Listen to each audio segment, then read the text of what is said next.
But I mean, yeah, the slow rate of fire is also a factor. True. So here we are. We've both. I'm recording, by the way. We've both played Resident Evil 8. Oh my god.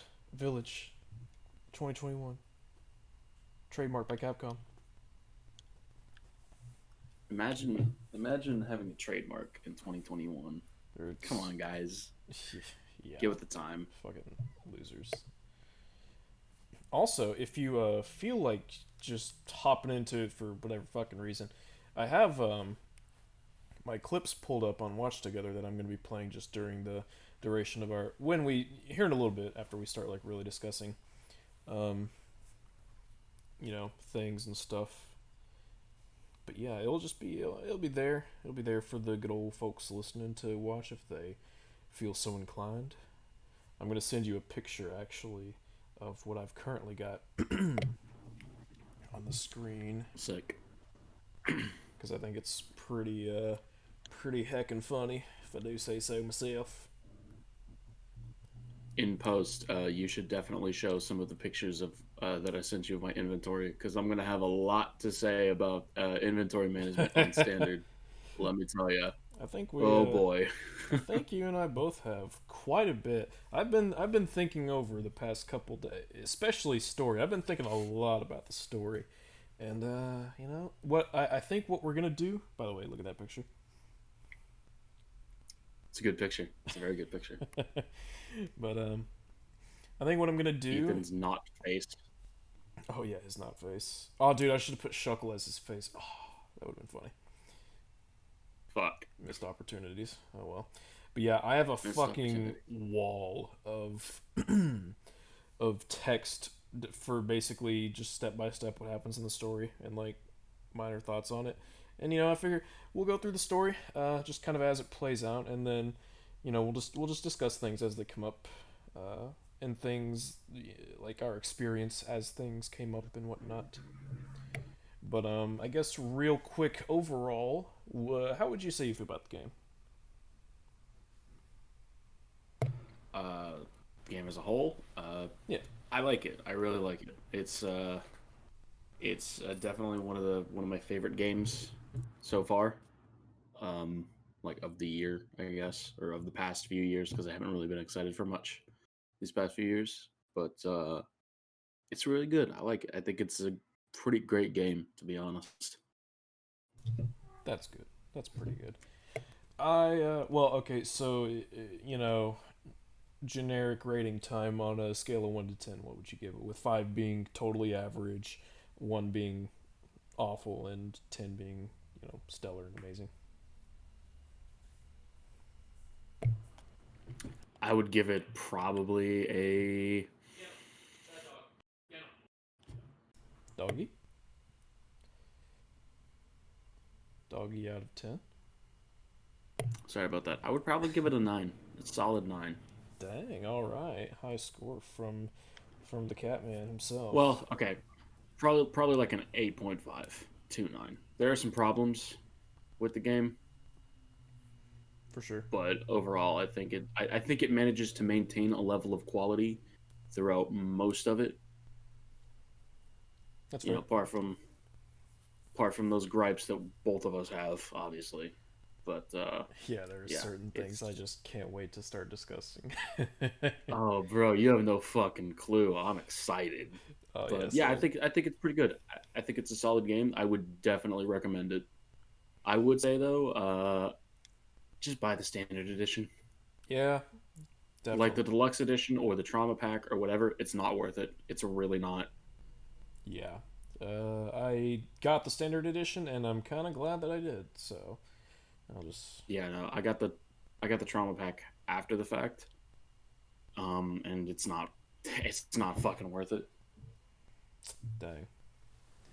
I would say the thing that makes it the most worth it is, or I would say like the thing that could be considered semi worth it is the ability to change the typewriters to the tape recorders from Resident Evil 7.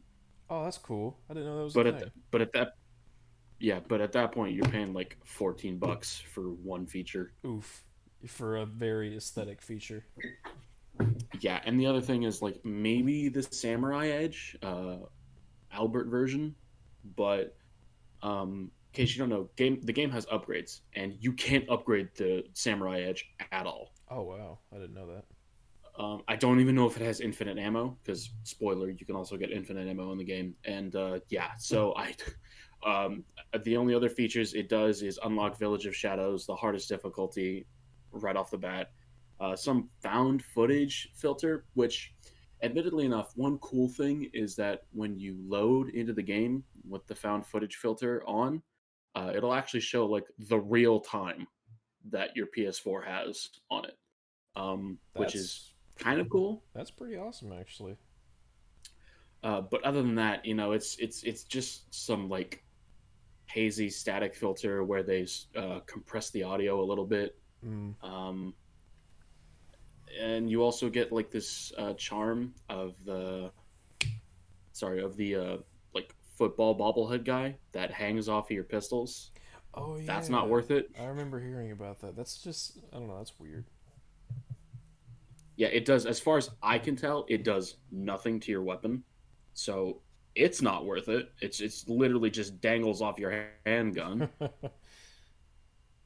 Um, which thank God you can fucking like turn off whether or not it shows up on your handgun. Thank fucking God. Oh, But that's good. yeah, just buy the standard edition. It's perfectly good on its own, and you're just wasting your money for the deluxe edition or trauma pack. It's not fucking worth it.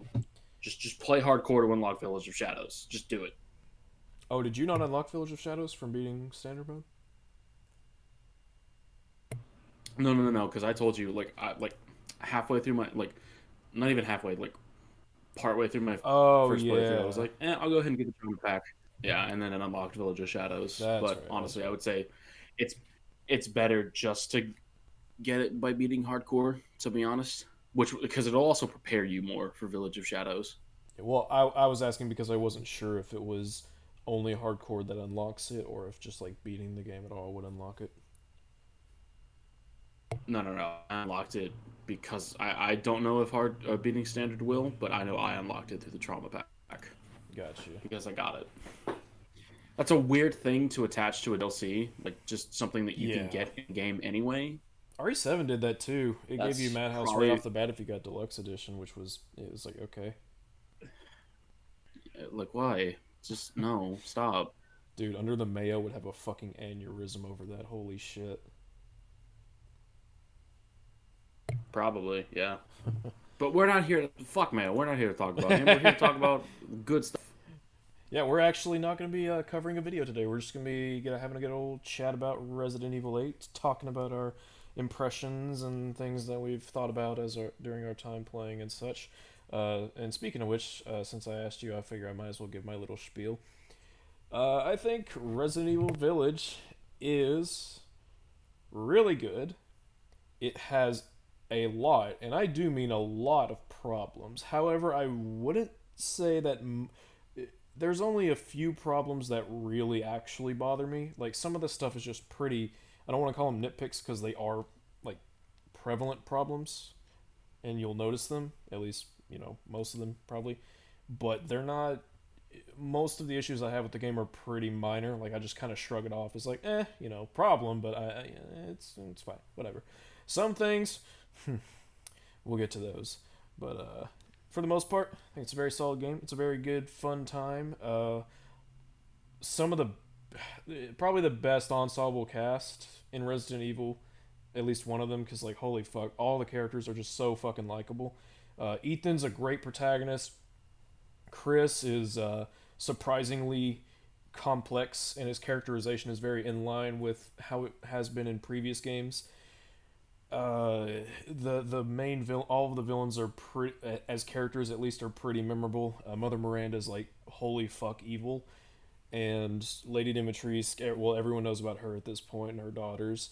Moreau is kind of a sad boy. Uh, Heisenberg is fucking comic gold. He is so goddamn funny, and Beneviento and Donna, I guess, are quite the creepy but low key kind of sad character.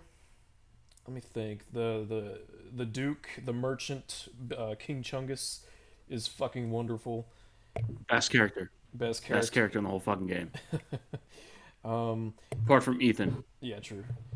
Even minor characters are like you meet a couple of survivors at towards the beginning, Elena, and she has a dad who's wounded, and then a couple other characters, Louisa, and even characters that like don't talk. Like Louisa's husband is a character that she talks about, and he shows up later on in the game, but he's dead. Spoiler. And he leaves a note, and it's like, oh man, he's kind of a cool guy. Like they do a lot with the even the characters that are only on for like a minute or given one little thing like a note. You'd be surprised how likable or at the very least, excuse me, kind of just understandable that they are. Just fuck, what a good selection of characters. They're so good. Sometimes they do shit that makes no fucking sense. Because I guess I don't know. Maybe the blood's having a hard time flowing 9.5 feet up to that fucking brain. But It's okay. We'll get to it. We'll have we'll, a chance. we'll get to Don't blow your that. load just yet. We'll get to the. I've already blown several loads over Dimitrisk. Okay, I'm not even gonna fucking pretend. But I would also like to add that Ethan's interactions with pretty much everybody in the game are pure fucking gold. oh, he's so good. Um, Gameplay wise, I think it's pretty solid. The fucking oh my god, the exploration and the map and world design and the puzzles are so fucking good. I'm kind of annoyed because there's only one solution to like there's no real flexibility in how you can approach puzzles or anything. Nothing really no puzzles change on Village of Shadows difficulty. Like it's all the exact same, which is kind of annoying. But at the same time, if you're looking to do like one of the challenges is like beat the game in under 3 hours. Once you figure things out, you can kind of enjoy that and take pride in figuring it out. It's that's the thing, I guess. But oh fuck, I man, will say though, for go ahead. sorry, I will say though, one problem that I have with the complete the game under 3 hours challenge is that there's unfortunately two very long elevator rides that the player is going to have to sit through in order to beat the game in under 3 fucking hours. So I definitely think I don't know if it's because of loading, but those elevator rides definitely should have been cut down. There's also a really long boss fight. It's kind of tedious. Hello? What? What? Oh, but yeah. Sorry, go ahead. There's also a really long, tedious boss fight. We'll get to. It'll be a while, but we'll get to that one. Um, as far as the It's okay actual though. combat and stuff goes, I mean, it's pretty much RE7, but with more and better enemies and really good bosses for the most part. So yeah, like it's a huge step up from seven, for sure. Overall, I like it. I guess out of 10, I would probably give it like I would say if I were to like objectively rate the game, I'd give it like a 7 or a 7.5. But my enjoyment was definitely like a 9. Good shit. Good shit. True, true. So I guess we'll start off. I'm gonna go ahead and pull up this here watch together, Notepad. and yeah, I've got the notepad pulled up too. And I'm gonna have gameplay footage playing on the watch together, just for the enjoyment of others. I'm gonna turn it down though, because I don't really plan to have it going over or anything. But so we start the game off, and we're talking. We get this fucking Coraline Tim Burton looking ass animation talking about the mythos of the village, and it kind of foreshadows the enemies we'll be facing to some extent. I don't know. I don't know. I don't really know what to think about it. Honestly, it's kind of cool. I guess I don't know. It's it's it's really cool, and I absolutely appreciate the work that must have gone into it to like animate it and all that stuff. But like, I don't know. I can't entirely say that it was like necessary at all. Yeah, Like I don't think like if you cut that entire intro out, you're not losing much. Like if anything, you're losing like a good maybe I think like 3 to 5 minutes of just a cutscene, yeah, and which I don't. the whole thing is that it's Mia. Well, Mia reading a bedtime story to good old little Rosemary, but I mean, you could have just as easily just had Mia sitting there while you're Ethan and just vibing. I don't know. I mean, the biggest payoff, like the biggest payoff that that moment has is like Mia finishing the story at the end of the game, and it Yeah, basically like it's basically just the game, but like we didn't need that. Like you could have just hard started us in Mia and Ethan's house, and it would have been like exactly the same. yeah. I mean, I don't know. I guess it comes up in the Beneviento puzzle where you have to put the films in order. But you could have just as easily had like the Village of Shadows fairy tale book be like on the side when you're in the house at the start, and then just have that have been a thing that to have investigated would have helped you later on in that puzzle. But I don't know. It's cool. Like I'm not like dogging on it or anything. It's just like I don't know. You play Resident Evil, you don't really expect it to start with a I think fucking it should have been. Tim Burton animation, you know? I think it would have been way better as something that was optional. Honestly, I think if it were something optional that you could, you know, Yeah, investigate in the house and then like read as just some innocent little book that's in, or just something that's framed as an innocent little book that Mia was reading to Rose that turns out to actually technically be how the story goes for yeah, the game. I think that would have been a lot better, but unfortunately, that's not what happened. We have to, I mean, like at the very least, I can give the game credit. This was I don't know if I talked about this, but this was actually one of the things that I was hoping for. Like, this was one thing that was make or break for me for this game. Thank fucking God you can skip cutscenes. Like, oh yes. holy shit. Oh my god, yes. You could not, like, you can't skip cutscenes at all in Resident Evil 7, and it's genuinely, like, it makes repeat playthroughs just awful, honestly. Yeah, and it kind of fucks with like how much certain things impact as well. Like Jack Baker is so fucking awesome, but if you die to him a bunch and you hear those same exact fucking lines over and over again, you're gonna be like, okay. Kind of like this one boss in this here Resident Evil 8, but we'll talk about that in a little while. Hey, at least in Resident Evil 8, you can skip the cutscenes. Yeah, too bad you can't fucking turn off. Well, I guess you can turn off the boss dialogue, but still, it's just fucking annoying. We'll get to that. But yeah, you're in your We'll get to house. it. You're in your house with me and the baby, and we're gonna talk about the twist later when it comes up in the story. So for now, it's just your first time playing the game. You're in the house. You got Mia. You got the baby, and Mia's acting kind of weird. She's kind of aggressive, and I actually kind of picked up on this. I mean, like, okay, so I say I picked up on this. My thought process is, I'm like, wow, she's acting kind of aggressive. And then I come down and talk to her, and she's being all sweet. And I'm like, okay, maybe. And there's like a note talking about how rough the post pregnancy was on both of them.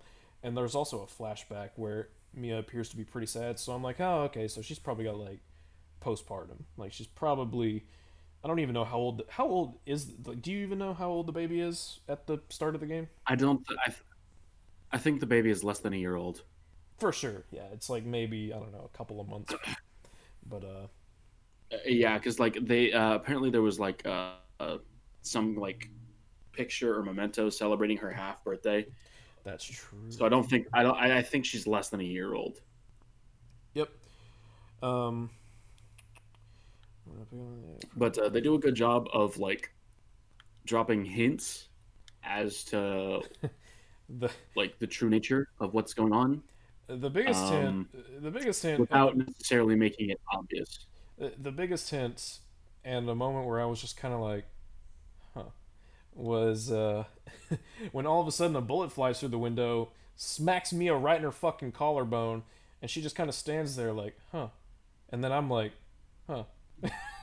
And then gets fucking riddled with, I mean, holy fucking just plastered with bullets. And like a minute later, Chris walks in. He's got his squad, and it's like, oh fuck, what's Chris doing? Mia's still struggling. She's like, and I'm like, dude, how are you alive? Like, what the fuck? And then she finally gets Yeah, shot in the yeah, head, and I'm like, Jesus Christ, you're tougher than Ethan. Like, fucking hell. So, yeah. that was So, the moment. also, That was the moment where I started to be like, okay, something's up. something that annoyed the piss out of me. All right, I don't know if this was everybody else. I was not a fan of Chris's new look in Resident Evil 7. I thought he looked really bland and just extremely uninteresting in terms of a character design, and I was not mad. Thank you for giving Chris his permission slip to look like Chris again, Capcom. Thank you. I still wish you would have gotten the original voice actor, but I understand that sometimes working with voice actors can be a little hard, especially when we don't, give voice actors the compensation that they deserve. Rip Peter Cullen. Yep, good old Roger Craig Smith voicing Chris in RE5 and 6 was definitely my favorite Chris. I miss him, but I Yeah, like the voice actor still for Chris now. But yeah, his appearance being changed is such a fucking welcome addition. Because RE7, I don't even really dislike RE7 Chris. I was just like, like at the end of the game when I first played it, and he said, "I'm Redfield." I was like, "What is he like, Chris's cousin?"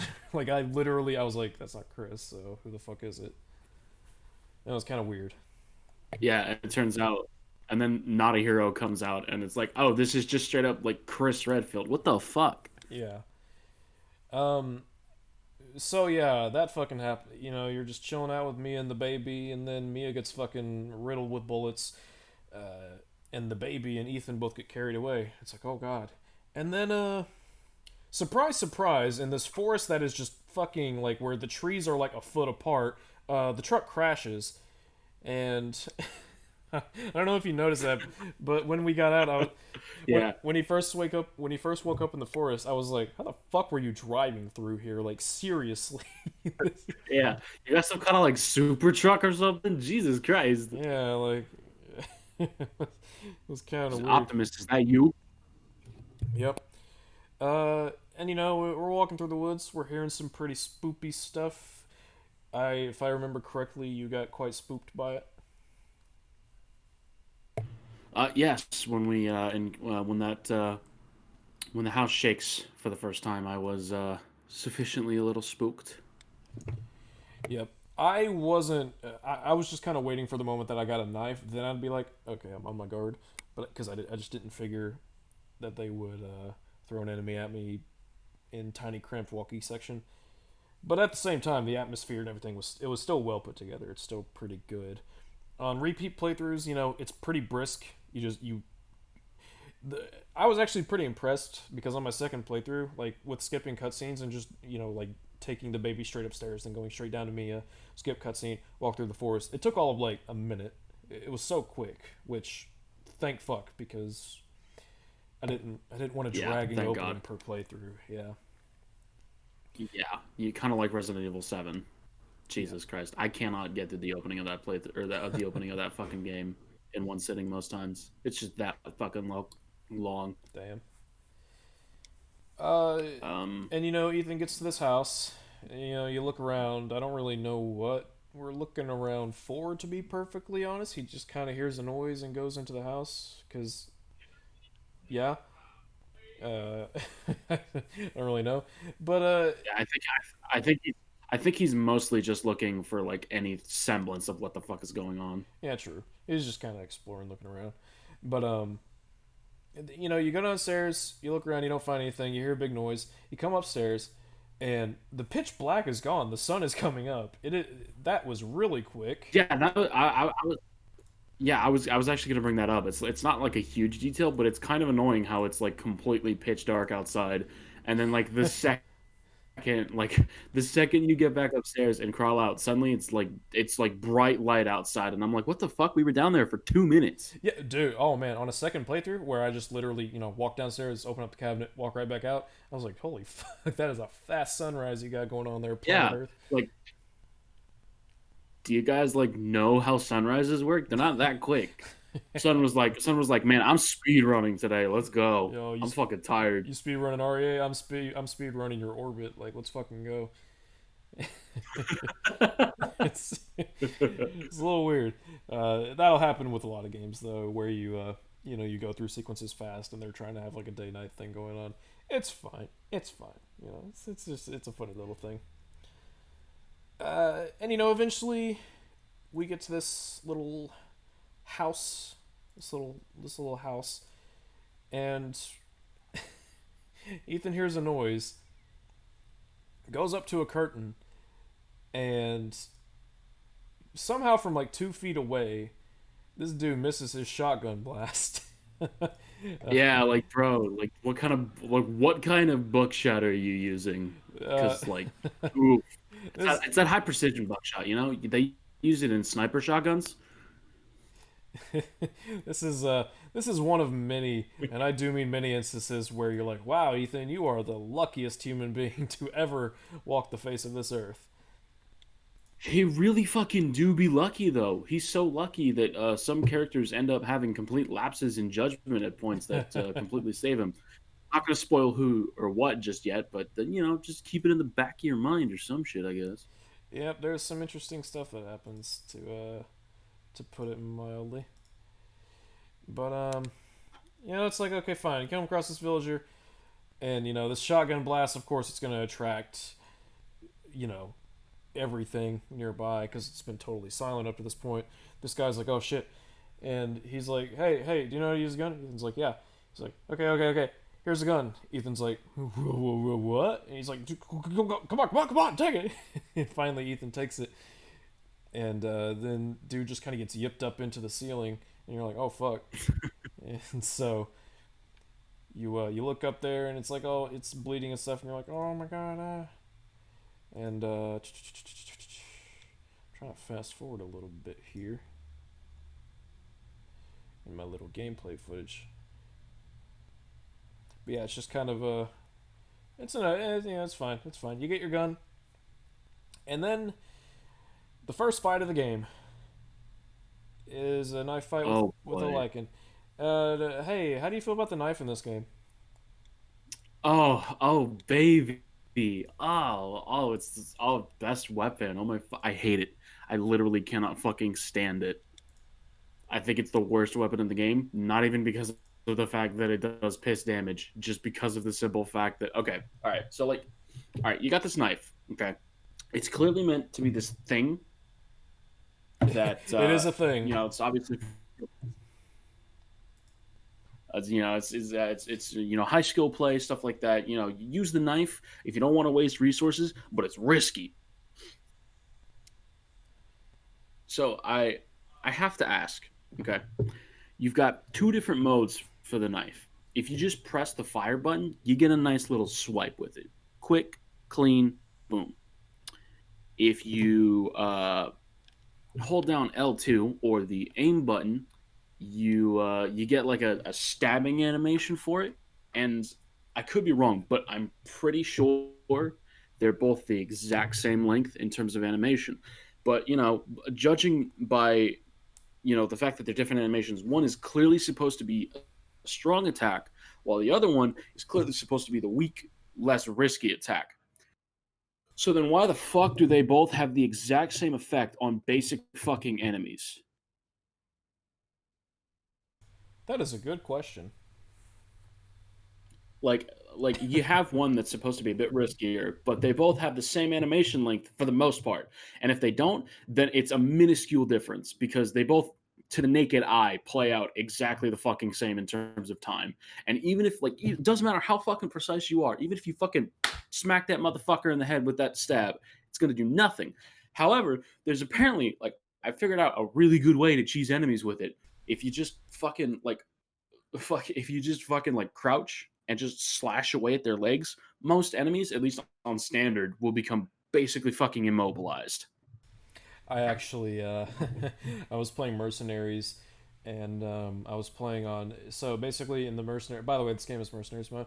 But I was playing Mercenaries mode, and basically, once you've beaten every map and get like such a good ranking on each map, you unlock a second tier of those maps, and it's like on a harder difficulty. I was down to one enemy on one of the Mercenaries maps, and I tried that, and it worked, and I was like, "Holy fuck!" Like, bruh. Also, also, one other problem that I have with the knife is okay. So funny stuff. There's a blocking mechanic in the game Oh yeah. where if you hold L1 or RB, whatever your sexual persuasion, Ethan will like hold up his hands in front of his face and like it'll block. You're basically immune to grapples, but you can get knocked out of your block, in which case you can get grappled. Now with handguns, Ethan is capable of blocking while firing a fucking high powered M1911 that is also fully automatic, I should add. But for some reason, he can't block while swiping a fucking knife. Yeah, it's a little weird. I'm pretty sure Now, you can keep in mind, actually he fire the obviously can't magnums block. too while you're blocking, which is like holy fuck. That thing would smack you in the face.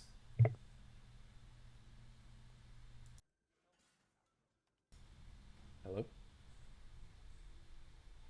Sorry, I was sneezing. You're But good. yeah, like obviously, like if you're holding like a two-handed or like a rifle-like weapon, like a submachine gun or a sniper rifle or a shotgun, you can't block while firing, but you can block while firing pistols, seemingly of any kind. I haven't tested if you can block while firing the Magnum, but like, why can't you block while attacking with the knife? Like, it doesn't make any fucking sense. I suppose I should say that in the fight with the first Lycan, you actually do have a pistol, but you only have like what is it, like 12 shots, I think, something like that. Somewhere around there, either that or 10. You have a very low amount of ammo, obviously, Yeah, so like it's unless not you optimal to use it right away. unless you get like all headshots, which like it's like a lot of Damn. that's like a lot of skill and a lot of ammo for one enemy. You're gonna have to use the knife, and you're gonna learn that it's kind of not the best thing in the world unless you just go down to their knees and slash away while circling them. But Yeah, just slash. thankfully, on New Game Plus, the game's like, hey, so all those other RE games where it's like all your inventory from the previous game is like put into a fucking box or whatever, and you can't access it until a certain point in the replay. No, no, you fucking start at New Game Plus. Your inventory is exactly as it was on the previous playthrough, at least how you ended it, which is great Yeah. because as soon as I Thank. started fighting that Lycan and the footage is actually playing right now, it'll pop up in a bit. I just pull out a fucking, I pull out a gun and I'm like, fuck you, I'm not fucking dealing with you. Yeah. Oh, You yeah. actually get it. Oh, the most fucking insane part about this whole sequence, though, Ethan's hand. Goddamn. Oh my god. Yeah, like, okay, can we stop? Like, I'm not going to mention the second part or the second point where this happens, but like, I don't know if it's some kind of fetish with one of the directors or something, but can we stop bullying Ethan's hands, please? Dude, I saw a He fucking literally gets two of his fingers bitten off. dude right before I called you. I swear to fucking god. I was looking up like I like googled RE because I was like gonna get like a picture or whatever to use for the OBS, and I saw a Polygon article that was titled. The title was like I didn't read I didn't read the article or anything. I just saw the title. It was like Ethan's hand does not deserve the treatment it gets in Resident Evil, and I'm like, thank you. No, he doesn't. My God. Like, thank you. Somewhat finally, Polygon making some fucking sense. Like, oh, holy shit. Please stop bullying this man's fucking hands. Not Yeah. even hands, just fucking limbs in general, but specifically hands in this game. Yeah. Yeah, his hands get kind of bullied in this game. Like even at the very end of the game, they're like, you know what, fuck this hand. It's like, oh, okay. but um, but But I was actually surprised that they committed to his fingies being bitten off for the entire game. yeah, it's kind of interesting because it's like you start the game off with a with an instance of violence towards Ethan, where it's like you would expect him in RE7 to just go pick up the fingers and like put him back on, but he doesn't. And you're like, oh No, the fuck, lichen just eats it. yeah. You're like, Like the oh lichen just eats his fucking fingers. yeah. You're like, oh fuck, he's actually gonna. And then throughout the rest of the game, that rule doesn't quite it doesn't quite stay as consistent, but they gave you a couple instances at Well, I least. mean, okay, it stays consistent in the fact that Ethan needs the thing that he's reattaching to be present. Well, I mean, yeah, that's true, but like, eh. So like it's not like it's a little weird, but it's still mostly consistent I was low from what key, I've seen. I was low key really wanting this game to have like, like instances where you could lose your limb, like how fucking Jack Baker will like chainsaw your leg off or something. Have like Dimitris just like Yeah. like sneak up on you and she like swipes one of your feet. And you're like hobbling to the save room, and you gotta like sneak over to where your foot was and hope that she doesn't come get you. Like something like that would have been funny. Or fuck, you know what? Better yet, fucking one of the vampire bug sisters could have like swiped your foot off, and then like you hobble. She lets you hobble to the save room, but then she hides your foot, and you gotta hobble to where it is without getting caught. Like that would have been fucking awesome. That would be fucking cool. Oh man, poor Ethan. So anyway, after that, after getting his fingies bitten off, then there's an ambush sequence. Which you loved that ambush sequence the first time you played, right? Uh, okay, so I had a number of contributing circumstances to that, well, circumstance. I was tired. I was already kind of I was going off 4 hours of sleep. I was just, I wasn't in the mood for some shit. And this ambush scene, just for one reason or another, I kept like, I would either get like squished into a wall or just some shit would happen where it would just frustrate the hell out of me. And holy fuck, it was annoying. The second time playing through, though, I was like, you know what? This ain't so bad.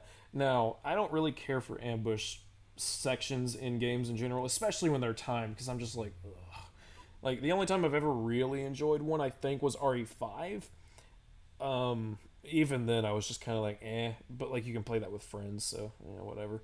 I just don't really care for ambush stuff. I don't care for timed sections where it's like, oh, just survive. I'm like, really? Like, fucking Mass Effect 2 does this. There's an ambush sequence in that game where it's like, we just need you to survive. And I'm like, fuck off. Like, just let me play the game. It kind of just wastes your. It kind of just feels like a lot of the time it's just there to like drain your resources Yeah, in like a cost you're either using the fuck effective out of your way. resources or you're just running around monotonously. So it's like, well, okay, whatever. So I'm not a fan of it, but it's the first time we get to see the big hammer boy, who is apparently there's a challenge for killing him in the ambush sequence. Which fucking hell, if you Yeah, if you can do that, his name is I. Yeah. I I'm probably gonna like butcher this pronunciation, but his name is Urias. gotcha. Spoiler: he doesn't stay dead even if you kill him. He comes back. Yeah, he does. That'd be kind of funny if you could kill him in the opening ambush, and then, like you get to the boss fight later on, and he's just not there. You just go through. Oh, It okay. would be pretty. It would be a nice reward for killing him that early. Like, oh Heisenberg, hey, you drained all your resources. So go ahead. Heisenberg's like, I had something planned for you, Ethan, and then, well, I just couldn't find a proper fight for you to go through. It's like, so shit, just go on through, buddy. Oh, thank you, buddy. No problem. Yeah, it would have been a nice reward.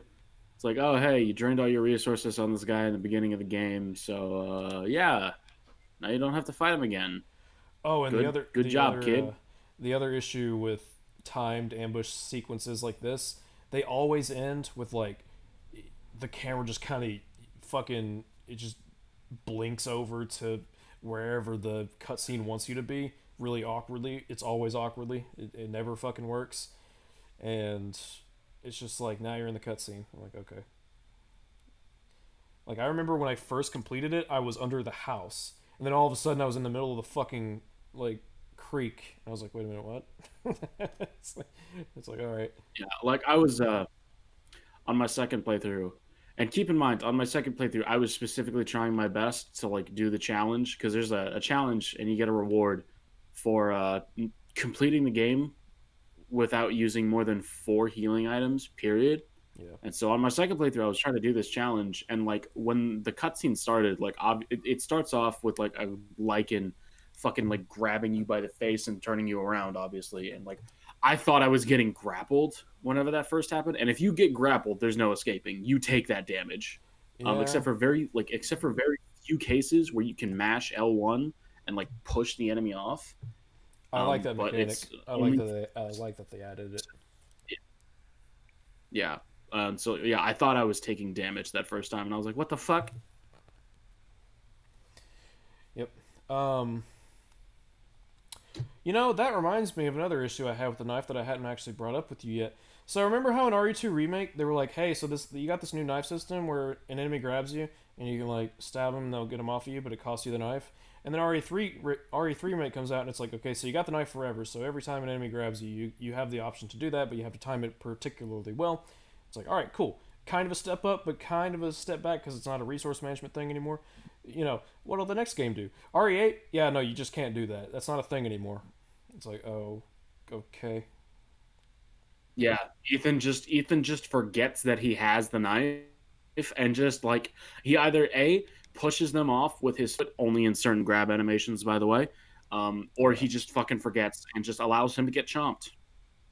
Yeah, pretty much. It's kind of weird how they had this mechanic going for two games. They found a way to mix it up in RE3 make, and it was like, oh, okay, so they're working on this. They're we'll get something eventually, and then RE8 comes out, and it's like, yeah, we're not gonna do that, but we're gonna give you this pushback I mechanic, and it's like, well, I mean, thanks, but I you know, I personally would have preferred the way that they did it in RE1 remake, wherein you had a knife as an inventory thing that you can attack with, but you have separate defensive items that you can expend every time that you get grabbed so that you can get out of the grab without taking damage. And they're sure, a separate resource. So, you don't necessarily have to have the knife on you. Jill had both characters, I believe, Chris and Jill had grenades and or flash grenades. Jill had a taser and a knife, and I believe Chris also had a knife. So yeah, I personally would have preferred that, where you could like find daggers throughout the game, and you would be able to use those daggers. It would be like a separate tab, or like a separate section in your attaché case, and you expend them each time you get grabbed. yeah, that could have been cool. Um, But no, Ethan just forgets. and uh, after the ambush, we meet creepy old lady. And she's like, "Oh, the bell tolls. You're in great danger. Mother Miranda reigns the village to darkness." And it's like, okay, uh, nice to meet you too. and uh, and if you, it's like okay, whatever. You just kind of expect her to be kind of like the merchant, where she just pops up randomly. She only really pops up like for the first hour of the game, in a couple of places. Like Yeah, they don't. the last place she shows up is after you leave Castle Dimitrescu, and she's just kind of there in the underground spot, and she's like, yes, the four giant peoples, and you're like, okay, and that's like the last you see Yeah, of her. she doesn't. Yeah, they don't really do much with her throughout the game. The last time you see her is in another sequence. Yeah, Like you see her, like Elle said, like for pretty much the last time in like at the beginning of the game after you get out of Castle Domitresk, and then she just shows up again for completely different context at the very end of the game in yeah, like the last stretch. But obviously that's at the end, so I'm not gonna tell you what it is yet. You gotta stay a sure, while, dick shit. yeah. Oh, and also, I don't know if you did this, but after the ambush, I held my hands up, like I did the little defensive posture, whatever, and Ethan's got a bandage Yeah. around his half hand, and I'm like, oh, where did that come from? The game doesn't actually show him putting it on. It's kind of Oh, weird. he put. Yeah, it does. It does? When? It has. I'm pretty sure it has a little cutscene after sometime before the ambush and after you kill the first Lycan, where he like stops and like I don't think No, it shows his hand because because obviously they during like have to animate. no, because during the ambush, you're missing half your hand. I'm pretty sure. I got the footage pulled up. Let me. just rewind it to the Interesting. because I'm pretty I could have sure. I could have sworn I saw some small cutscene with him bandaging his hand. Yeah, no, he's missing half his hand. It's fucking weird. Interesting. All right then. It's one of those things where it's like they didn't need to show it, but like probably should have. Um, but we finally get a chance to just kind of look around a bit. We're in like the village graveyard, and it's kind of spooky. And there's this, we can see the castle, and it's like there's this door leading up to it, and we can tell it's like okay, that's where we're gonna go. So the the field, even though it's kind of small, I really like it. It's got like the scarecrow and the fucking lichens like rustling around in the bushes. I thought that part was actually pretty kick ass. Yeah. Um, Real quick, going back to the very beginning of the game, devs, I really appreciate the fact that you made it to where the part where we come out and see the village for the first time on that big cliff. I really appreciate the fact that you made that gameplay instead of a cutscene. Yeah, big agree. 'Cause it's a lot more powerful when the player is the person finding it for the first time instead of like Ethan through like a cutscene. Yeah, So thank you for that. And let me tell you, it was a fucking cool ass reveal. it looks so fucking cool, man. Castle. Van Helsing vibes. I'm gonna have you watch Van Helsing. It's so fucking good. Okay, I guess. Van Helsing's Kino. And everyone uh, who's listening who's watched Van Helsing, you know what I'm talking about. I mean, yeah, we'll But get to see his watches eventually. Trust yeah, us. eventually. But yeah, then we meet. Okay, um, so the goal for this little field section is, and you'll see it in the gameplay, is to get to this door at the very end because the gate's locked and you got to find a way into the house. And funny enough, if you just run past all of the enemies, all the Lycans, or at least around as many of them as you can, because like you kind of have to kill, at least on the higher difficulties, you have to kill at least one of them. Um, but if you just, as soon as you get to the door, it's a cutscene door, so it's like you're safe. You're totally fine as soon as you get there. And I always think that's kind of funny. Yep. I don't know, like sequence breaking, it's fun and rewarding, but at the same time, it can kind of fuck with your immersion a bit and show you just how scripted the game can be. Um, Yeah, I definitely think they should have made it to where you were required to kill at least one Lycan. well, and this part in particular is just okay. So you can run past Lycans and you get into this cutscene door where you talk to these two characters, and so the Lycans obviously don't follow. However, if you go back out the door as soon as the cutscene's over, you'll see Lycans at the further end of the field. So it's like, okay, it's in the idea for the sequence was you kill a bunch of Lycans, you go into the door, but then there's more that are lurking about that know something's going on over there. But then when you go out the window of the little shed that you were in with the two characters, Elena and her papa, and you go over the gate. You go to open the gate, and all the Lycans are gone, and you holler for Elena and her father to come with you behind the gate. And it's kind of weird. Lycans just kind of pop up and Maybe disappear you'd want to, multiple times in that sequence. and also maybe you'd want to like not yell. Just saying. Yeah, like it's in the gameplay. It'll show up in a bit. It's because I've just got the gameplay kind of going on in real time, and yeah, it's so weird because I look out, I turn around, I open the door of the shed after I first went in. I see the Lycans out there, and I'm like, oh okay, and then I go and I open the gate, and they're all gone, and Ethan's hollering for Elena and her papa, and I'm just like, uh, Yeah. Like, it's, shut the fuck up, please. it's a little Couple immersion breaking, gotta say.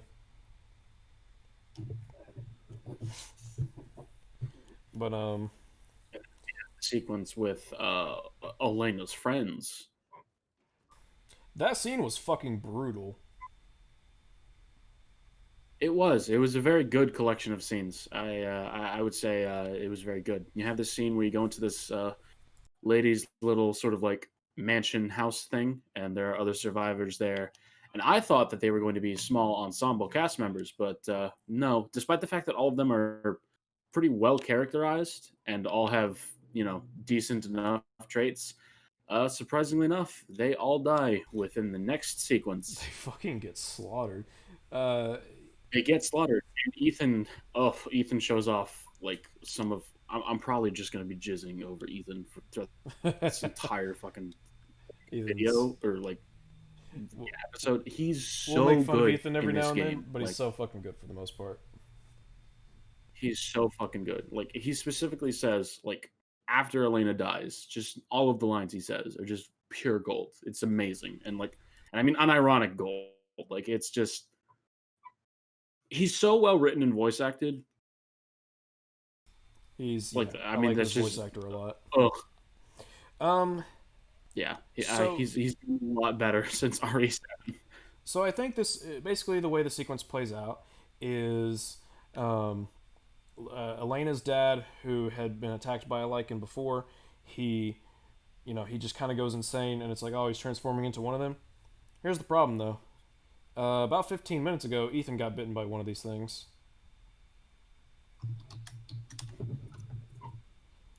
Do you you see what I'm getting at? Yeah, it's kind of like player might be asking themselves, "Hang on there, why isn't I will what's going on say with?" there. You can kind of argue after you learn certain things about Ethan that might be feasible, but even then, that's kind of shaky. But that's also after you've beaten the game, so it's like, this one. Yeah, when you're playing the game for the first time, it's like Ethan, and even Ethan should be a little bit worried, because I can understand, based upon what happens in the story, I can understand them. Like it's perfectly feasible that they wouldn't nothing would happen to Ethan. But the fact that Ethan himself isn't worried about what's going to happen to him since he was bitten by a lichen, Yeah, I thought there was going it's to a be a little whole thing weird. about it, but there just wasn't. Yeah, they just don't address the fact that Ethan himself was in fact bitten by a lichen. It's kind of weird. Yep. Oh, and by the way, in the field section on Village of Shadows, there's actually the armored lichens, and I just saw Oof. one of them fucking killed me. Those things on Village of Shadows are fucking tough. But Man, everything on Village of Shadows is fucking brutal. What are you talking about? it's true. Jesus. But yeah, the sequence is fucking cool. Like he's got his arm. It's pretty well set up, I think, like mechanically. Uh, Injured man who's turning into a lichen, and no one can really tell. Uh, his arm is like right next to a lantern, and he just kind of jumps up and flails and then knocks it over, setting the house on fire. And then he just starts fucking attacking people, and you and Elena run out. And fucking badass Elena sees her dad jump you, about to kill you, and she just fucking shotgun blasts him. She feels bad, but it's like, holy fuck, chick, you're pretty fucking cool. But Yeah, unfortunately, I kind of wish I kind of wish that she lived, but unfortunately not. yeah, I thought going into it that the asshole character, I don't remember his name, the asshole guy who was being a dick to everyone, I thought he and Elena were going to live. I thought Elena would be kind of your buddy, at least for a little while. And then asshole guy would just be like, it's like, this guy, like I figured he'd probably sell you out to Lady Dimitrescu or something, I don't know, and then get killed. I thought they were I thought because I hadn't picked up on the fact that Mia, obviously, I hadn't picked up on the fact that of a certain twist later on involving Mia. I thought that Elena was going to kind of be the new love interest for Ethan, but no, she just fucking dies. Yeah. Yeah, I thought for a little bit that she might be a love interest too. I was like, oh, okay.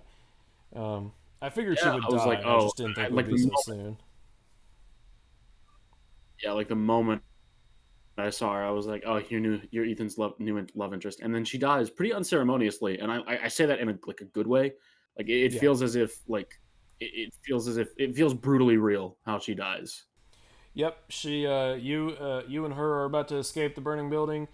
You're in the attic, and you kind of climbed up there on some creaky wood that was already, it was kind of starting to burn and stuff. and her dad shows up, and he says her name, and it's like, oh fuck, and then she's like, oh fuck, and she goes up to him to try and help him, but then the wood kind of collapses, and Ethan tries to go to help her, but she can't reach him. Big sad. And then she falls, Yep. and we have some more wonderful voice acting from Ethan. Yep. Though I'm sure at this point you can probably expect that.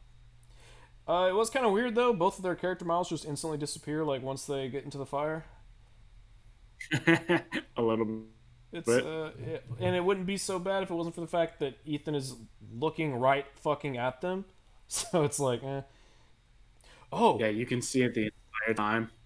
um, something I just remembered from watching the gameplay. So these lichens, some of them have weapons, and some of them have bow and arrows, and you might be, and you know that alone is fine. But then you see that, yeah, then you see the arrows are on fire, and you're like, oh fuck, if I hide somewhere, you know, it'll fucking like catch on fire or something. No, it won't do that. And it's like, oh, then why are they on fire? Because it looks cool, I guess. I don't know. Yeah, yeah, and like they even light the house. I don't think they light any other house on fire. They just light that house on fire that one time, I believe. And it's kind of like, well, what What the house? fuck was the point? Like the house, like there's. I swear to God, I remember that there was like a house that Ethan's hiding in, and it gets shot by one of the arrows, and it catches on fire. I do not recall this. Uh, I could be remembering something wrong, but yeah, it's kind of weird. I thought that they were going to try to like have some sort of like mechanic where they incentivize players not to just hunker down and hide out and to actually like go out and engage the enemies, but no, Well, and it would have gone well he just with the whole barricade thing too. It's like you go in, but like the door is broken, so you pull a thing in front of it. Takes longer for the lichens to get in, but you know, oh no, then here comes this one with the fire arrow. You know, can burn at the very least like burn the barricade, but that doesn't happen, and it's kind of weird. yeah, it's a missed opportunity, I would say. It does feel like a missed opportunity. Um, Definitely should have made it to where houses could burn down, or at the very least, like barricades could instantly go down. But no, yeah. no, sad. There's uh, so after the house burning sequence, we get the last piece of the door puzzle leading up to the castle. Open the door, and there he is. Just rolls right the fuck out of his cart. King Chungus, the Duke, our merchant. It's fucking awesome. I love him so much. Does he? What? No, he doesn't. He doesn't roll out of his cart until you get captured. Because when you go into that gate with the crests, it's actually like the side or the back of the castle. Yeah, and that's where he shows up. So like you Right go before like you the go into the entrance. castle. No, no, he shows up like after you've escaped from like Heisenberg and everybody. No. I don't think that's how it happened. Let me jump ahead. Because I'm pretty sure it was just, oh, there's Louisa. F's. But yeah, I'm Big pretty F's sure in you the just go chat, through the homie. door in the. Oh wow, that's taking some time. Okay, hold on. I'll double check just to be sure, but I could have sworn. And I'll try to do the same. Let's see. I open the. Oh, well, fuck. Okay, put in the crests. Open the door, and it opens slowly. Oh, you're right. Yeah, because you go across the bridge. That's right. Yeah, Okay. Well, fuck it. Let's talk about the merchant because he's awesome. yeah, good call. I support this. Fuck it. He's great. He has just he's I don't know. He's got this charm to him where it's like you don't trust him, but you don't not trust him. If that makes any like Like he's just kind of there you to don't be trust. a he's just kind of there to be a bro, but he's not like on your side. He's just like, yeah, man, give me money, give you stuff. I'll be a funny man while I'm at it. He's like that neutral party that you really like. You don't trust him, but you'll like him. Yeah, big true. It's kind of weird that they never like really explain who he he is or why he's here or how he's able to get to these places. Yeah, there are some spots he gets to where I'm just like, mate, what the fuck?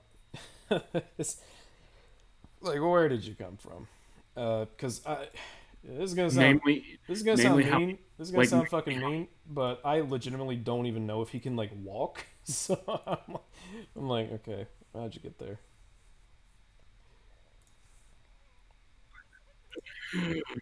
yeah, like how he manages to get from his carriage all the way into Castle Domitresk before Ethan does.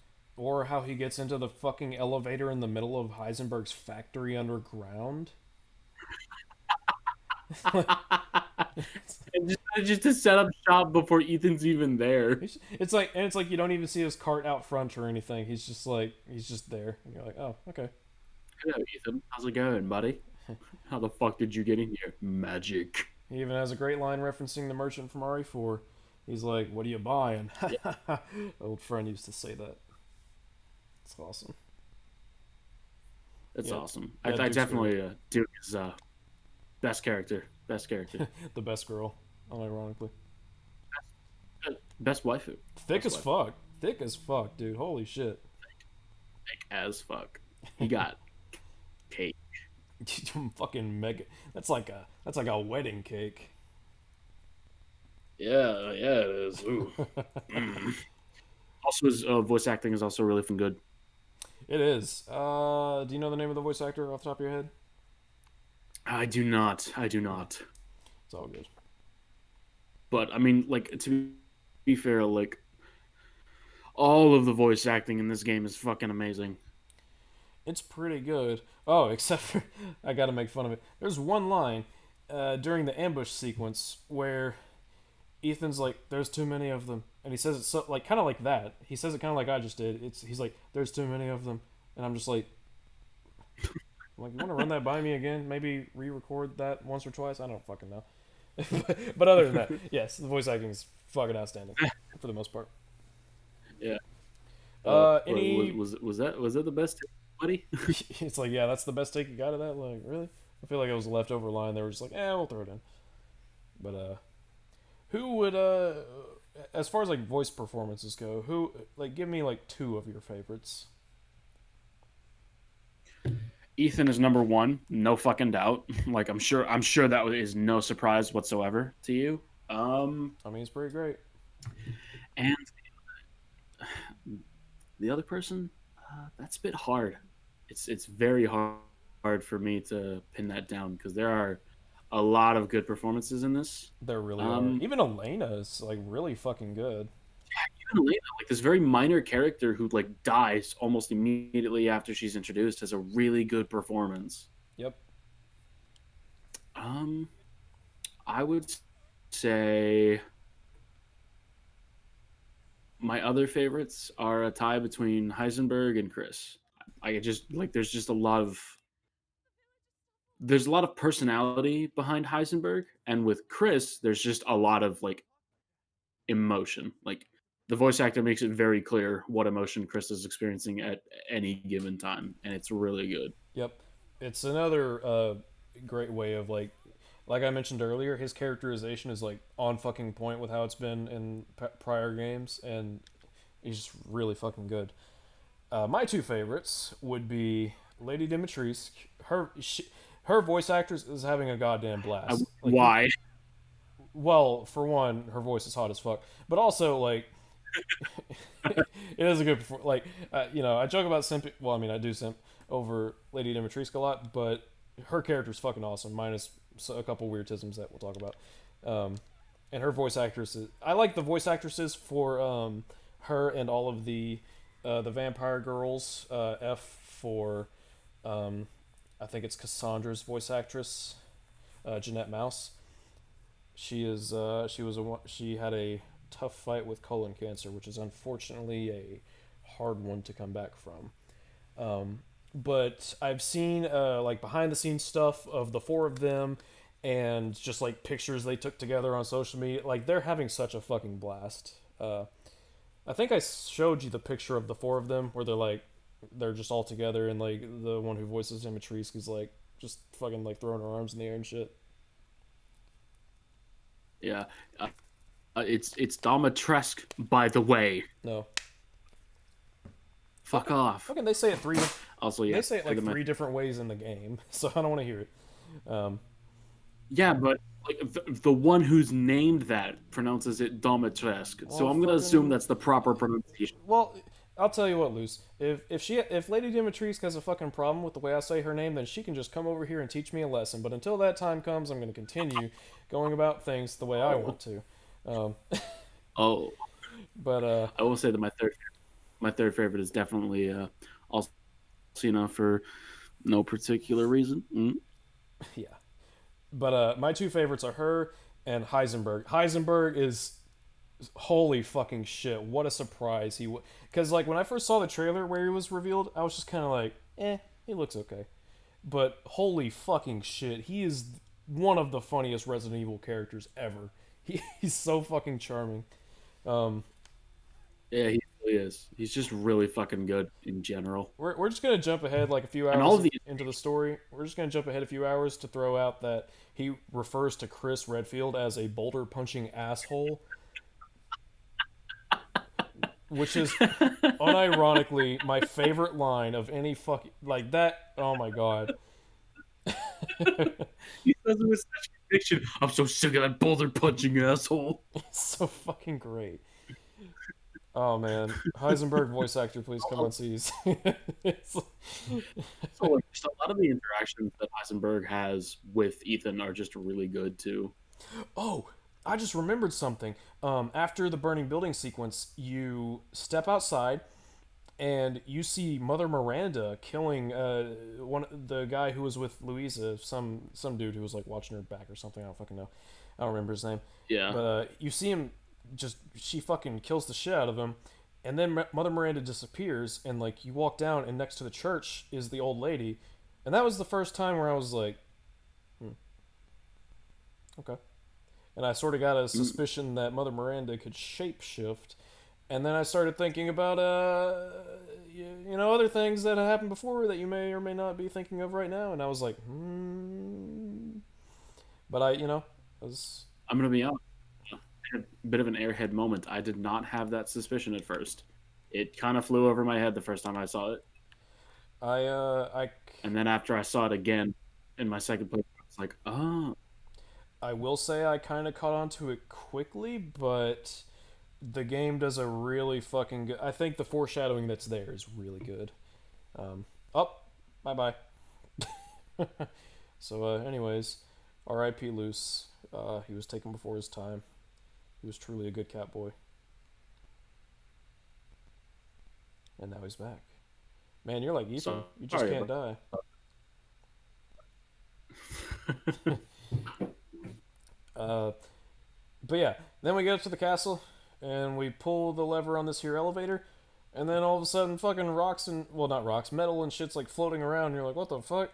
And this dude in a fucking hat and Ozzy Osbourne glasses and a big old hammer is like, hey there, you're not from around here, boy. And you're like, oh god. Then he impales you. Don't worry, Ethan's fine.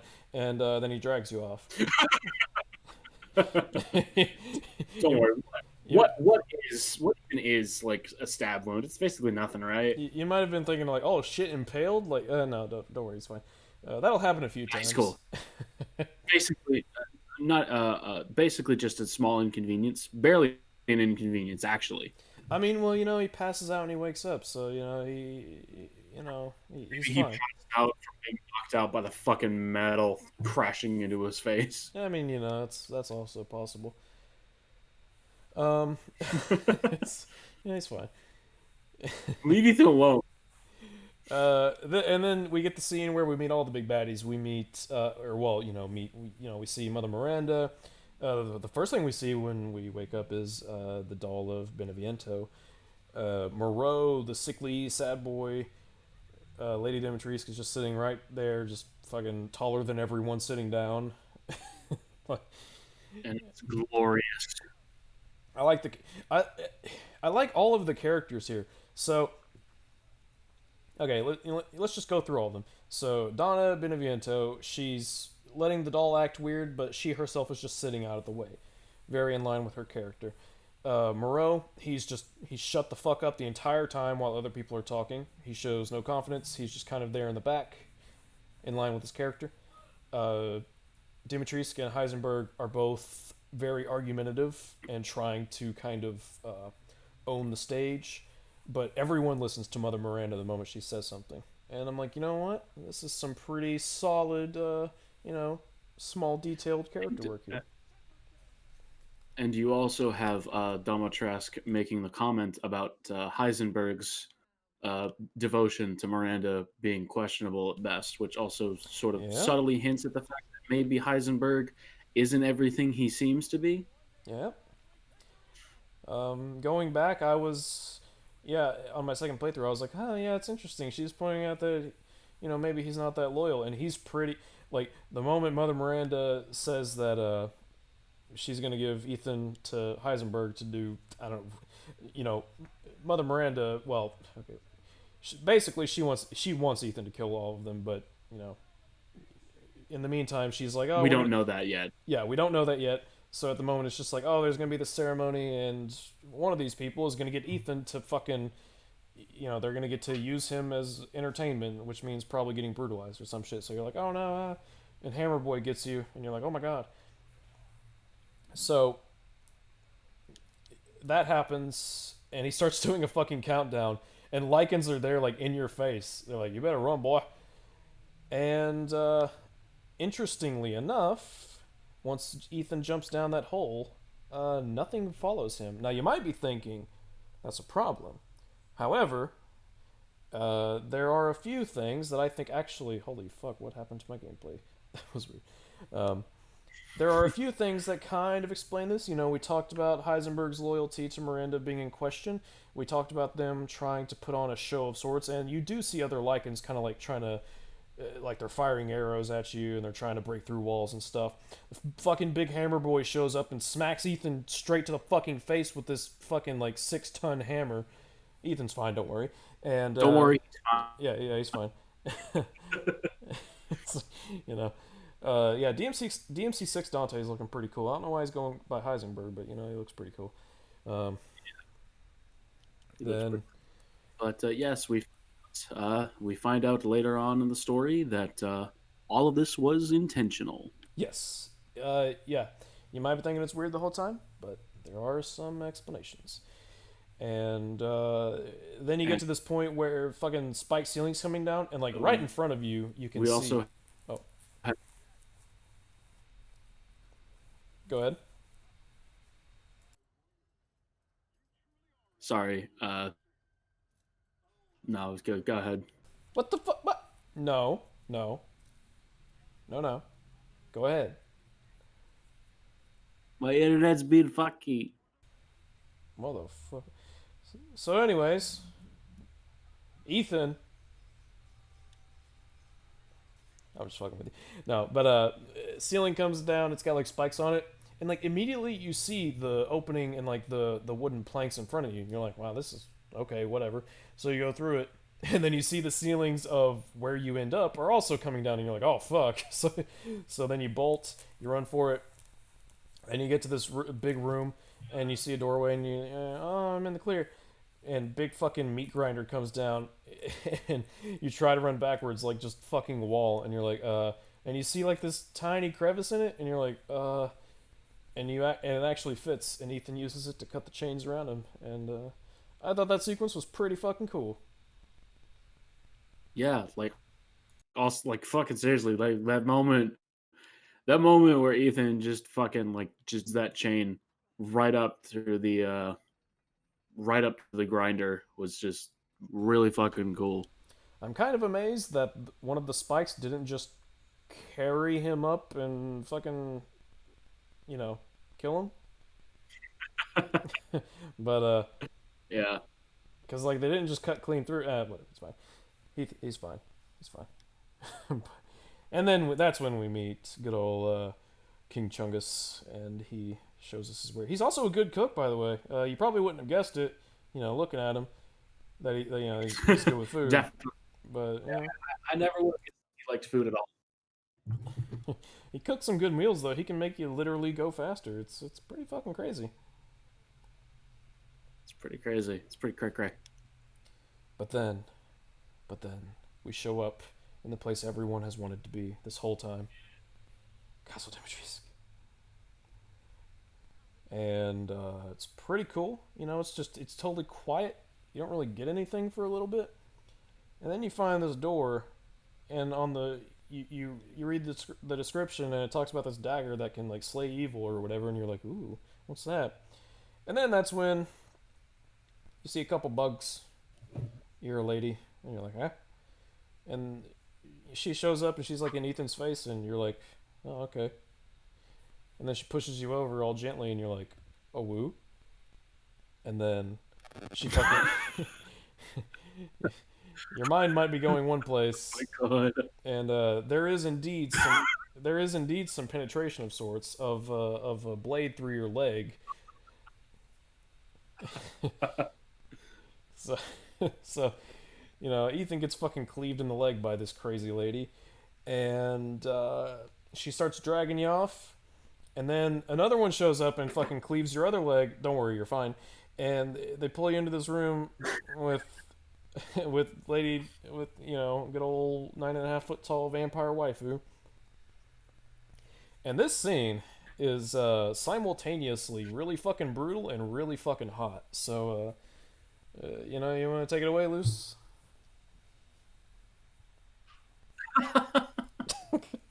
uh, yeah. Give me 1 second. Oh shit, he actually left. I didn't think he was gonna do that. But yeah. So you get dragged off into this room. I'm actually gonna go ahead and fast forward the gameplay just a little bit here. And why am I fiddling around with my inventory? It's a fucking mess. I don't like it. Oh, yep, here's where it is.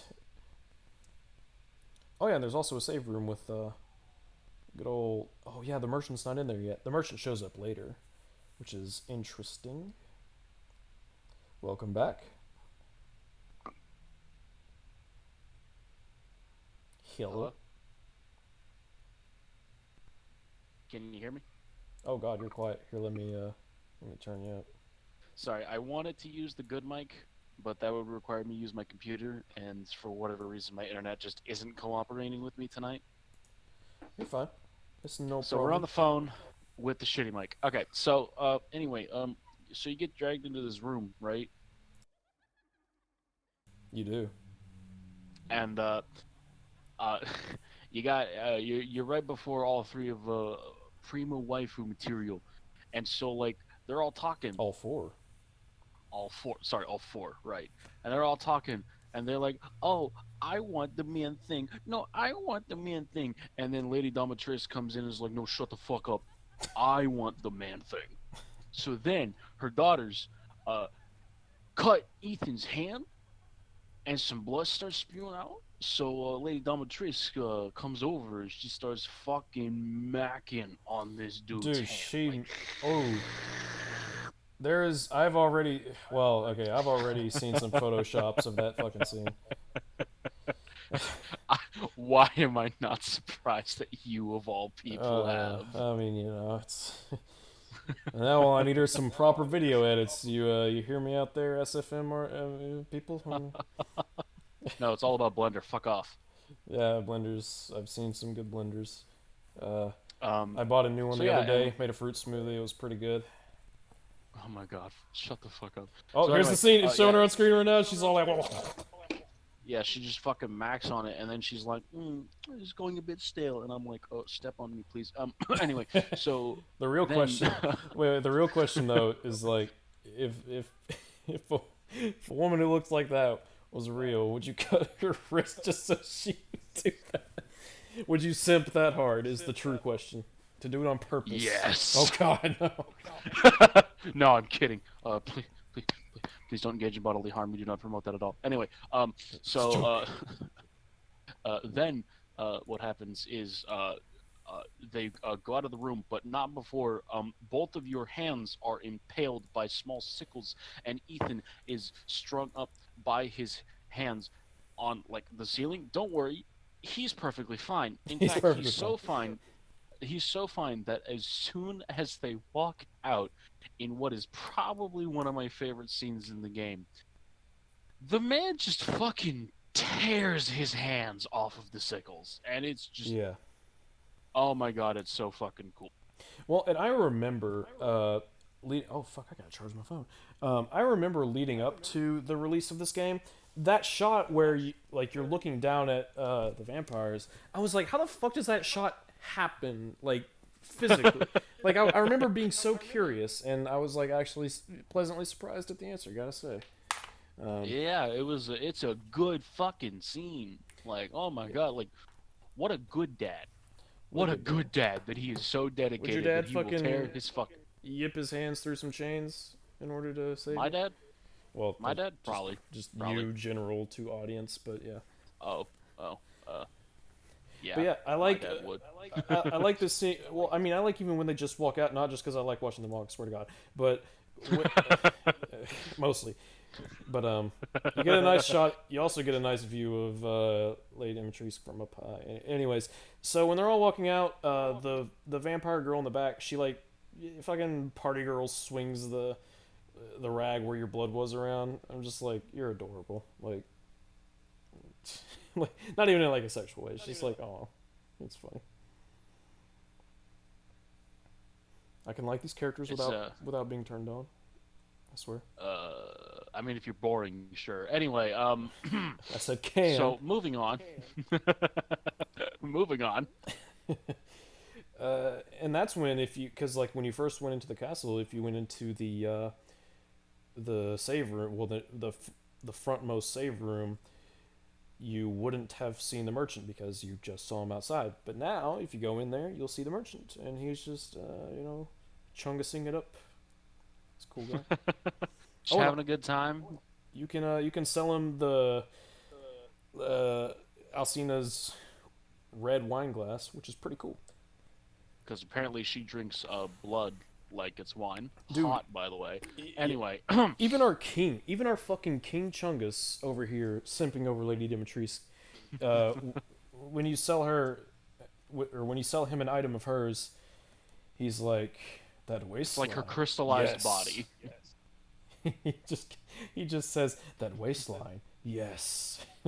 I think the funniest fucking thing about just Lady Domitrescu in general is like the lead designer for the game was like, man, I was not expecting this kind of reaction from the internet, and it's like bull fucking shit. You knew what you were doing. You fucking knew. So we've gone off on a lot of people for accusing developers of things. Well, you know what? We're gonna take the chance to accuse developers of something. We think you knew. We think you knew that people would. Well, I mean, okay. In fairness, in the past, I've mostly criticized people for like ascribing developer intention without proper evidence as to Well, yeah. why that would be something you could believe. There's no fucking way in hell that I will ever believe that Alcina Domatrisk was designed in the way that she was so that the reaction that she had would not happen. I There's refuse no to fucking believe that the 9.5 foot tall vampire with red lipstick that just contrasts against the pale skin, big titties, big dump truck, fucking holy bro. shit, she's got dump she's got truck. one of the she's got literally not even necessarily just because of like her actual like in-game size. She's got one of the biggest ass to body proportions I've ever seen in a Dude, video game, period. her ass is like, oh my god, like she got the curves, she got the fucking she got the short pinup hair. She's got the cool ass yellow eyes. She got the cool hat and style. She her Does this her her strut is like simultaneously imposing but kind of sensual. You cannot fucking tell her. No, no. does this mean that we'll finally get more women with dump truck asses in Resident Evil, or not even just Resident Evil, just games in general? I fucking hope so. I mean, when was the last time like you saw? Well, okay. When was the last time you saw an adult female in Resident Evil that wasn't just holy shit hot? You know, other than Claire, 'cause she has fish face, but she do got the booty. So I don't know, man. Yeah, but like, I mean, Alcina. Her Oh, proportions I are mean, they they're they're something else. Let me tell you. I just this has left me in such a predicament because Jill Valentine was my first crush. My first crush as a human I'm gonna being say it. was Jill I'm gonna say it. Valentine. I'm gonna say it. Alcina's better. Oh my god. We're all thinking it. We all know it. I truly don't know. I just don't know. Can't say for certainty. I can. Fair enough. it's def it's definitely not my affinity for tall people, but you know, I mean, yeah, that's fine. I have a thing for vampires, so it's all good. You're gonna like Van Helsing, by the way. I would hope so.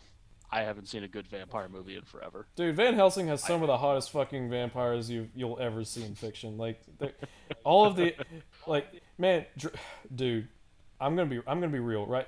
This is a character revelation for all y'all listening to this here S.E.E.S podcast.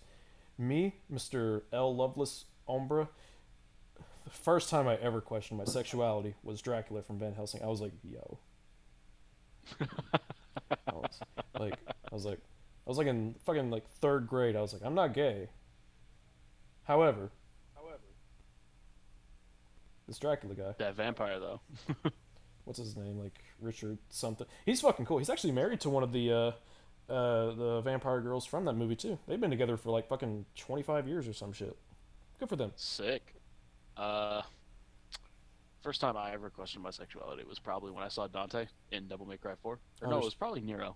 Understandable. Either It's one. probably it was it was probably Nero, considering he was the first one I saw. I mean, yeah, true. Um, let's see. Oh yeah, one of the castle's fucking awesome. I love it. Oh yeah, it's my favorite area in the game. I am a huge sucker for like gothic and medieval architecture, Same. and it's both, and I love it. It's fucking amazing.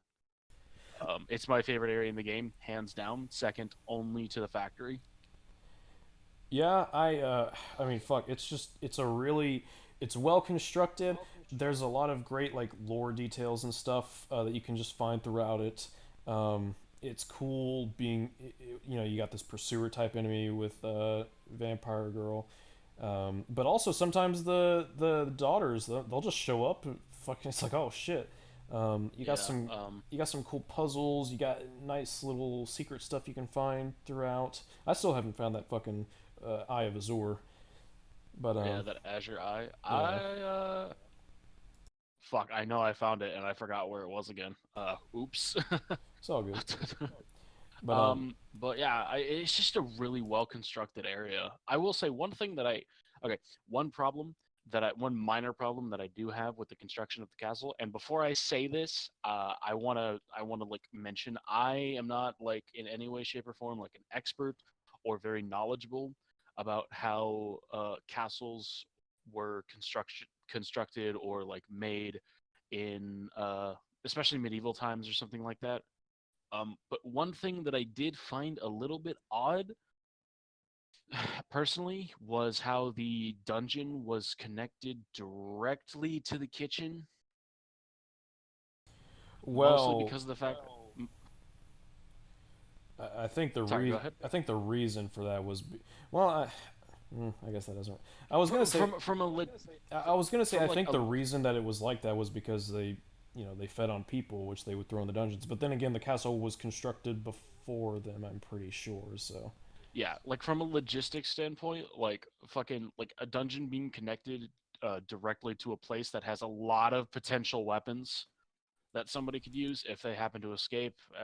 It just doesn't make a whole lot of sense to me. But then again, like I said, I'm I don't know, like I really don't know a lot about how castles and stuff were constructed back then, or yeah, like the logic behind them. For all I know, it could be like a very like well researched and commonplace. yeah, well constructed castle in terms of it's either its accuracy or how like it just in general. But that was one little detail that was kind of odd to me whenever I played the game again earlier. I was like, wait, I never like thought of that. hold on. Like yeah, like this kitchen, like obviously right now in the game it doesn't have a lot of weapons because it's been stripped of basically everything. But like back then, whenever the castle was a lot more like normal, I guess, like if somebody escaped from that dungeon, they would have access to a lot of stuff immediately that they could use to kill people. Sure. And that was before fucking invincible bug vampire tyrant looking people lived there. So it's like actually just a Yeah, castle at one point. Um, yeah. but I liked. But again, sorry, go ahead. I was just gonna say I like the castle overall. They have. There's a good mix of like those kind of classic RE puzzles, like that fucking piano puzzle, which is just Yeah, it's kind of hilarious in its own way, but like it's perfectly fitting. But you also have like find the masks to open the door, things like it's very classic RE while also managing to stand out as like a better part of modern RE. yeah. It feels like it's homaging original RE whilst also taking advantage of what makes modern RE good. Yeah, Uh, I will say though, I kind of wish I like the piano puzzle, but I kind of wish that the people like you actually had to like play the piano. Not obviously not like as complicated as real piano was.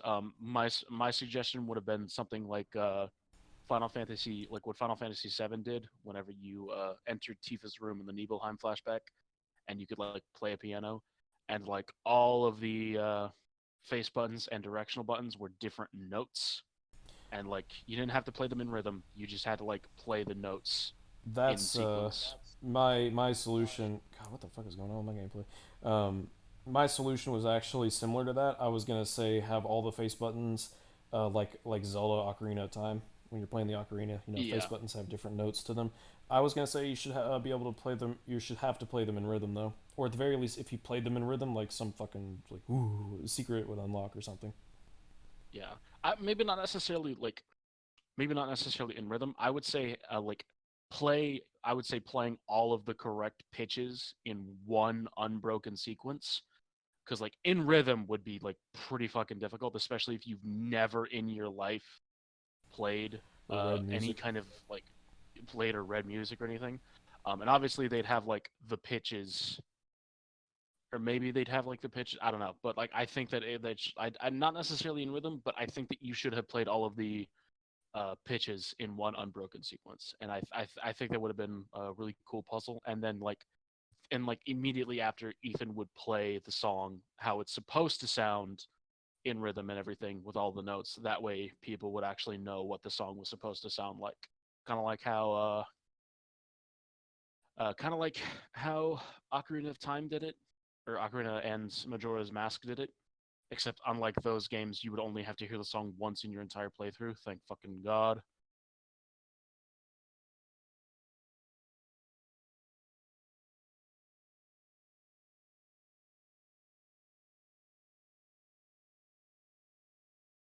I have, I have not.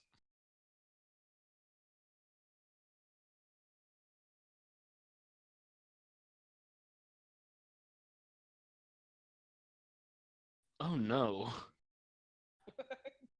Oh no.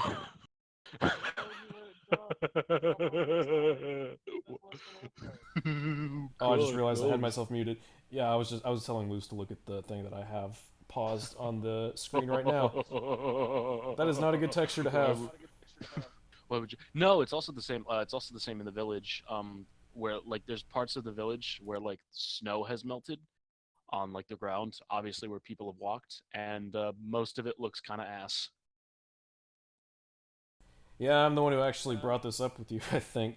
Um, Yeah, you are the one. You are the one who brought it up. yeah, But yeah, Elle brought that to my attention, and I was like, yeah, that looks a little ass. Not gonna lie, fam squad. yeah. Jumping ahead a bit, there's a as the sun like starts to rise at a later point in the story, the snow starts to melt and you start seeing grass. But holy fucking shit, the texture! It's like Skyrim PS3 tier. It looks fucking terrible. It is like fucking smooth as a. Like, don't It's smooth as a don't get me wrong. Alcina's ass. Don't get me wrong. Like this game, I mean, you can see it on the screen. For the most part, looks fucking like it's one of the best looking games I think is I've ever seen. But Oh, absolutely. at I'm least still taken aback by how good it looks. Yeah, like I'm playing it on PS5 with ray tracing HDR, and it's not locked at 60, but it targets 60, and it's there most of the time. With most exceptions, really only being like loading screens, or if there's just so much happening on screen. Like I remember during the Moreau boss fight, there was a couple of frame drops, but it really was never was a problem. But like, and like the game looks so good, but man, those two things just I I will say, whatever the fuck they did in between developing Devil May Cry 5 and Resident Evil 7 fucking worked. Because Devil May Cry 5 on PS4 has some of the longest loading screens I have ever experienced in my life. yeah. And like they're like the loading screens in this game are still kind of long, but they're not nearly as long as the ones in 5. So whatever they did to optimize this fucking engine, like good job. Yeah, for me, you know, PS5 it just loads instantly. Like I can turn the like I can be like in Good game. for fucking you. Yeah, I mean yeah, I can be in game. I can dashboard out, load up the game, and load in a matter of like a few seconds. It's crazy. Uh, Damn. Fuck, dude. That's yeah. sick.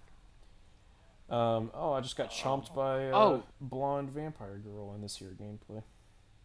since we're talking about the castle and its residents and its architecture, Are the uh, residents evil? oh my fucking god, yes, but that was not what I was talking about. I was just Can we curious. talk about? Can we talk about a couple of brain aneurysms that a certain tall vampire lady has a few times throughout the fucking story? Wait. Well, you know what? Actually, yeah. Let's go ahead. okay. So, do you want to take this, or do I? So, okay. Well, I'll start off by saying the first vampire you actually encounter is the blonde daughter, and I'm actually fighting her on screen right now. Uh, and you know, you kill her, and obviously, Alcina, you know, she's not the biggest fan of that. Now, it was implied before that Alcina wanted to, you know, kind of play with her food. She wanted to just fuck with you, and she wanted to possibly put on the show for Miranda and all that stuff. However, uh, there's a point about maybe halfway through the castle, maybe a little bit less, when you overhear Miranda. It's on the it's or Alcina. It's on the trailer. Everyone's seen it where she's talking on the phone with Mother Miranda, and she's fucking livid. Like she's really pissed off. She fucking yeets her fucking like 900-pound desk. Uh, Hot, by the way. it's pretty fucking hot. But anyways, we're fine. And she's clearly pissed off as fuck. So you're thinking, okay, she doesn't want to play around anymore. She wants to fucking kill you. But she doesn't. She quite literally a few seconds later, she leaves through one door of the room, then comes out the other. I don't know fucking why. Like she leaves one way. Sorry. She leaves one way. Then you get to the key to the other door, and you try to go out the other door, and she comes through that one, and you're like, what the fuck were you doing? Whatever. Yeah. It's like okay, and she is very pissed off. She's talking to you. She's screaming at you and shit, and she's like smacking your face against the floor, and you're like, oh, you know, she's Ethan's in her hands. His fate is literally in her hands, and she throws you through the floor, and you drop. And you know, maybe she wasn't expecting you to survive that drop. Okay, fine. Well, What? Okay, you know, I I don't, can. So, well, the issue. like I know what you're about to say. hold, The issue is that how the fuck did she let go? yeah. Like she looks like she could squeeze a cinder block with her pinky and thumb. So, you know, why did she just kind of choke slam you through this fucking, all the way down? It's like I don't know. And then there's also the fact that Ethan, she is like crushing Ethan's head against this floor hard enough to put a clean hole through it. Don't worry, he's fine. He's fine. But yeah, it's like he literally just slips out of her fucking fingers and then falls like 50 feet. Don't worry, he's fine. He's fine. Like it's just a fucking weird sequence to me. But don't worry, I'm sure you would like to continue. I apologize for that one. I Yeah. just had to. Well, and it's one of those things where it's like, you know what? Okay, I'll grant it. she dropped us. She didn't expect the floor to break for some reason, let alone for us to, whatever. Fine, I'll grant you that. So you're down like a few stories below her now. You're like in the basement, sort of, and you go to pull this lever to open this door, and as you're doing it, just one of her blades cuts clean through Ethan's wrist, uh, and she's right there. And then she throws you again, very far away from her, giving you a chance to run.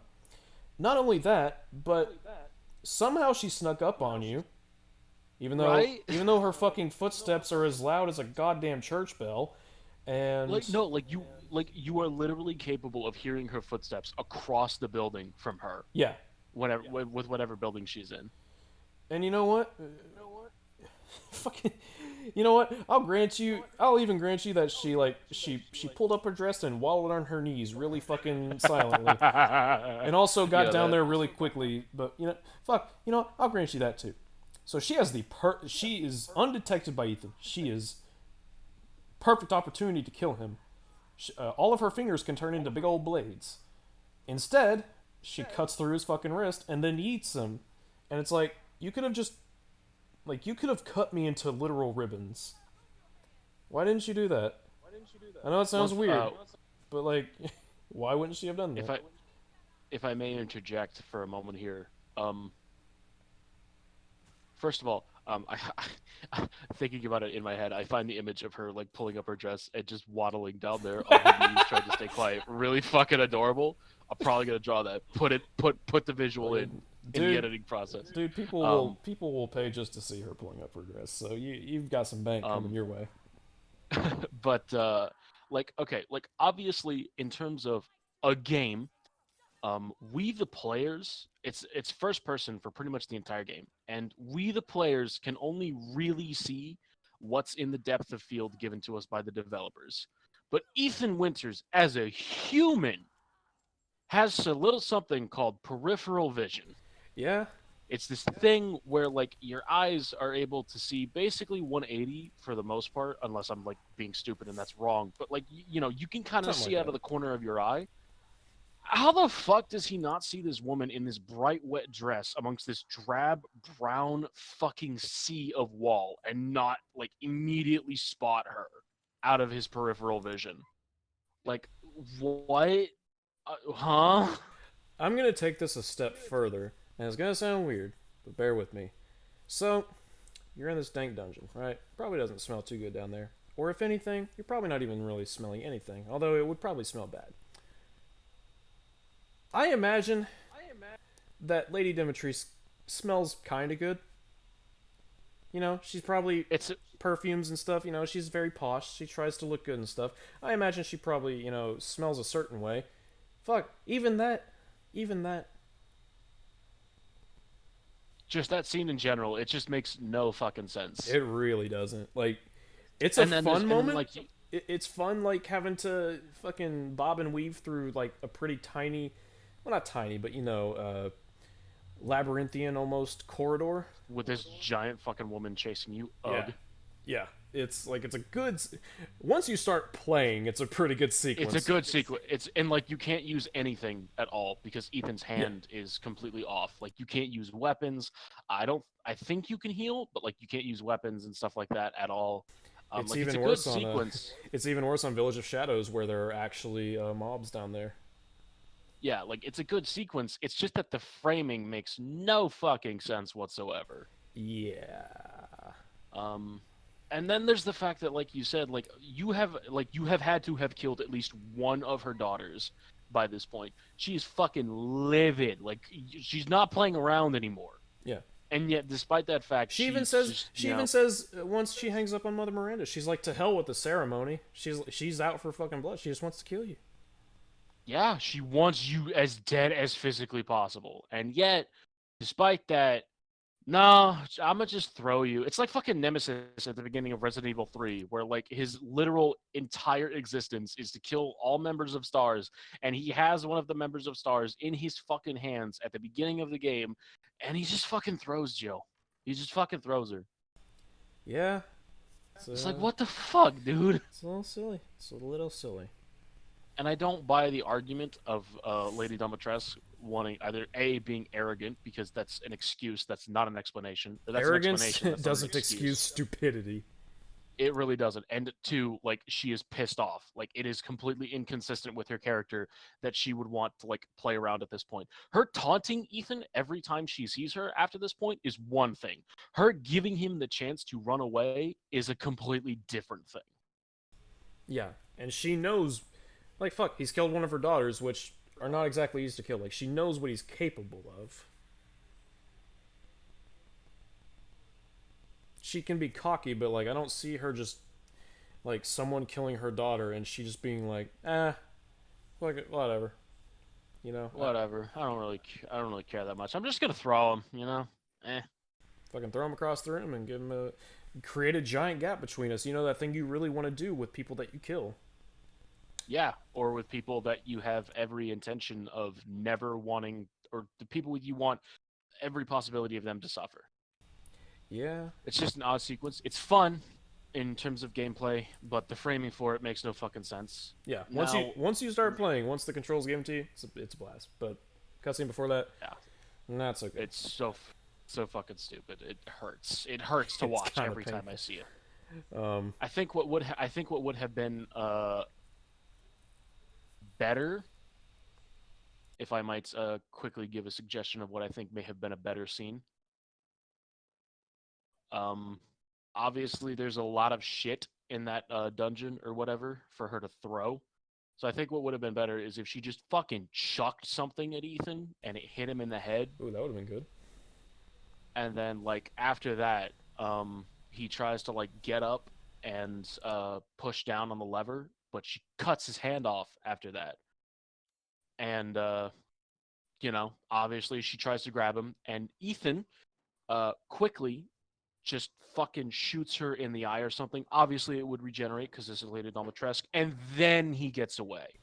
I would keep the hand Um, cutting out of it because I cannot fathom a reason why she would only cut when she's like out to kill. Why she would only use one finger. well, I know. Well, I mean, fair enough. This is, of course, me framing it as if like we're keeping the hand cutting scene because, True. oh boy, True. there's something that happens immediately after that. Wait, before we get to that, I want to give my scene.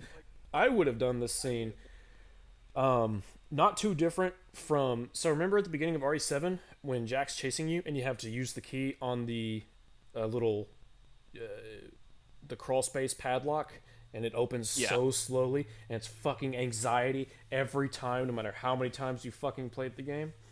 I would have yeah, I would have had it to where I would have had the dungeon a little bigger and a little bit more confusing even.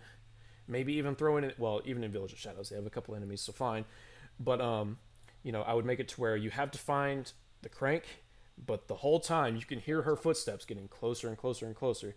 And so when you finally do get to the crank and they're starting to get closer and he's pushing it ever so slowly and they're just getting closer and closer and you're just like and the door opens slowly and finally she comes into the room in plain view and you're just like something like that. I think you could even take that a step further. I would make it to where the player has to crank the crank, Yeah, like you have to hold down the button or something. That'd be cool. or I would make it to where you have to like rotate the left stick. Oh, so you would turn it into a crank rather than a lever, or whatever you Yeah, would call it. I would turn it into like a crank where you have to like crank the door open because this is some kind of dungeon area. So it also makes sense for it to be a little difficult to Sure. open it. So I would make it to where it's like a crank and you have to like crank it and crank it and crank it and I would make it a pretty long crank, very anxiety inducing. Yep. And so you have to keep like cranking it as fast as you can, and like she keeps getting to you, and so you have to keep like running away and all that stuff. And so like it'll be the sequence where like the player gets the crank, they put the crank in, and they're like, okay, it's time for the door open. But then there's this oh fuck moment when they realize that oh no, I have to crank it. And so they crank it and it's like fuck, it's just not opening. And then they finally see her and it's like this moment where they keep having to like crank, run back, or crank, run away, run back, crank, and then it's finally this extremely like it's a huge relief whenever the door finally opens because it's Sure. like oh my god, I'm finally out of that hellhole. Yeah, you could, and speedrunners would be able to clear it pretty, and like there'd be a good amount of time between when you're first thrown down there, and Alcina, has she has so much time to get down there, and you have so much time to kind of gather yourself and uh, piece things together.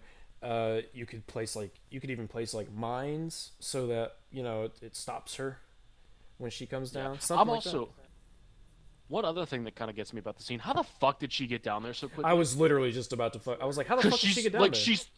she's 3 stories up, and then like within like not even a minute, like you can get down there in like less than a minute, The only way, and she's just already there. the only way down that we even saw was the hole we fell through. Like, because Exactly. you So land like, in like why didn't this, she just you land in like this prison go cell, ahead?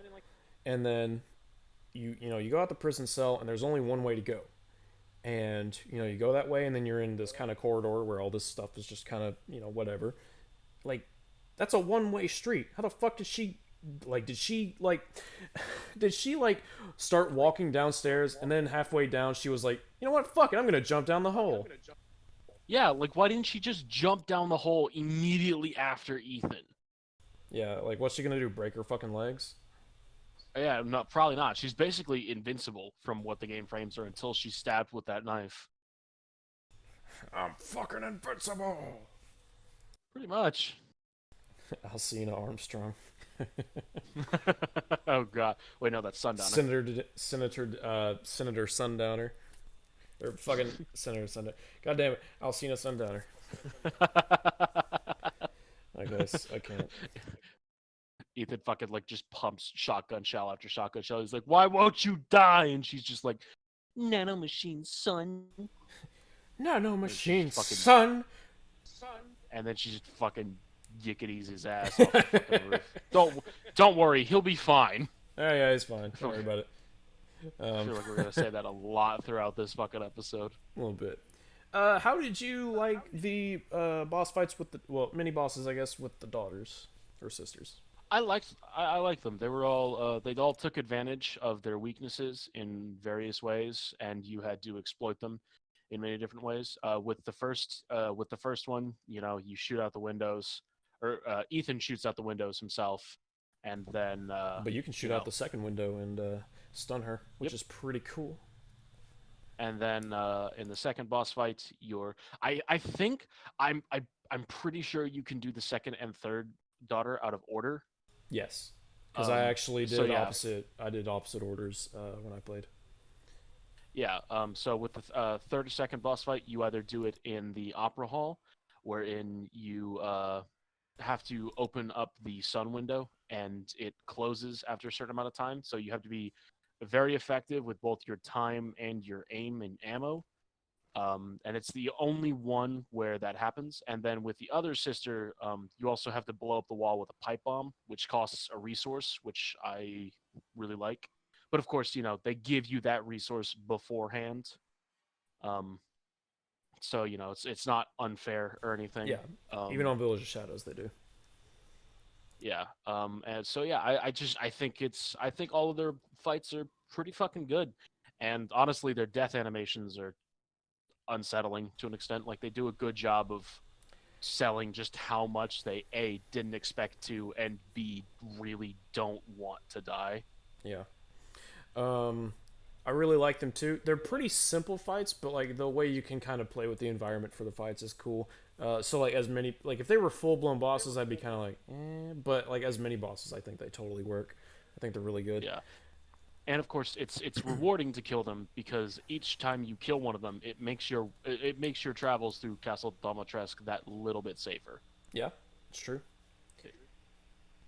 Um, One thing that I thought was cool was when I came across the note describing the sisters, or more specifically, their like the insects that make them what they are. Did you find that Yeah. note? Yes, I did, and I found that The very interesting. And introduction to the Kadu, or Kado, however, yes, whatever your sexual and preference. and I I like how it was framed as if they were some sort of gift for Alcina by Dude, Mother Miranda. I'm on the scene right now with her talking to Miranda on the phone, and I'm like, God, How the fuck did she not see Ethan? I was wondering the same thing. I was like, how the fuck did you not see me? Like, Like he's literally like right there, like right. You just have to turn your eyes she has the downward. worst peripheral vision, worse than Ethan's. Same. So yeah, it's worse than fucking Ethan. He's literally in front of her. Oof. Yeah, Like I but like the scene because I get to see her throw a giant dresser with I like basically no effort. But the come fact on, that guys. her fucking like each of her ass cheeks is bigger than a watermelon. Like it's crazy. I like that too. Like It's very like very take the nice. largest watermelons you've ever seen in fiction or in fact, And and make them bigger. fucking just take them both and like put your head between them and like that's what you're that's about what it is. Ugh, We need yeah, to pretty much. we need to calm down. But yeah, No. but I like the stuff where it's like for the daughters, the Kadu parasite, it's like the bugs that you see around them all the time. Uh, they they basically release pheromones, and that allows you to that allows them to seem to disappear and stuff. Which Lady Beneviento also Donna Beneviento also does something similar. It's pretty cool. I think just I like when Resident Evil's like okay, so you've seen they give you something like you'd see out of Metal Gear Solid 3, but then they're like okay, so here's the actual explanation. Yeah, That's pretty cool. I like how I like how they were able to present very supernatural looking enemies and Yeah. still managed to give some sort of like even like pseudoscience explanation. Oh my Was god, I just realized something. well, I'm watching the gameplay of after Ethan's thrown down from Alcina's room, and it's actually kind of worse because that jail cell, you actually have to crawl through a hole to get to the corridor.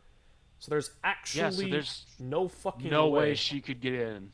There's literally no entrance for her other than the hole. So I guess canonically, she walked down the steps and she was like, you know what, fuck this. And then she went back up to her room and jumped down the hole.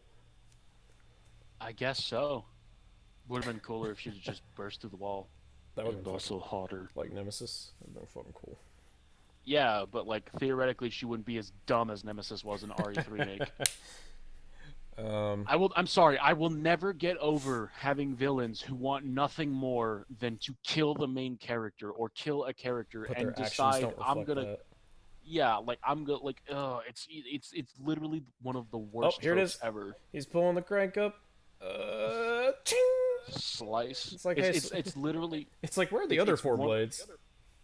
Yeah, it's well. I assume she can control how many are out at a time, but like She literally, oh it's my god, she literally says like I'd let you get away. I'm like, bruh.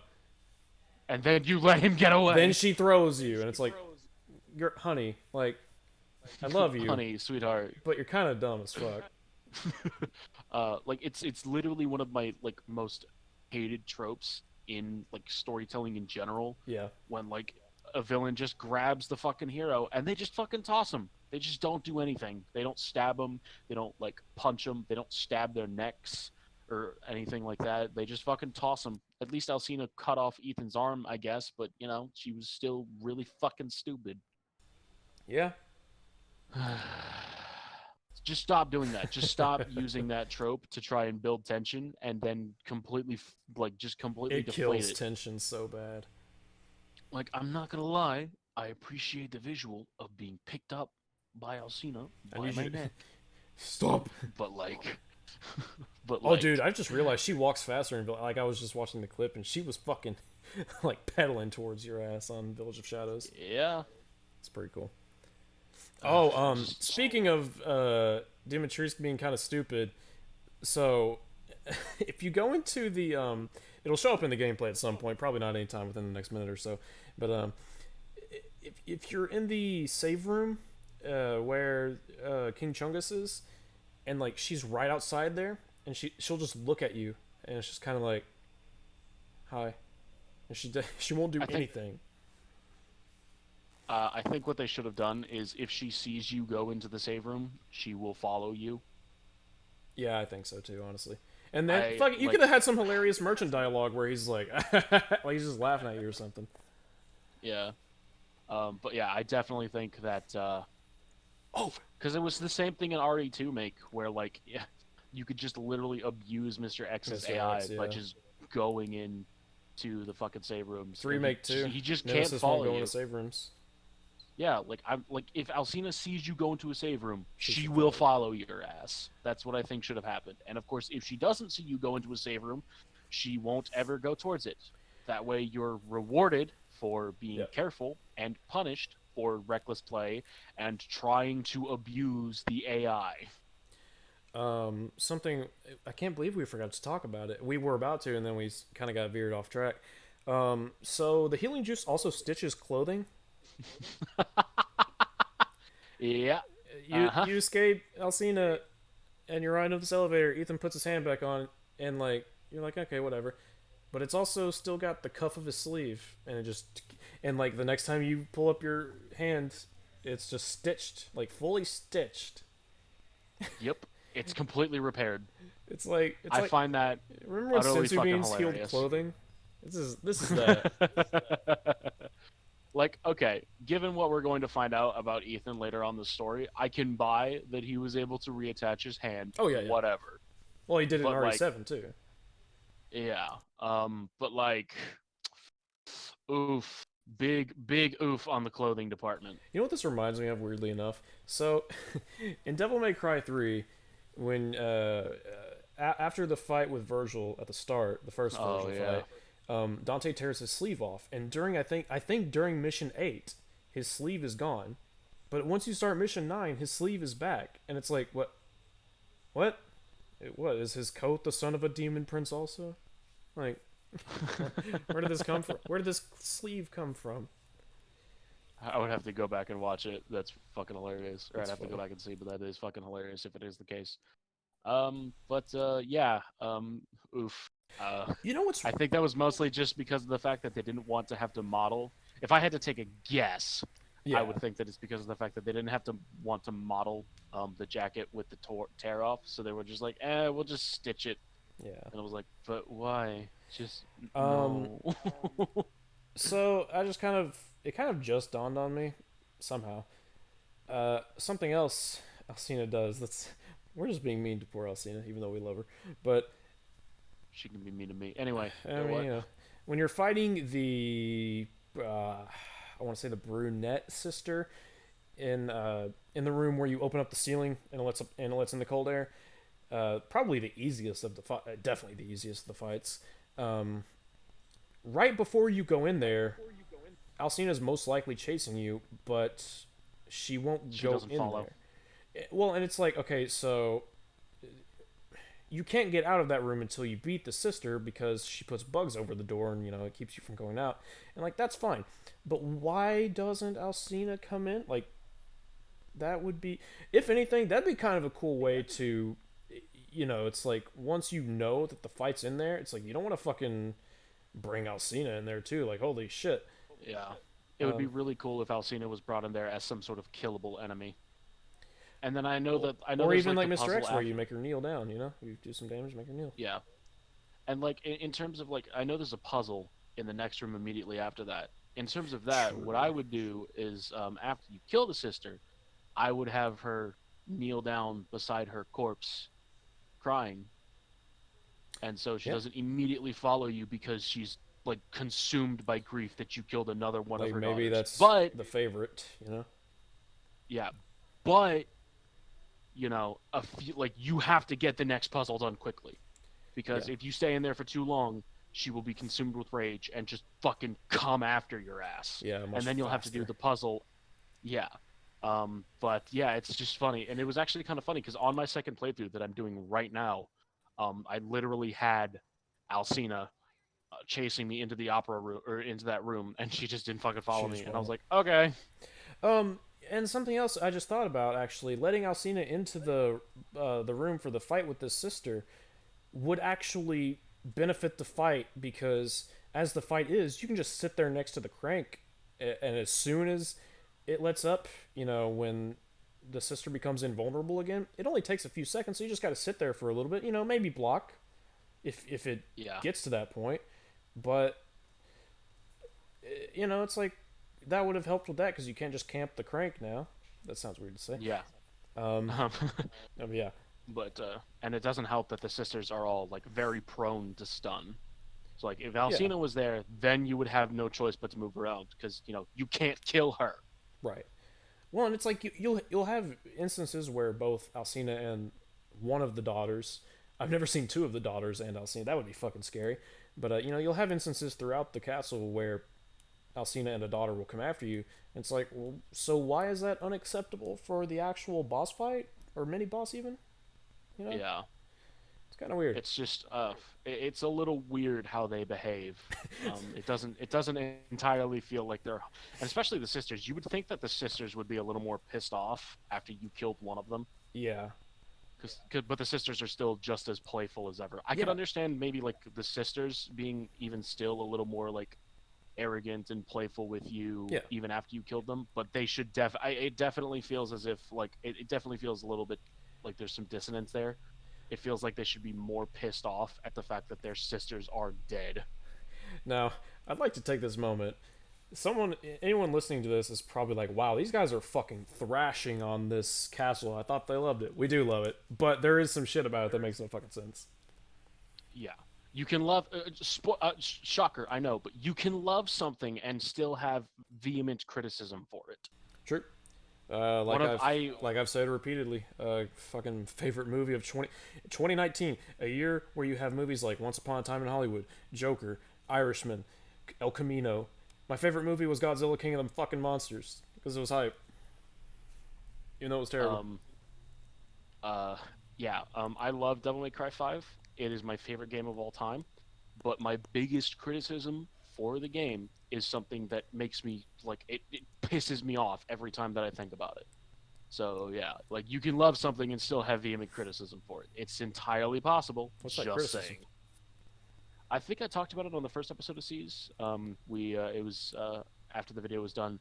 It's the fact that your score at the end of each mission Oh yeah, is it's an average rather than just like the raw style number. And so like if you're not going for no damage and you're trying to go for an S rank, you basically have to run away from a lot of fights if you want to get that S rank. Mission 10 Because if you is can't, just the final fight with the Angelos.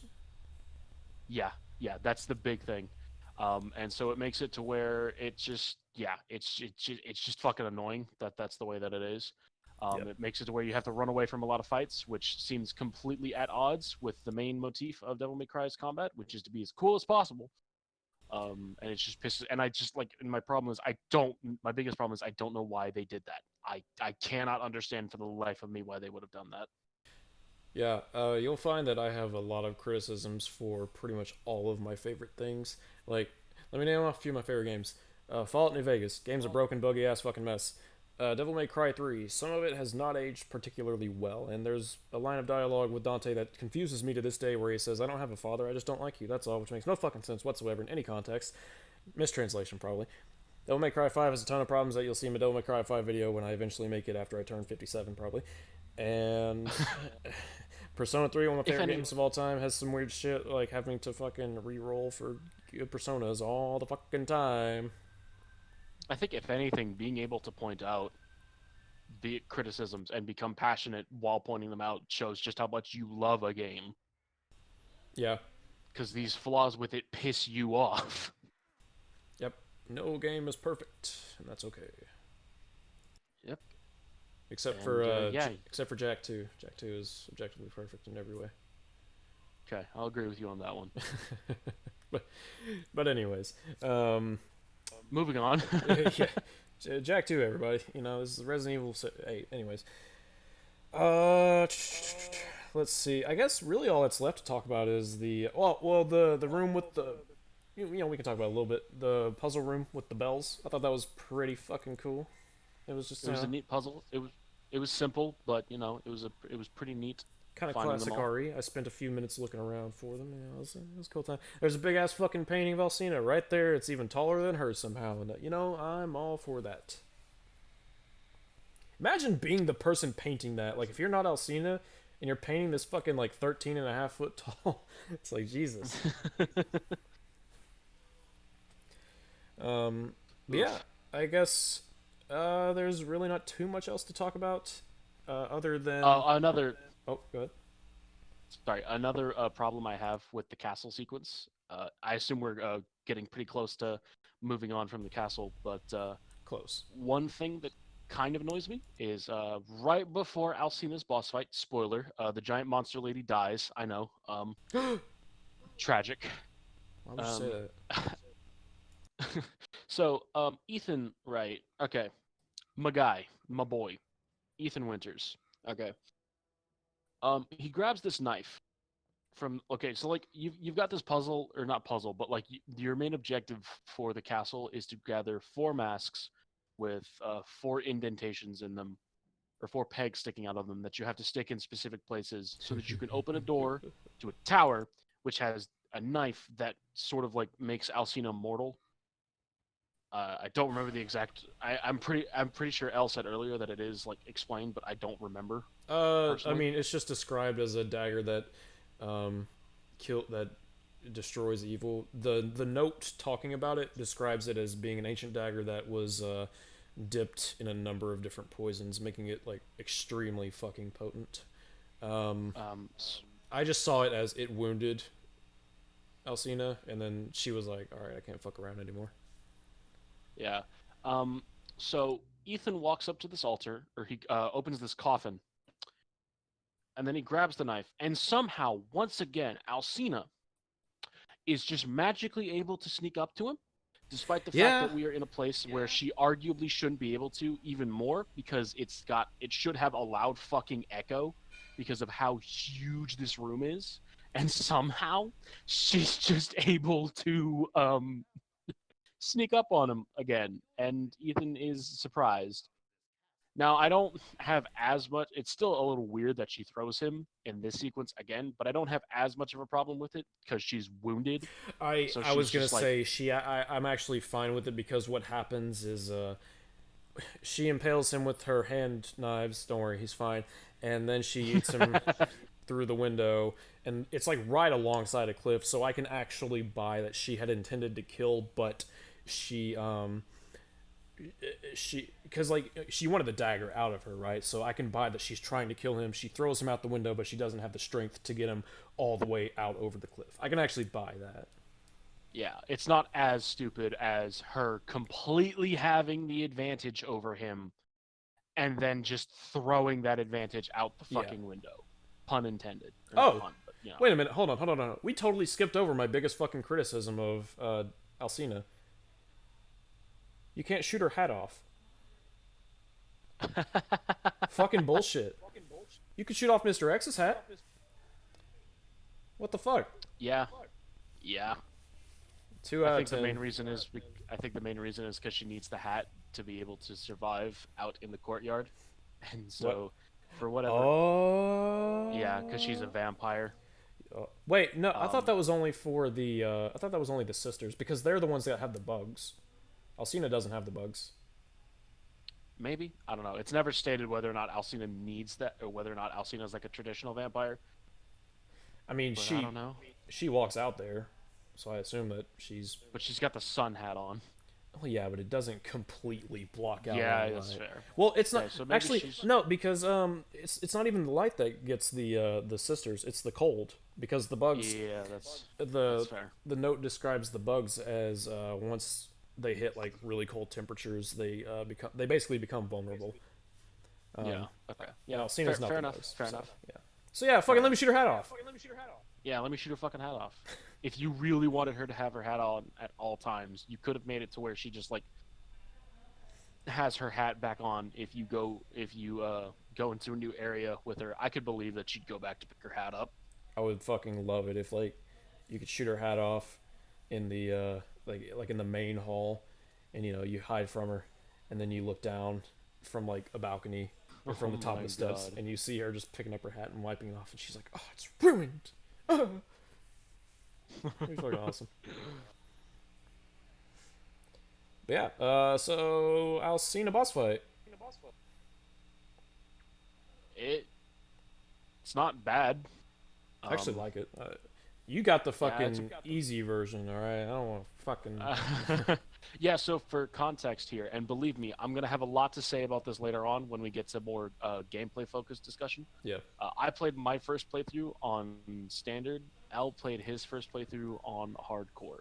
Let me tell you, they're basically night and day. Oh yeah.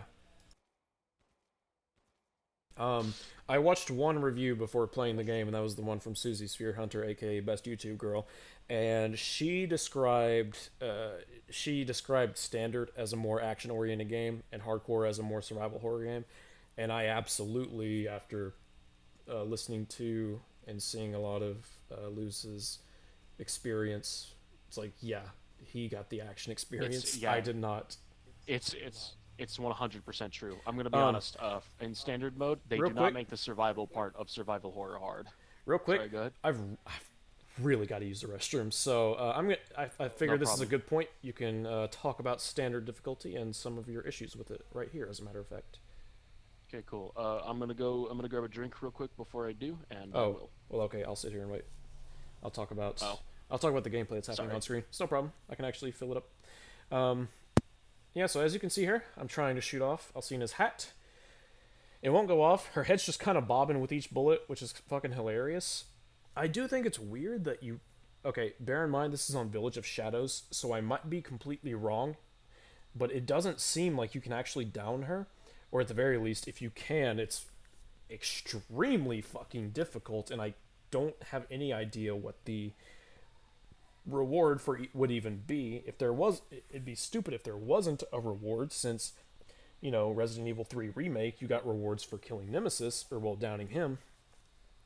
So I would imagine that that would also be the case here, but I wouldn't know because I can't down her because I'm on Village of Shadows and all I've got's the pistol. I reload the save here afterwards because I'm just I'm just trying to fuck with her. Oh yeah, I start knifing her too.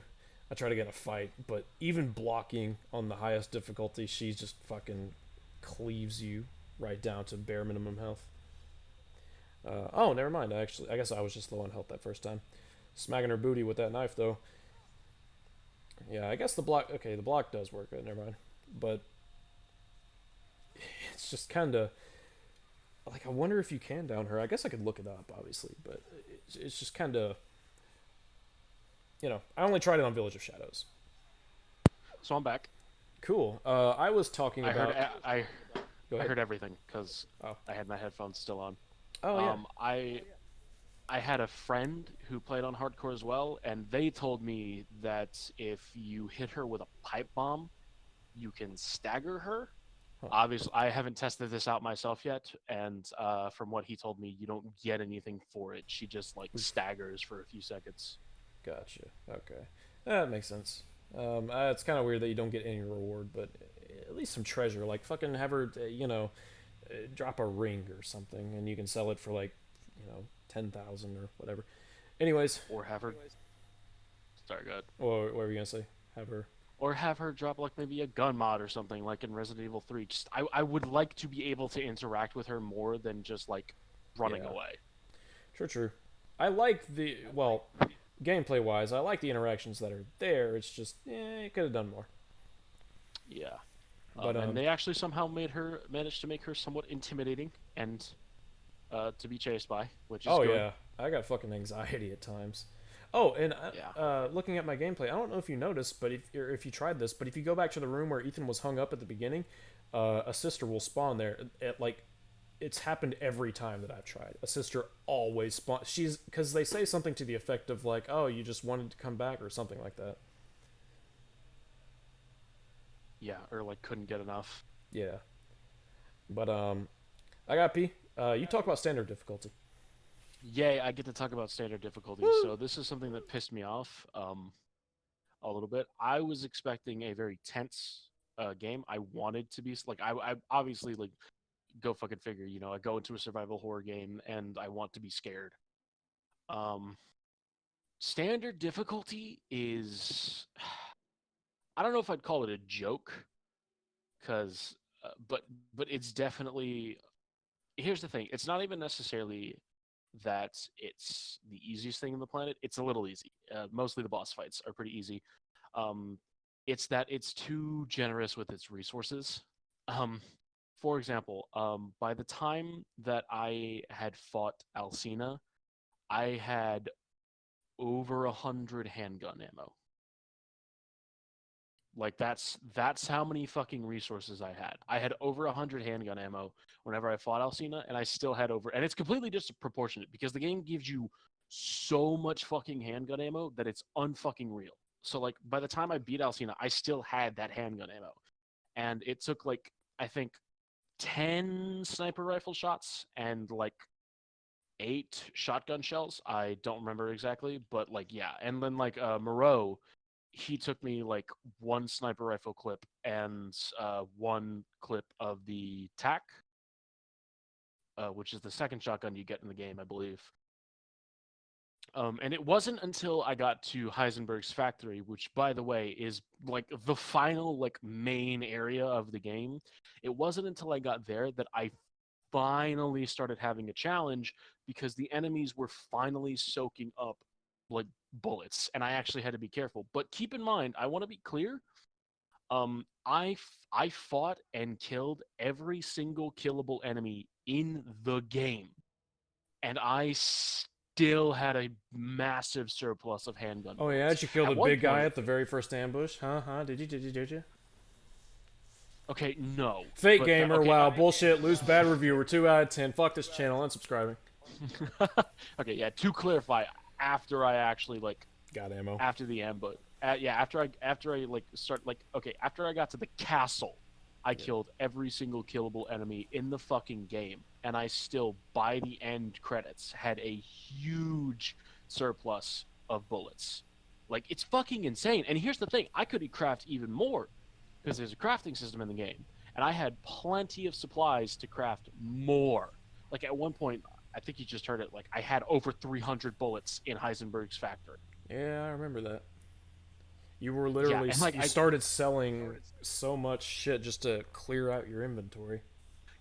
yeah, there was a point where it was actually I think that was actually before I went into Heisenberg's factory where I had to sell shit just to make room in my inventory because of how much ammo I had. Even now, like I'm kind of like, I'm on RE8 in the background, and even now I still have a huge surplus of ammo by the end of the game. It's insane how much supplies standard mode gives you. Like True. I mean it when I say it didn't make the survival horror part or it didn't make the survival part of survival horror too fucking hard, and I'm kind of annoyed that the game gave you so many fucking supplies. It was just annoying because at that point, like, part of the tension of survival horror is, you don't have enough supplies to take on everything. So you have to Typically. plan, you have to be spare. Yeah, typically. You have to be sparing and you have to, be careful. But in this game, I was able to kill everything that came my way that was killable. And yeah, I suppose yeah, it's I suppose now is as good a time as ever to talk about my experience. Oh my god, that fucking picture of the sister just right there. So I played on hardcore mode, and most of the game I was pretty starved for supplies, but they did a good job at stocking me up for boss fights, but making sure I didn't have much leaving the boss fight, which was really nice. The only time it really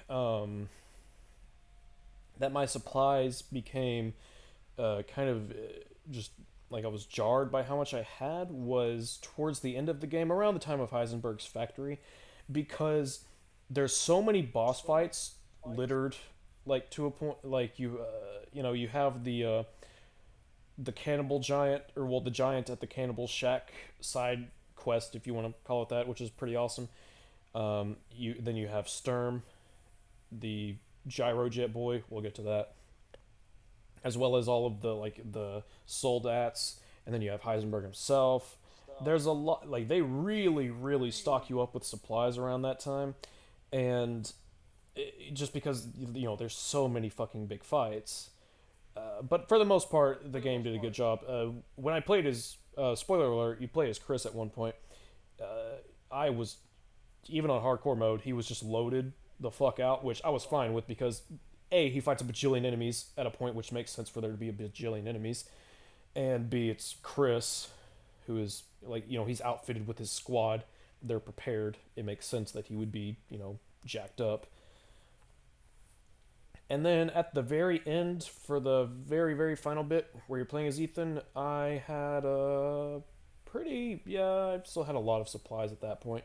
Because even during the Heisenberg fight, you can find stuff littered throughout the ground, like ammo and stuff. So yeah.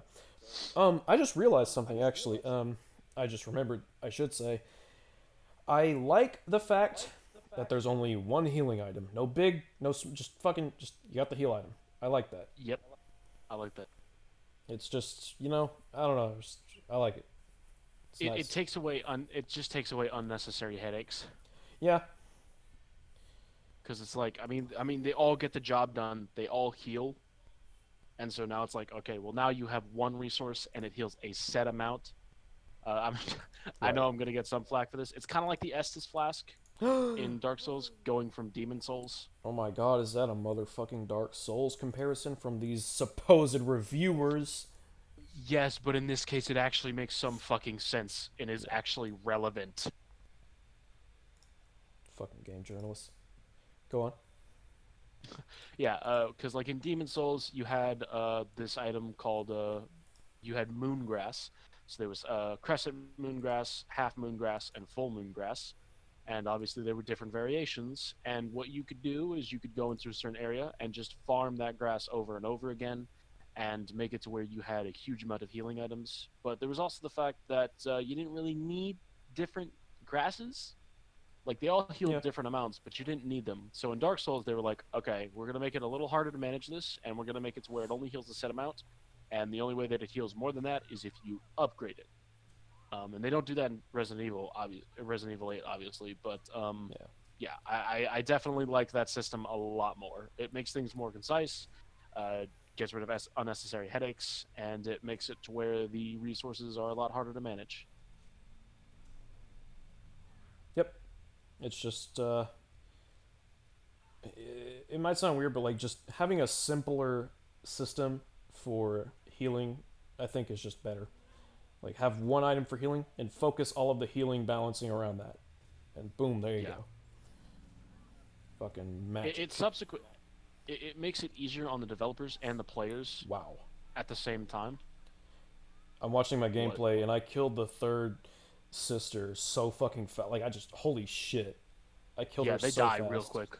Well, even on Village of Shadows, like the first two, this I think it was the first fight I had so much trouble with because they throw in the additional, the couple of enemies, which Village of Shadows, you cheeky cunt. But yeah, it was pretty cool. Um, so I guess we should talk about Alcina's boss fight. Yes. We talked about, you stab her with a knife, she throws you out the window, but it doesn't kill you. You drop the knife though, so it's like, oh no. And fuck, she just sprouts wings, and you're like, ah, she flies away. And then around the corner, just boom, fucking big ass dragon looking thing. I guess it's a dragon, and like Alcina's kind of she's got like the Quelaag thing. I know another Dark Souls reference. She's got like the Quelaag thing going on, where like the dragon starts at her hips, and but like her body's also mutated. She's got like all these tendrils coming out, and her face is just fucked up. Um, it's I love the design of this thing. It looks so fucking good, and you'll see it in the It's gameplay at some point. deliciously disgusting. It's really, it's damn. It's one of my favorite BOWs. I think in Resident Evil. Like that are other than like the obvious, you know, zombies. Yeah. Actual BOWs I should say. Uh, Yeah. it looks really fucking good. The fight itself, so well, okay, I should say, um, so she turns into this big dragon, uh, has the chance to eat Ethan like right fucking there, but instead she picks him up, starts flying, smacks him into the side of the castle. Don't worry, he's fine, and then drops him off on the roof. Charges towards him like you literally can't go anywhere as the player. You have to block this. So she charges towards Ethan and doesn't eat him. That's good at Well, no, least. you can actually, you can actually like You don't have to block her attack. You can just like shoot her, and if you deal enough damage to her, she will just fly away. Well, on the higher difficulties, that's more than likely not going to happen. Oh, okay. Unless you got like a fucking magnum or something. But Oops. but the game is kind enough to kind of load you up with a little. Well, I don't know how much standard difficulty gives you, but on hardcore in Village of Shadows, it was like I got like some sniper rifle shots, some handgun shots, and one healing item, and I was like, okay, that's fine for that's fine for going into a boss fight. On standard, it gave me plenty of ammo Damn. right before the boss fight. It gave me enough sniper rifle ammo and shotgun ammo to comfortably kill her. I don't think I used my handgun once in that fight. Jesus. Yeah, on both Yeah, I mean, hardcore and Village of Shadows, I had like I think on Village of Shadows, I actually had no ammo by the time I killed her. Or maybe that was Moreau. I'm getting a mixed. No, Moreau, I literally had nothing. I fucking killed him with a knife, which we'll talk about later. oh you'll yeah, you'll finally get to I see was. it. Um, but I think the boss fight's cool. Basically, you're on this square platform with like the middle part of it's the tower, so you have to go around in a square shape. There's two little I don't know, tiny rooms, for lack of a better word, on the side that you can hide from the bugs in whenever she throws her bugs out. She'll generally just kind of chase you around the square, and you have to time your shots pretty well. It's not too difficult, but at the same time, it's kind of easy to fuck up, which I Wait, like. she throws bugs out before you run up the tower No, in the so final phase. no, so like she'll start flying around, and she'll throw bugs out, and they'll like Oh, circle. okay, They'll go that around the that square. okay, my Yeah, bad. Yeah, I always got her down before she had the yeah. chance to do that. She'll Oops. fly out pretty far and like move around a bit, and that's when you want to sniper. It's kind of just free damage, but she has pretty simple attack patterns, but and behaviors. But for the most part, I like the fight. It's just you always feel like on the harder difficulties that you're really close to dying at any moment. Oh look, hey, it's the moment where she fucking stabs Ethan with all of her finger blades, and then he just stabs her, and Ethan's fine. Don't worry. Um, Also, I'm sorry, okay? I didn't know that it was gonna be that fucking easy. I blame you. No, but What did I do? yeah, yeah. But yeah, I like the boss fight. The music's really good. I like the her voice when she's like in her dragon form. It changes a little bit, and she's just kind of hysterical, and it's pretty cool. Overall, Yeah, just it's fucking cool fight. The gameplay will be of that fight for a bit because on Village of Shadows, she actually killed me a couple of times. I didn't know to hide from her bugs at first, which kind of fucked me up a bit. But yeah, it was a good time. sick, sick, sick, sick, sick, sick, sick, sick, sick. And then, oh yeah, we get to one of the weirdest fucking plot points of RE8, in my opinion. Uh, Rose has been divided Come, ooh. into flasks. I uh, I still don't really fully understand. um, but I mean, they kind of tell you straightforward, but you're just kind of like, huh? Like, say that again. Like, how? What? So, yeah, I also basically, wonder. holy shit, this game, what the fuck is the screen doing? Um, I also wonder how it is because, like, how much time has passed since, like, Miranda got Rose, yeah, and like, how much time has passed since Ethan was captured? How much time has passed since the convoy that Ethan was captured by got wrecked? And like how much time has passed for Miranda to have enough time to separate Rose into these flasks. Don't worry, she's fine by the way. she's like her daddy. Um yeah, spoiler. She's fine. Yeah, my problem with that plot point is how much time has passed to give them enough time to comfortably like separate Rose into these little pieces and then give them all to the four and, houses. and you might be thinking, dear listener, you might be thinking to yourself, oh, but you just said she's fine, so she wasn't split up. No, no, like the baby apparently got fucking like dismembered and shit a whole bunch. Uh, I guess. She was separated into her head, her body, her legs, and her arms, Yes, her arms all were in put in a these. flask, legs were put in one, body in one, head in one. Uh, Yeah, all in these square ass jars.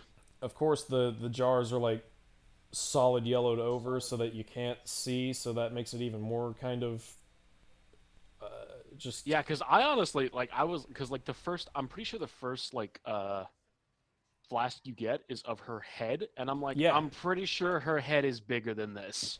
yeah, Like, yeah. call me crazy, but it looked like her head was a And, little bit larger than that and I've found rectangle ass I flask. I have found no notes or anything that like directly reference what the fuck is going on with it.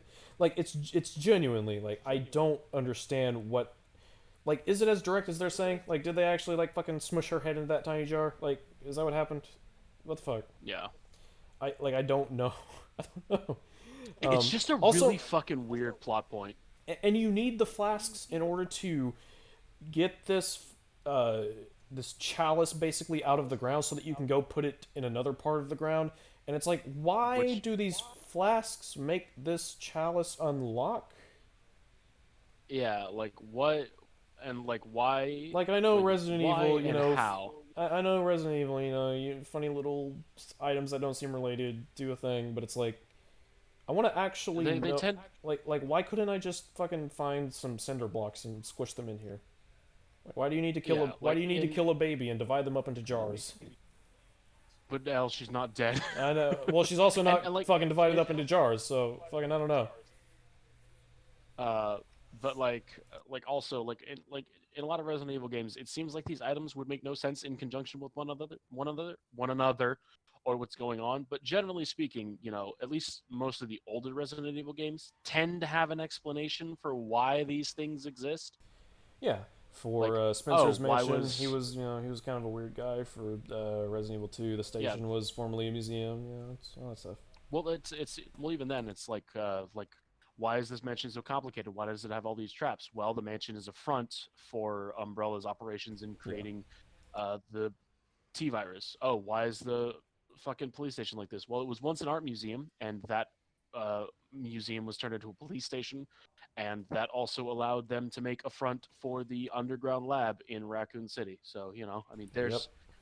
there's usually some kind of explanation for why these things happen or why these things exist. But in Resident Evil 7, or Resident Evil 8, I keep saying Resident Evil 7 because that was the first game Ethan was in. I apologize. But yeah, for Resident Evil 8, that we just don't get like the game just does not dwell at all on what is happening Yeah, or there's what like how there's how it is that legitimately this like works. no fucking explanation to it that I know of. For all I know, there's some. Maybe I just missed a note. Maybe there's some shit in the fucking Resident Evil wiki. I don't know, but as of right now, I am so fucking confused as to what is going on with this plot point. Actually, I just got the achievement for reading every single file in the game. Oh, nice. I'm Yeah, missing like there's no four, I think. I got 40. uh yeah, there's no fucking explanation for how it is that Rose is separated. Nice. Yeah. Yeah, they just tell us, oh yeah, Rose is separated in these flasks. Somehow she's completely fine. Well, But also someone, someone's gonna Rose's body is. Sorry, go ahead. someone's gonna comment and be like, actually, in one of the demos, there was a note describing how one time a baby was dismembered and put in a bunch of jars, and like that's how it is. And they're like, well, good for the fucking demo, but I'm talking about the actual video game, so leave me alone. Yeah. And then like next time we see Rose at the end of the game, she's hale and whole. Yeah. She's a cute baby. Got a big ass head. Yeah, I don't know how it fits in a jar unless you just. It's not so brutal, but you just fucking squish it in there. I mean, that's what had to have happened. I don't know, fucking. Uh, we spend so much time thrashing on the castle, but like seriously, we actually really love it. Like it's I think it's We both do. of our We favorite really. parts. I love the castle. It's my favorite area in the game. It's just there's Yeah, some same. problems. Yeah, there's some weird tisms in it. But next up is the house of Lady Donna Beneviento, which we actually go through a graveyard before we go to see her, where we Okay, so I'm gonna go ahead and talk about this. There's a graveyard, and you go into it, and you see this big fucking like fancily put together gravestone for when you get the slab to finish the gravestone. It says Claudia Beneviento, and I don't remember the exact dates, but it was something like 1987 to 1999, something like that. And so she's like really young, but it was also, a good like 20 years or so before the events of RE8. So you can assume maybe that it's Donna's sister, maybe, or cousin, or something like that. But and okay, and Donna has severe mental illness. It's talked about but never really explained in like notes and stuff. So it's like, oh, okay, so maybe her sister died and she got depressed and stuff, and maybe that's why she went to the dolls. And you can kind of put that together in your head, which is cool, but that's kind of my own inference. Like, there's really nothing concrete about it. Like, you just see this fucking fancy gravestone for a Claudia, and that's really it. I'm gonna be honest. At first I thought that Claudia might have been like a mother or something like that. No, the date says like, But I think she's like 12, when she died. Um, damn. So like, there's something kind of you can put together there. Like Donna has severe mental illness. She loves dolls. Her sister died young. It's like, oh yeah, she went to the dolls. Blah blah blah blah. But that's that's all you can say, and it's kind of weird. Yeah. Um, However, when you do arrive at the house, oh man, shit's fucking creepy. It's really fucking That creepy. house. That house, man. That house. It Okay, gets me. so for any First of of you who all, were I would. wondering if Mr. Seven Part Analysis of PT was going to talk about PT and the Resident Evil 8 coverage, correct. Because this, I don't, uh, no, this area was so, I don't want to, there's a fucking baby in a radio, okay, so it's obviously, it's basically the same game, if you think about it. Um, so you go into this house, and, there's all these dolls and stuff, whatever. You go down this elevator into what you, fucking low basement, I guess, it's really far down. well, Um, it's in the side. To be fair, the house is in the side of a mountain. yeah, that's fair. Um, and you get this really cool puzzle where you are given this. I guess it's a mannequin. Well, it's not a mannequin. It's like a It's a giant. It's a giant doll of Mia. yeah. It's a giant doll of Mia, and you're like, huh? How the fuck do these people know what? Oh, that's interesting. So, and you And have to solve also, this why do puzzle. these people? Go ahead. And also, why do these people have a picture of Mia while she's been shot by Chris? Hmm. Why do they have that? Well, I guess. Well, okay. I guess there actually is an explanation for that. But so you do this puzzle. I'm not gonna describe the whole fucking puzzle. But basically, you start putting things together, and you have to. The power goes out, and you have to activate the power so that you can go back up the elevator. That's when things start to get a little bit weird. So you put together this film for a projector, and it plays out this I don't know clip, I guess, of someone with a camera going down this well, and it's really creepy. It looks like something out of like The Ring. And after the projector is done playing the clip, the projector screen falls down for some reason, and that causes the bookcase behind it to open up for some reason. Uh, I noticed it in my second playthrough. I was like, wait, what the fuck? But Why? Resident Evil. But you go down the well and you find the what is it that you find? You find the key. You find, yeah, the key to the breaker box. Yeah. So you're like, oh, okay, you can open up the breaker box. So you go back to so you start making your way back to the elevator, and the lights are out, And that's when you hear a little something, and you're like, huh? And you start seeing blood on the walls. And you're like, huh? And at the very end of the hallway, this fucking I gotta pull up like a picture of it. This fucking horrifying baby I thing. I I should also mention that like leading up to the baby's reveal, there's like a massive fucking umbilical, like a really long umbilical cord Yeah, on the floor. it's almost like a PT reference. No, it's, um, It did feel a lot like PT, especially considering the fact that they like purposely take away your weapons during that sequence. yeah, Which yeah. They do take I away your weapons. They take away your weapons before you start the Mia puzzle. Yeah, I should mention one thing that I was worried about whenever I was first playing this was after I had gotten that section done, I was like, yeah, that was pretty cool, but like, what about on repeat playthroughs? It's probably going to be pretty tedious to get through. I did It's not do it bad. a second time on another playthrough, and I was able to get out of there in like I think like maybe like 20 minutes at most. So yeah, it was actually pretty quick. It's pretty Like if quick. you know Yeah. what you're doing, yeah, if you know what and oh, I also have to praise this. You wouldn't think I would have to praise this, but thank fucking God this game lets you skip its cutscenes. Holy shit. Um, I'm showing the baby monster on screen now. Holy fucking shit! This thing is just creepy as hell. And It it bothers eats me. you. Yeah. Yeah. I actually have the picture right. Boom. Yeah, the fucking it's an insta kill. Like you can't fight because you don't have your weapons or anything. If it grabs you, you're dead. It fucking swallows you, and you're like ah. Yeah, Ethan, it just fucking swallow Ethan's whole, and it's actually kind of I unsettling. don't think he's fine. I don't think Neither do I. I don't think he's Just okay. just gonna be real with you, fam. I think some things you can't come back from. Being swallowed by a baby monster whole, probably not one of them. Probably. But God, I and even when I was googling it just now, like this level is being described by a lot of people. I've seen like posts about it and stuff on Twitter, Facebook, Instagram. Like people, this level really fucking got to people. It's probably because it's based off PT Silent Hills, that canceled project from Konami you may have heard about. But I'm joking. But it's really like it's genuinely like really fucking terrifying. It's a little unsettling. I'm not gonna lie.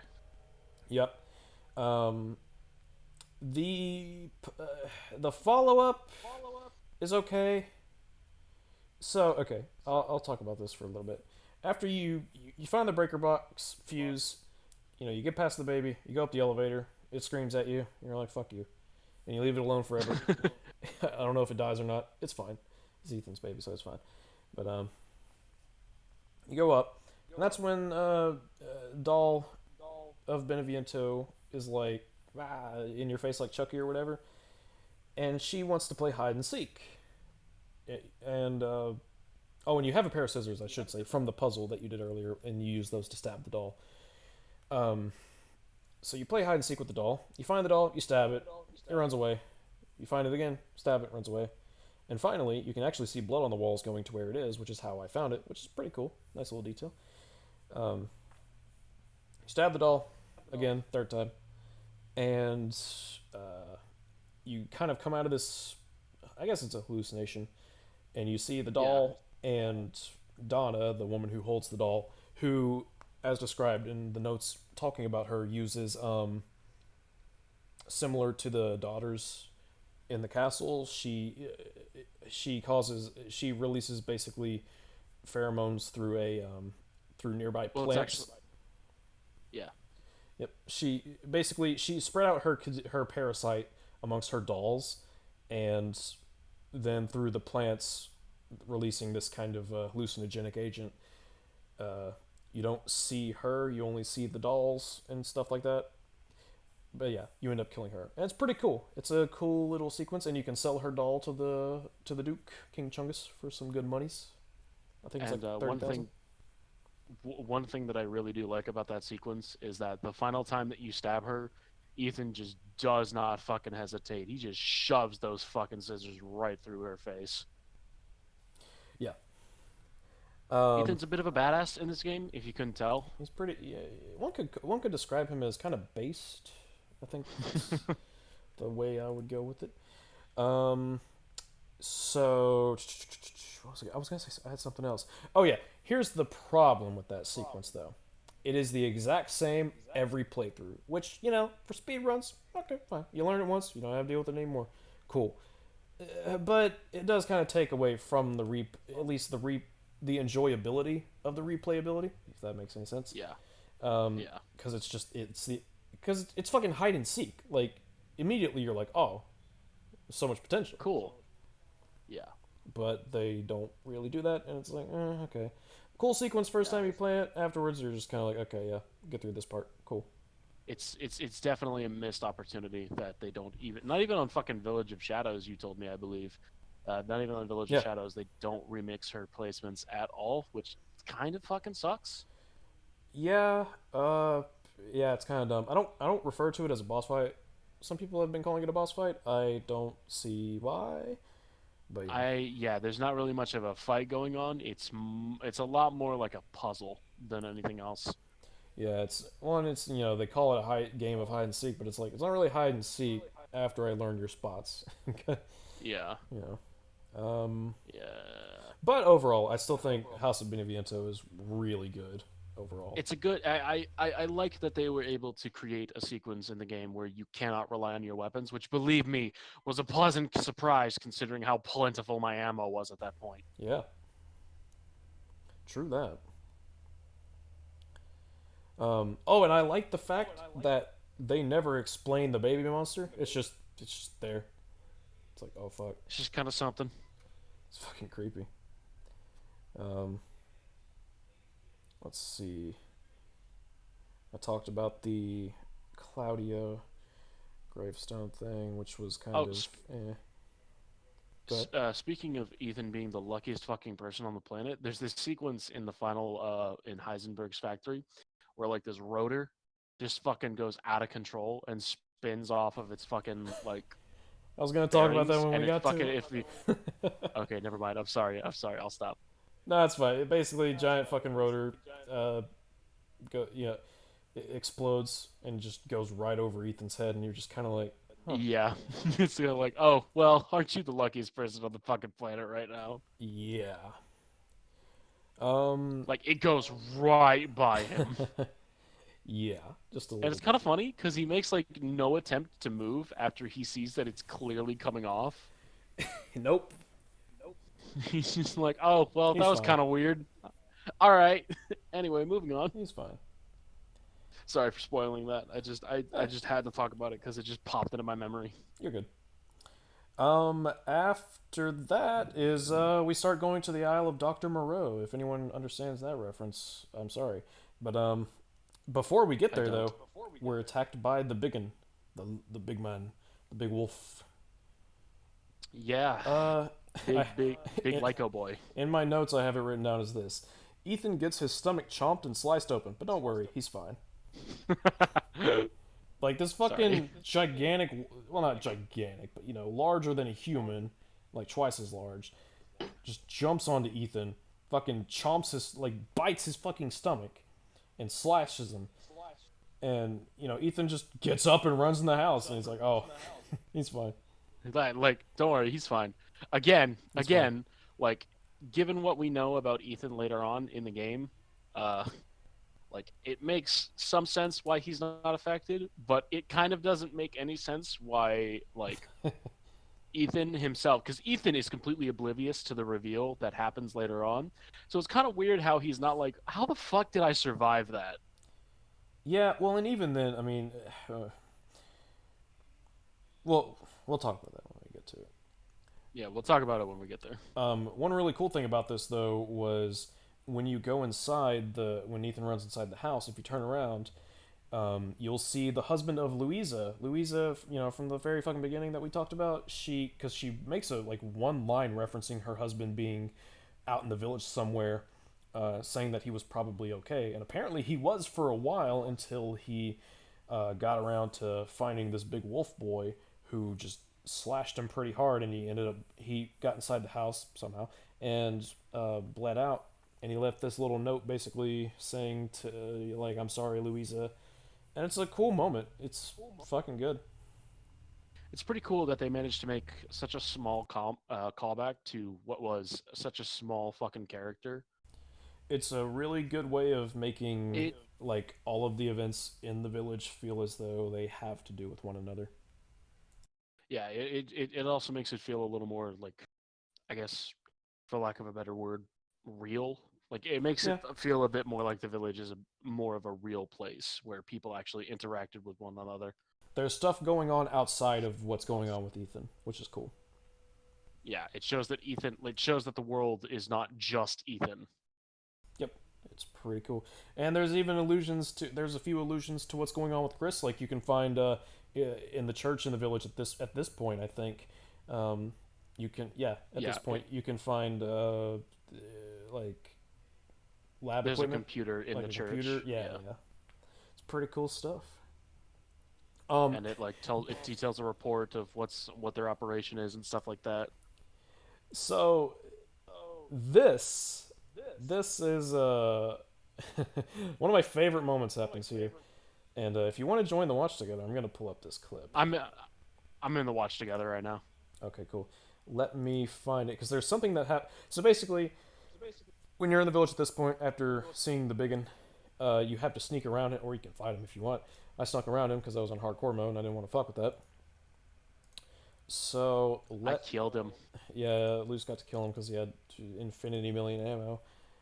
I really did, honestly. It took like I got the grenade launcher, and it was like 2 grenade launcher shots and like a few shotgun rounds. Yeah. Like the enemies in this difficulty are piss easy. I'm also gonna turn up the volume for this because it's just because I actually want like to play. It's this is fucking funny to me. Um, and then I'll explain. I'll explain it a little bit afterwards. So here we go. And you won't hear yourself in it, but you'll hear me talking to you. Yeah, like that one part aside, it's God, it's one of the best. I'm not able to have my sound on right now. Oh, you're fine. You'll still see. Yeah. Our engine, man, it's no fucking pushover.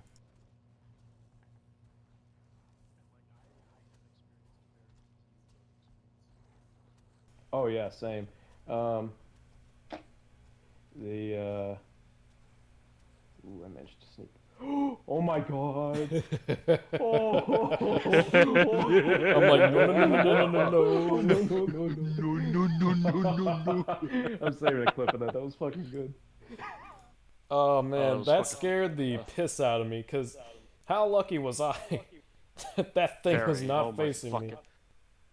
Jesus Christ, dude, that was insane luck. So for those of you who don't know, Village of Shadows is pretty cheeky in how it likes to fuck with the player at times. It's actually kind of hilarious in its own way. It's never actually bullshit. Like it's just it catches you off guard until you get to the boss fight, which is final boss fight, which is total bullshit. But we're gonna talk about that later. Anyways, so yeah, the good old Isle of Dr. Moreau. I don't even know if he's actually a doctor, but well, yeah, because he does the medical experiments. So yeah, he's a doctor. Let's see. We reach a tunnel, and Ethan's just kind of looking around, and he looks inside this kind of this shelter, I guess we'll just call it, where Moreau is kind of talking to himself. There's a flask, one of Rose's flasks, right in front of Ethan's face, like right there on a desk, right in front of him. He reaches in, and he picks it up, and you might be thinking, "Oh, well, that was easy." But Ethan decides, you know what? Just gonna chill for a bit. I'm just gonna stick around. He just kind of looks at Moreau. Finally, Moreau turns around, and Moreau's like, "Huh?" And Ethan's like, "I'll just be taking this." It's like, okay, buddy, your one-liners are fucking great, but did you have to? Did you need that one? Did that one? Did you have to get that in? You just needed the feel goods. Like, what the fuck, man? You could just. And then after that, and then as if that wasn't bad enough, he still stands there continuing to talk to Moreau. Yeah. Instead of getting the fuck out, and then he lets Moreau trap him in his cave. It's fucking it's hilariously stupid. We thought in the worst possible way. We thought our dearest 9.5 foot tall lady had some lapses in judgment, but that one might just take the cake. It might. Like you've got literally one of your main objectives in your hand, and the person who's guarding it is none the wiser. In your half hand, and the person guarding it is none the wiser. And what do? You stand there and let yourself get caught. Yeah, Oh boy. that is that.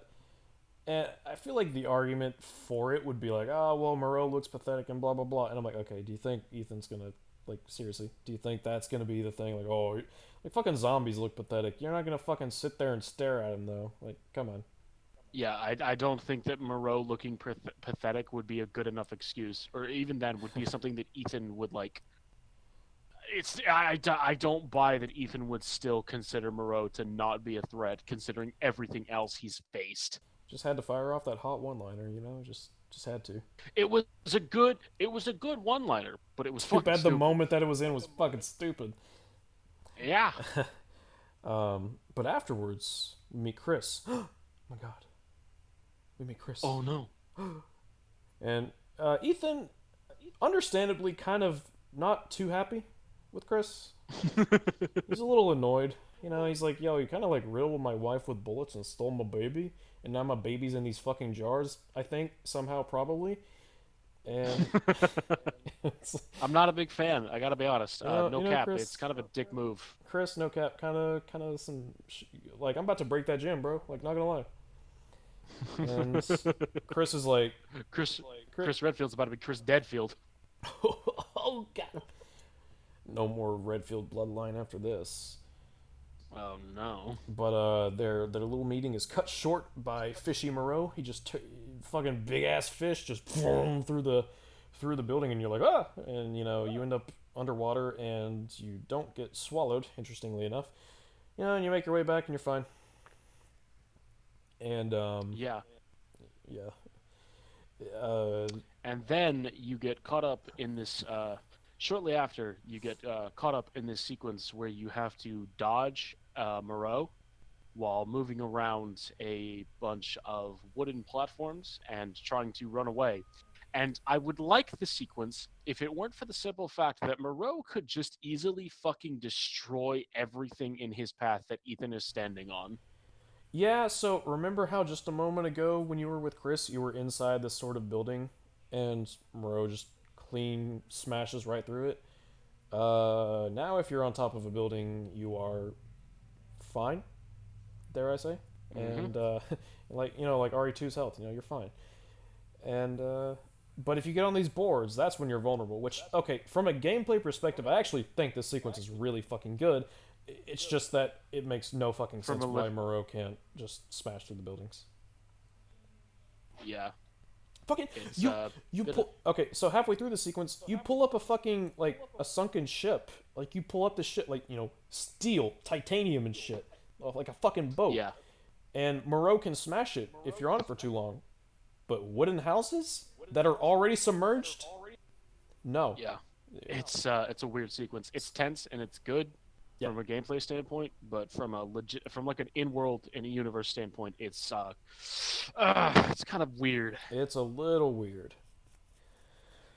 But and then another instance of Ethan being the luckiest motherfucker. There's one point where you take, I guess it's a zip line, you can call it that, from one windmill to another, and you know the other windmill you're going to be safe at because it's basically on land, which Moreau can't go onto because he's a big fish man, or at least you know you think he can't. And Moreau just jumps out of the water, and man, if Ethan was even if his foot even was just a little bit lower, this game would well he'd be missing a foot.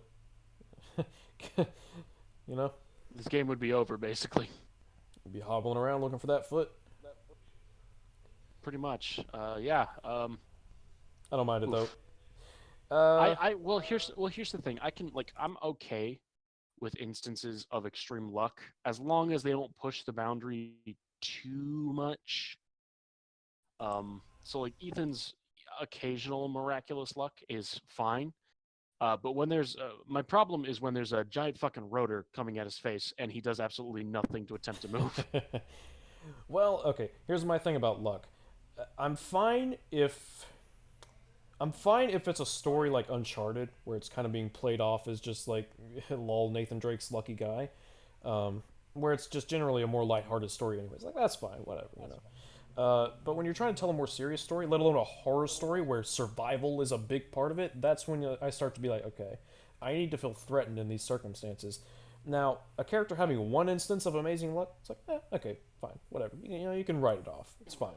As long as it's not reliant on other characters acting retarded, then that's when I start to go. Then it becomes an even bigger problem when these instances of just cosmic luck are happening kind of frequently. That's when I start to go, okay, this is a little hard to invest myself in when, like, I would yeah, say that I, I would say that having the occasional cosmic luck is not horrible, but when you have occasional, them as yes. frequently, yeah, but when you have them as frequently as Ethan does, and let me tell you, he has them pretty often. That's when I start to have a problem. Ethan is simultaneously the unluckiest and the luckiest bastard alive. Like, I swear. He is. He really is. Like, there are times where he's getting half his fucking hand chopped off, and there are other times where he's getting a full hand chopped off, but then he just gets it back. So I'm like, well, you know, it's a little weird. But following this sequence, we get an actual boss fight with good old Moreau, and this is the point where I'm going to be pulling up some gameplay because I got something interesting. I will say, I actually like this fight. Um, Basically, you're in this kind of. What happens is you unflood uh, the part of the village where Moreau was swimming around. So now he's got to walk around and stuff, and it's just really awkward because he's a big fishman. So it's kind of like the Alcina dragon fight where you're running around, you look back and you shoot him, but you gotta time your shots and you can't just sit there. And that's cool. And he has like this, he spits acid and shit, where it kind of gives him a ranged attack, and you got to be careful about, even more careful about when you're doing your shots and all. And that's cool. And he has this attack where he'll get up on top of a building and he'll fire off. He'll cause like acid rain, and you got to get under some shelter, and it'll even cause some blight, I'll call it, to come up and block off certain paths, which you'll have to shoot your way through or knife your way through. But knifing is slower, and since you're running all the time, you don't really want to do that. It's a really cool fight. I like it. I like it. However, there are two things about this fight that I really hate. One, the blight, like the walls of pus that he brings up, they do not look good at all. They look pretty bad, actually. Um, They're too smooth. I They Yeah, contrast way too much with the rest of the world. I don't have like an image right now. You might see it in the clip. I'm about to put the clip up, if I can find it. But let's see. Is it? Yeah, this is it. But yeah, basically like the pus and blight and all that stuff that Moreau causes, it's just so smooth. Like, it looks low texture. I don't think it is, but it looks so low texture, and it really just, it stands out in a bad way against the rest of the otherwise really highly detailed, highly textured environment. Yeah, like you have these really rough, coarse environments for the most part, and then like he gets that pus, and it's like really fucking smooth and stuff like that. Like it doesn't look like it fits in the world at all. It does not. And also, here's the footage of me killing this thing with a knife because on Village of Shadows difficulty, I used up all of my resources. I used up everything, and I found a way to glitch him onto the level geometry, which this game's AI. Does this goddamn thing have? This game's AI is a little exploitable.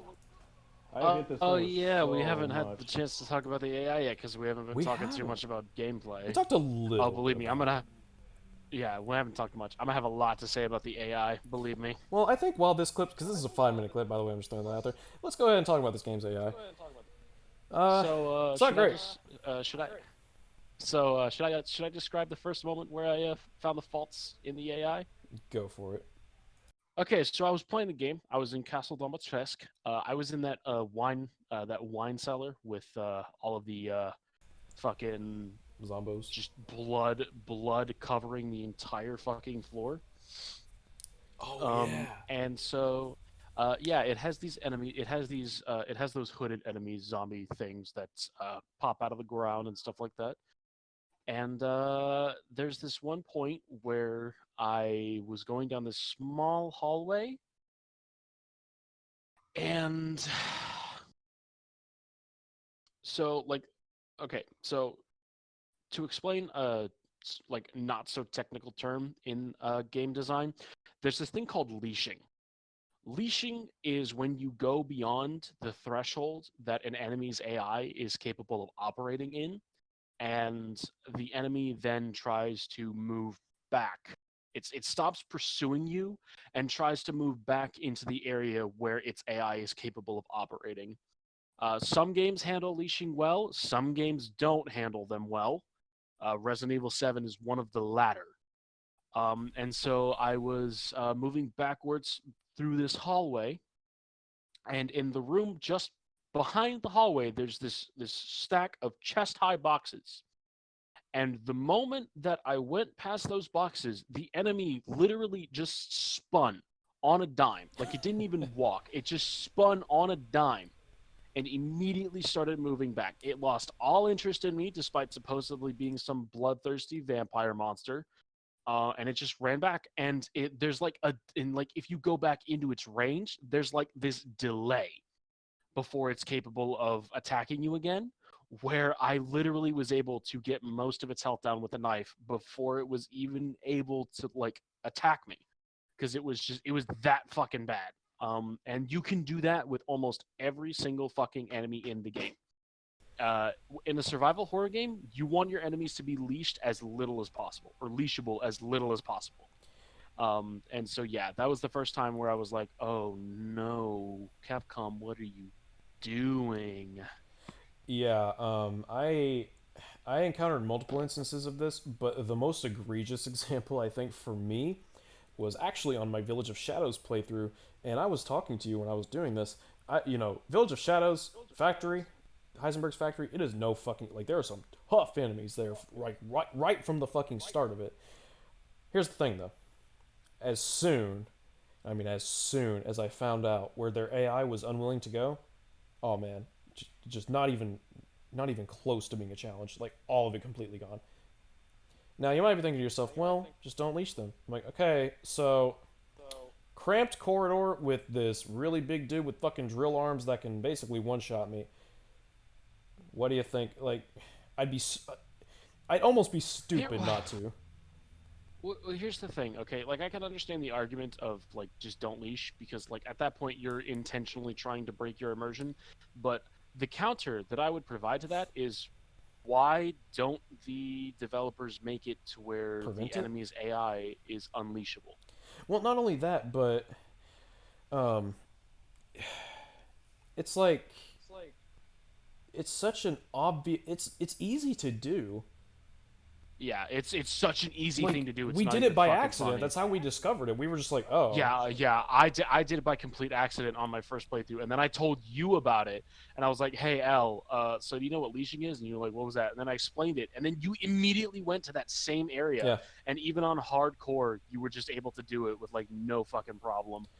yeah. It was my first instance of that happening was in the same. It was actually a little bit before that. It was the very first time you go down into the underground area where the cages are from the Maiden demo, and uh, I just I pulled back because like I was getting kind of overwhelmed, and once I went beyond a certain point, it was like oh, it's like okay, so now I have the option to I cannot leash and go into this cramped area where these enemies are waiting for me, or I can sit back here and wait for them to do something so I can run past them, or I can just shoot them from a distance.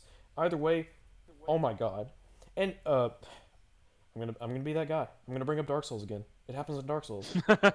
When It happens fucking a lot in Dark it Souls. happens, It's holy bad in fuck. Dark Souls. It's really bad. And fucking Black Knight's like the most tough ass fucking ballsy enemies ever.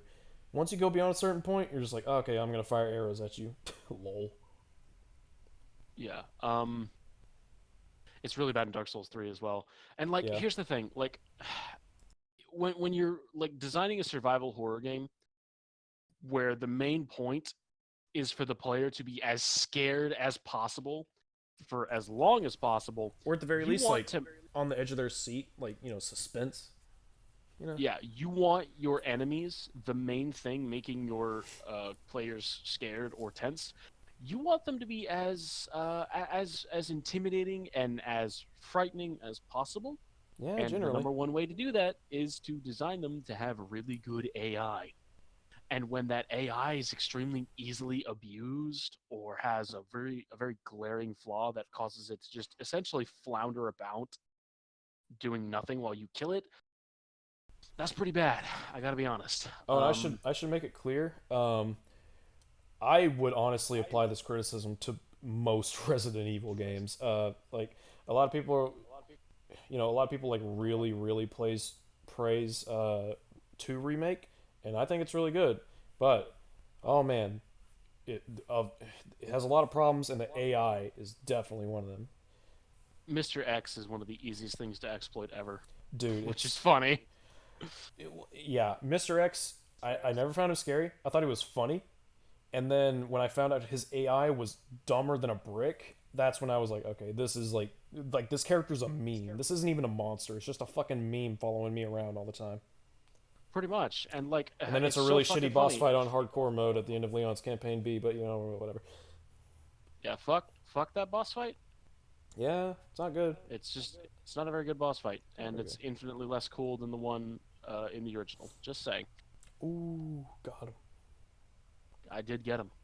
But yeah, the AI isn't terrible all the time, but when it's when you know the leashing points of an enemy's AI, it's pretty bad. When you can Like they just discover it by accident so early on in the game, that's when it's like, yeah, okay. like yeah, I don't even think I had the shotgun. I think I might have had the shotgun by that point, but like I know like I didn't like I hadn't even Yeah, you would I have was you would have had the shotgun, yeah. yeah, I was not that far into the game. I was not even close to being done with Castle Domitresk. And yeah, then I told L about it, and he went to the exact same area and was able to do the exact same thing with no problem. I'd already done it, yeah. So yeah, it's Yeah, and that AI that clip definitely of needs me some just tweaking. that clip of me just fucking with Moreau. It's like, Yeah, that too. The fact that it's on a boss as well is even less acceptable. yeah, and again, I discovered that by complete accident. I was running from him, and I turned around real quick because I wanted to shoot him, and there he was, just caught on the level geometry, and I was like, oh, okay. So I didn't really pay mind to it. I was like, whatever. I don't need to exploit it. But then I ran out of ammo completely, and that's when I was like, hmm, okay. So I can do one thing. I can try to knife this boss 50 million times while he runs at me spitting acid and is able to one shot me pretty easily, or I can catch him on this level geometry and just cheese him and have a good easy time while I'm talking to my buddy. Which do you think I'm gonna do? It's like, oh, Yeah. no fucking skill choice. Well, okay, but like, I'd have to be like, okay, I'm not a fucking Resident Evil god or anything. I cannot knife only fucking Village of Shadows Moreau. I'm sorry, I can't do it. I just can't. I'm not. I'm good. I'm pretty good. I like to think so. I played most Resident Evil games. I like to think I'm pretty good. That is not something I can do though. Yeah. The only Resident Evil game I've beaten on the highest difficulty with only a knife was 3 Make because the dodging mechanic is so good. Busted. Uh, arguably, I'll say. I haven't finished RE3 make. I was just like I was kind of like, just guessing that it was busted. Uh, no, it's just really high risk, really high reward, and when you get good at it, ooh, it's good. Nice. But Nice. it isn't easy. I will give it that. It's not easy to do. So And there's also a boss later on in the game that we'll get to, believe me, that I think is a good testament as to why it is that maybe some kind of dodge should have been implemented into this game. L knows what could you be damn talking? well What could you which be one that talking about? is. Jeez. But we kill the fisherman, and we go and we're contacted by our good old friend Caesar. Heisenberg, and we've talked about him. Well, we've said that he's awesome, but holy fuck, can we talk about how awesome Heisenberg is? he's, Heisenberg's pretty sick. he's so He's a fucking likable. surprisingly he's a surprisingly somewhat sympathetic character, Yeah, I actually but also I felt for the guy. but also like man, Clearly very he's selfish. Yeah, clearly very selfish. He's got a sympathetic angle to him, but he's clearly very selfish and self-centered and stuff like that, and it comes through really heavily. Yep. Also, DMC6 Dante is looking pretty good. I like this hammer weapon that they're touting.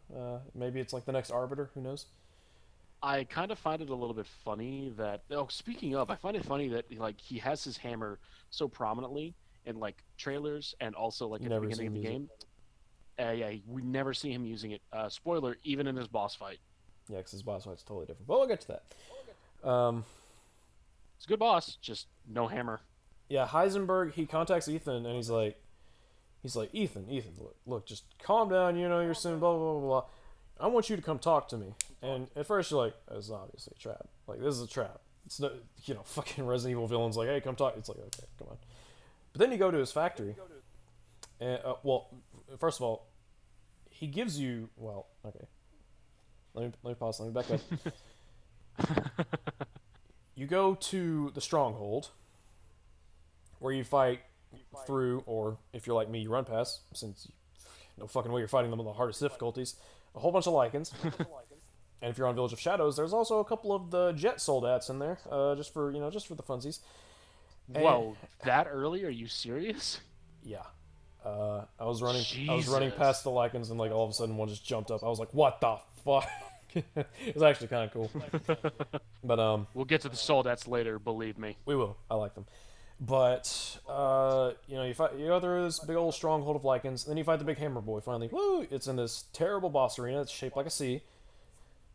On Village of Shadows difficulty, I said fuck it and just used the infinite grenade launcher because I did not care. I flashbanged him, and then I pulled out my infinite ammo, fully upgraded him 1911, and I just shot him until he was needing to be stunned again, because that fight was annoying as piss. I died to it quite a bit. I got really, really close to killing him one time, and then, okay, so throughout the fight, he spawns in some ads, a couple of wolf enemies, sometimes three, and it's like, oh gosh, but whatever, you can deal with that.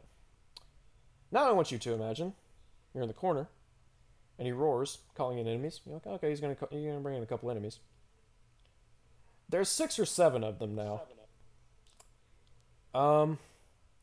So living. Let's talk about living. You can only do so much of it in that situation. It's not good, and that was the moment where I was like, yeah, fuck this, and I pulled out the infinite ammo, and I was just like, fuck this thing, and I killed him. Woohoo!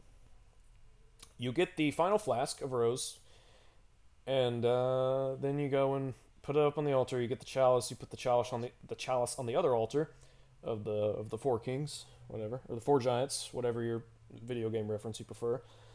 And bridge comes up, and this big old bridge going right to the factory. And Heisenberg's talking about how he wants to meet you on the intercoms. And you're like, okay, this bridge is gonna like explode or something, right? Nope. Across the bridge. Factory's in this big old field. You're like, oh, he's gonna ambush me, right? Like, it's like the part earlier on in the village. Like, there's gonna be like this. There's gonna be brustling in the bushes and be some lichens. Nope, nothing. Heisenberg he actually wants to meet you, and he talks to you. And he's like, yo, Ethan, I hate Miranda too. She fucking like kidnapped me and shit and turned me into what I am. And you're like, oh. And then he's like, I want to use Rose as a weapon. And Ethan's like, yeah, no, we're not doing that. And Heisenberg's like, come on, dude. And the whole time there's this noise going on down below the room, and you're like, what the fuck?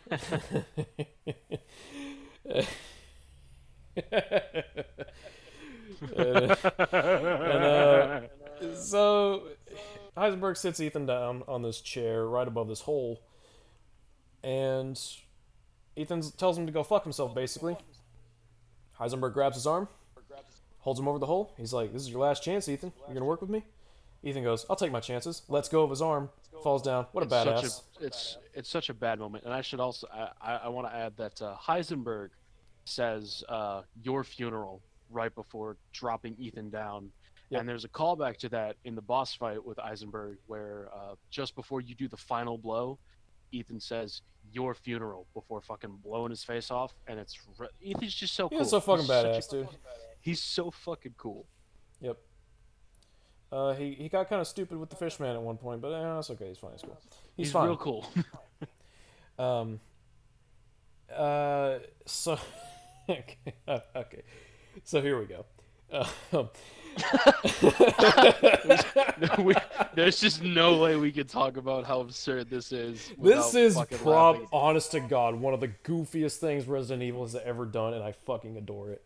So Heisenberg And drops you down the somehow- hole, Yeah. hearing all this noise, and you turn around. Or at least sometimes you turn around. Sometimes you're facing that direction. You know, whatever the fucking cutscene prefers to leave you at. But it might get you killed at some point for expecting one. Who knows? So there's this big zombie, pretty muscular looking. However, the top part of his body has been outfitted with a fucking jet turbine.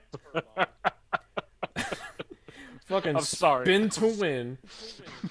I gotta fucking look up this thing. I gotta show this fucking. This thing is, dude. What is this called? Let me pull up my notes. What's this fucking thing called? He's called Sturm. Sturm. That's it. Oh my god, Sturm. Fucking. Oh, he's so fucking cool. He's just got a fucking. He's just got a fucking jet turbine. There's a fucking walking jet turbine. Like, think. And let that image sink. I'm about to pull up the image. Actually, let me just fucking. And it's so funny too because you find a note later on in the game or later on in Heisenberg's factory where he talks about how Sturm is apparently so fucking stupid that he accidentally cut his arms off with his own turbine. So he's got no fucking arms. It's just this dude waddling around with stumps with a fucking jet turbine on his face. This is okay. So I told you that I watched Susie Sphere Hunter's review, and she was like, okay, so there's this moment where you get to Heisenberg's factory that just overstays its welcome, even for Resident Evil. This is fucking stupid. I was like, what could she be talking about? And then as soon as I fucking looked at this thing, I was like, oh, that's it. Okay. A fucking walking jet, he just walks at you. That's all he has to do. And I'm sorry, I can't. It's so fucking awesome. that's fucking base. Dude, Sturm should be... Dude, okay, it's like Shuckle is my pet. Sturm is gonna be your pet. You don't have a choice. Yeah, in this. Sturm is my pet. I'm Fuck just gonna yeah. draw Sturm in the background of every fucking C's thumbnail now. Fucking do it. I'm gonna put him in the thumbnail for this one too, somehow. So I have a video. I have one more video. Well, I have a couple more videos. This is a nice little clip though. I sent it to you, but I don't know if you watched it. Well, I sent it to you via Twitter. Those Twitter links that I sent. Oh, you. Twitter. Okay, yeah. Twitter is. If you ever want to get in contact with me about something, don't ever go to my Twitter. It's bad. Well, I about sent you the giving me Twitter notifications. link on Discord. Is what happened. Oh, okay. So you're in the watch together, right? Sorry. Yes, I'm in the watch together. So I'm gonna turn this volume up. There's this one encounter with Sturm that on Village of Shadows. Also, Sturm's boss fight is fucking dank. It's dank. All right then. I see your game, Drill Man. Somehow he didn't actually deal too much damage. Thank you. Whoa, hey, big windmill boy, what's up? I forgot you were here. Actually, I don't even remember. Oh no.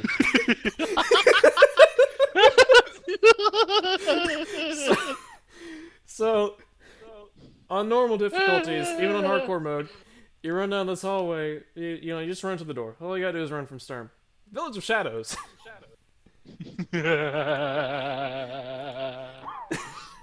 No. Oh no. No. Wait. I was kidding. Guys, I was kidding. No.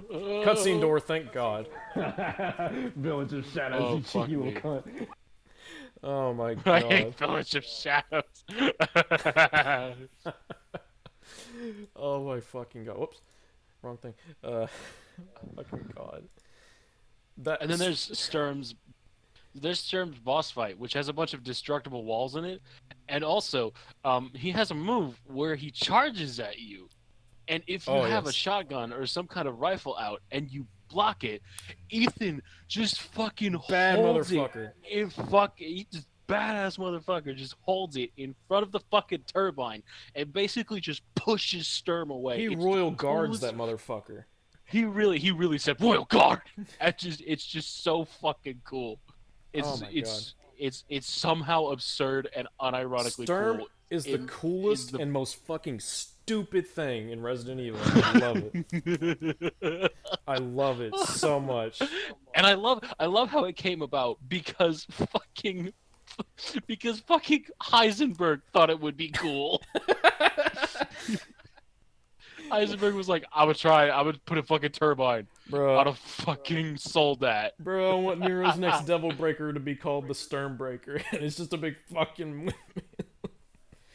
Oh my that would god. be so that would be so fucking cool, unironically. Dude, yes. Please. Capcom, hear us out. Please. Capcom, hire me. Devil May Cry 6. Put fucking Sturm Devil Breaker on there. Sternbreaker. Not, you might be thinking Stormbreaker? Nah, Sternbreaker. Sturmbreaker, baby. Oh my god. I'm sorry. I'm still not able to get over it. It's just the coolest fucking thing. He just fucking burst through the wall with a fucking turbine. Let's watch that And he clip just one more like, time. what Let's just give this one more view. This is honestly my favorite clip I think I've ever seen from a Resident Evil game. This is fucking hilarious. I'm sorry. My laugh is probably really annoying right now, good, but you're it's so fucking hilarious.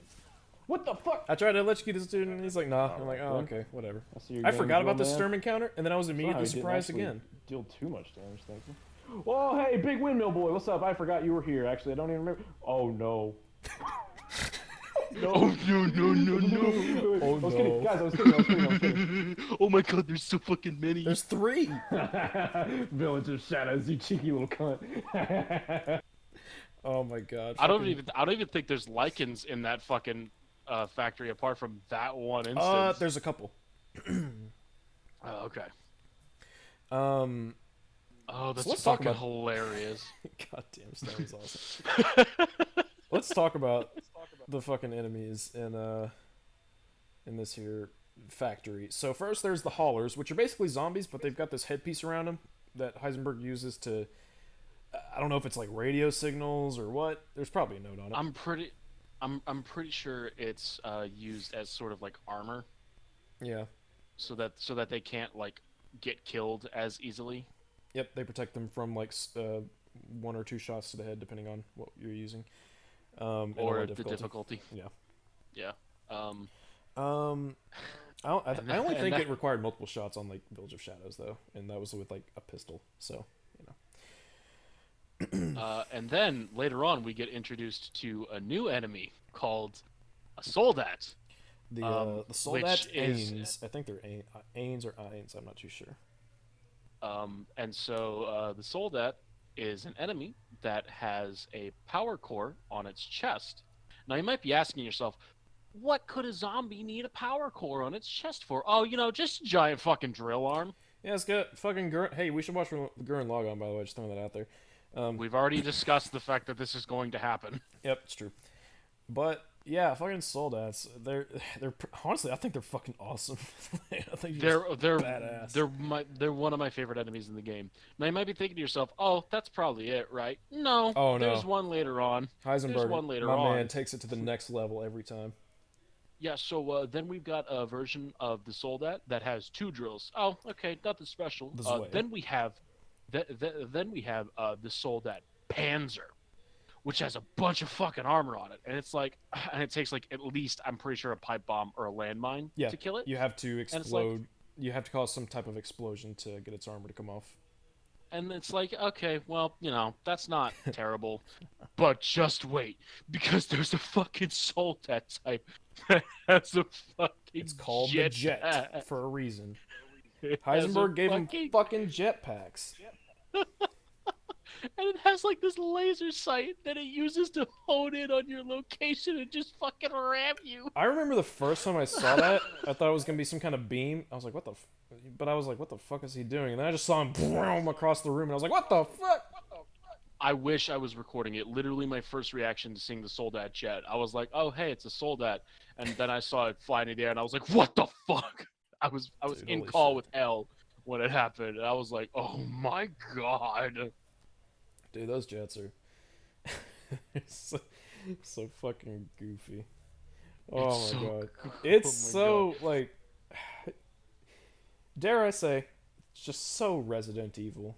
It's like yeah, just it's just constantly there's something about escalating that. to the point of goofiness, Oh man, I will say though, this factory, as silly and actiony and as goofy as it may be, they got some good horror in here. So Yeah, it's uh, part a lot of the this factory is you have to use this I guess it's a steam press to make items from mold. You have to make like a crest, you have to make a key, so on and so forth. You have to go back to yeah. make a key to open up the final area of the factory. And but this time like the power's gone out, it's fucking dark. You know, you're hearing electronic tisms in other rooms and you don't know quite where they are. You see this fucking long red hallway and you go down it, and then behind, I don't know if this was just Village of Shadows, but okay, you go down this long red hallway. There's a couple of the haulers, the zombies with headpieces on, and you're like, okay, fine, you kill them or whatever. You might turn around and run, though, to gain some distance from them. But if you do, you just hear these footsteps, and you're like, what the fuck? Panzer Soldat, fully armored, just walking down the goddamn hallway, and I'm like, Yeah. oh no, holy fuck, that got me pretty good. There's some Yeah. good shit. And I should say, in terms of gameplay, the factory was the first fucking place in the game where I actually started to feel some tension because like the enemies take up so many resources. Yeah, they really do. Like It's the the first. soldats, the Panzer soldats require you to use explosives. They're the only Yeah, enemy that does so that, as far as I know. yeah, and it's the first time in the game where I was actually like, "Oh my god, I might run out of resources." Of course, I didn't. I consistently still had over 100 handgun shots, but Sure. that was I was, and there was one point where I crafted 150 handgun bullets. I'm Whoa. not kidding. So yeah, but like the factory does a good job of actually having some good survival horror in it. And like I said, even on standard, because of how many resources it requires to kill the soldats at times, it's pretty like it actually does a good job of making the player just like fear for their lives. Yeah. Um, something we haven't talked about. There are these puzzles, I guess, where you get this ball and you have to roll it down these little constructs. Yep. You get it's completely optional. They're for treasures. There's 4 of them in the game. Thoughts? First of all, Did you find the I should 4th one mention in the factory? I have only I found the ball, but I have only done 2 of these Hmm. so far. Gotcha. Um, as a concept, I don't hate them. They're a bit odd, They're for kind of sure. just out of place, I think. Yeah, they don't. Yeah, there's something about them that feels a little too absurd. And I know coming from based on the shit that we just said, but they do actually somehow feel out of place, and I can't exactly put my finger on it. I don't know what it is Well, it's about like them. if I told you, it's like okay, so if I told you there are 2 things that are going to be in the next Resident Evil game. One is a puzzle where you basically do a like remember monkey ball? You basically do that. Uh, you try to get from the top of the thing to the bottom of the thing using gravity and physics, or there's going to be an enemy that's a fucking jet turbine that chopped its own arms off. Now, which would you expect to be in Resident Evil? Probably, I would probably the jet engine enemy. yeah. You'd be like, dude, that fucking sounds boost, and it is. But What makes it even weirder is that the first one that I did was obviously in Castle Domatresk. I did the one in Castle Domatresk and the one in Beneviento. yep, Beneviento comes second, and somehow it's infinitely easier than the one in Domatresk. it was really easy. Yeah, It like the one in Beneviento took me like 2 tries, whereas the one in Domatresk's house like actually took me a couple minutes to get down. to be fair, it was also your first one, so It was my first one, but like it was way more complicated too. true. I No, did. I'll commend them for making it to where both of them fit like the Yeah. theme of both respective places, but even so, it was still like meh. Like I found what I assume is all 4 of them because I assume there's one per baddie, not counting Miranda. there's only 4. Okay, I did all of them then. God, the Heisenberg one's a fucking pain in the ass. I hate that one. I mean, yeah, you just get some treasure from it, and it's kind of a cool little thing. It's there. I don't know. It doesn't negatively impact the game, but it doesn't positively it's impact just it really either. odd. Yeah. Like it's just so strange. I do like how in Heisenberg's factory you have to get the mold for the ball and then go back to craft it, which is like actually requires you to kind of put yourself at risk. That's kind of cool. I don't really know if it's Unless, worth of it. course, I mean, the treasure unless it gets you a lot of money, but I don't yeah, it gets you a decent amount of money. know. So our boy Sturm, may he rest in pieces. The boss fight is It's one of the better bosses in the game. I will say. so basically you're going down these like you're about to fight Sturm. You're going down these hallways. You assume you're going to go into this big room, but then smashes through the fucking walls, and you're like ah. Only this time he doesn't insta kill. You think fucking god, it'll most likely kill you most of the time if you're not blocking. And if he hits you like directly. But he smashes through these walls, and you start to kind of realize as he's smashing through the walls, there's like a whole room, and that's pretty cool. And they're two, I guess they're I don't know, they're fucking machines that are essentially their own kind of walls that he can't smash through. So there's ways you can kind of play around how he charges at you, because that's what he does. He charges at you. He doesn't have any fucking, that's what he does. He's just trying to run you down and shred you. And it's fucking hype. He charges at you, and when he charges into these walls that he can't break, or these machines that he can't like cut through, after that he will be stuck for a couple of seconds, and you will have the chance to shoot the sort of like core of his body. Yeah, and, the big glowy thing. Classic Resident Evil. And, yeah, it's a big glowy thing that doesn't somehow like not make sense. Yep, it's it works, and you might be thinking like, oh fuck, this fucking boss is a walking jet turbine. It's like, wow, can it get crazier? Why, yes, it can. Fucking. So once you do so much damage, he's on fire. And then he has a fucking flamethrower. Yeah, he fucking spins the jet and it shoots out fire, and you're like, what the fuck? Like, to quote the great Mahler, who wrote this? Who fucking came up with this? Except in this case, it's actually like because I want them to like fucking like piss themselves. I want to meet the person. I want to meet the person who was at the fucking.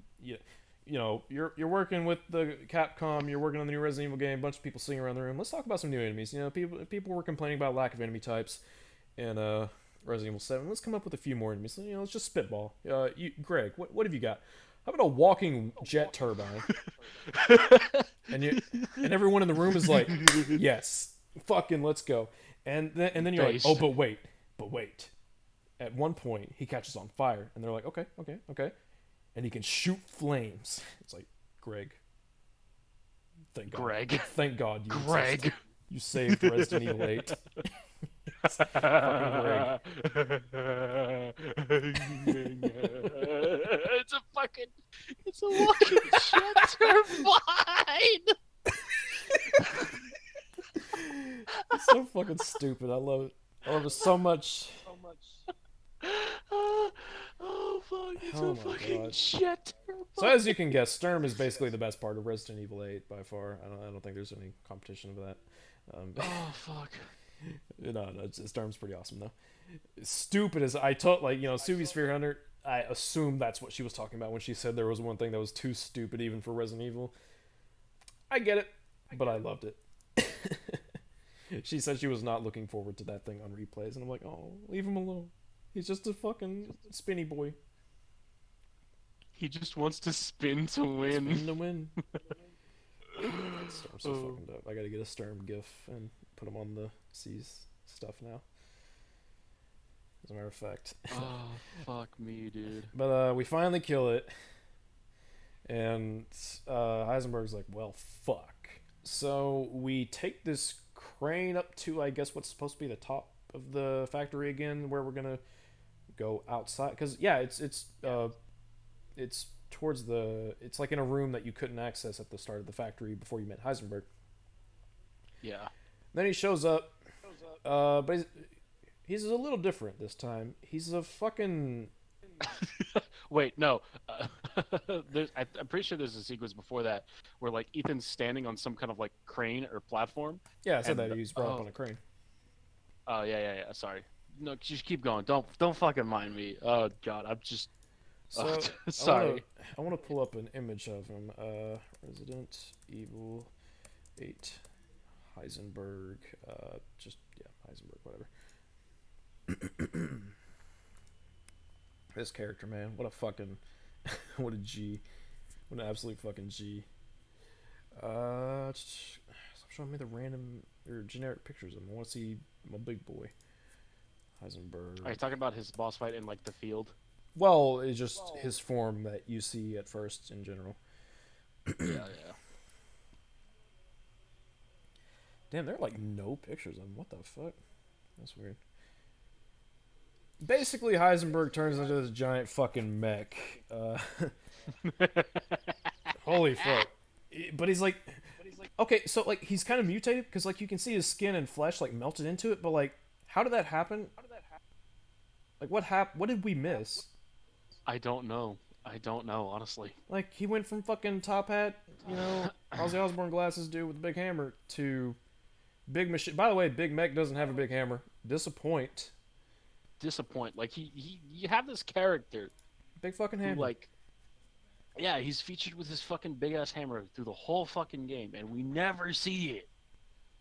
The closest we get is at the very beginning when you're in like the church and he tells you to run and he smacks the ground and it's like, I don't want to get hit. And then like when you and then you never do. and when you get and then when you get like when you actually like get to like Heisenberg's fucking when you actually get to Heisenberg's fucking factory, his fucking hammer is just sitting disassembled in two different chests. Yeah. I was like, wait, I feel like I missed something.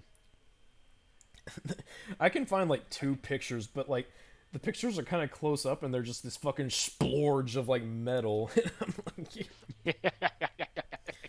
I'm gonna pull them out. Okay, so open image in a tab. Where's the other one? It's so fucking what a character. What a fucking character. Okay, so for those of you who are watching, on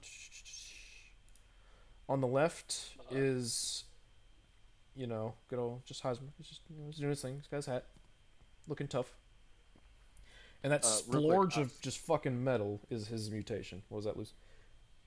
I gotta use the restroom real quick. I'll be right back. You're good.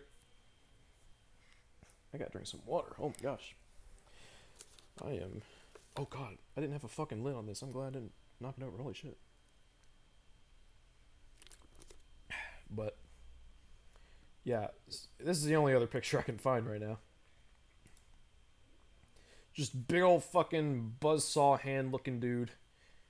Man, imagine if there was like a giant hammer. Fucking that would've been so cool. But yeah, Heisenberg mutates into this fucking thing, I guess, off screen. He just kind of shows up, and Ethan's like, "What the fuck?" And Heisenberg yeets him to the bottom of the factory. Don't worry, Ethan landed in water. He's fine. And Ethan gets up. He's like, "Oh, oh my god!" And that's when he finds Chris. Oh my god, Chris is back again. So cool. And this is where a certain reveal happens. And I've got to wait for Luce on this one because I got to talk about this reveal. I got to talk a little bit about it. Let's just say there are some tisms to it. There's definitely foreshadowing and allusions to it, but not everything is. You ask a couple questions and it just kind of falls apart, is what I'm going to say.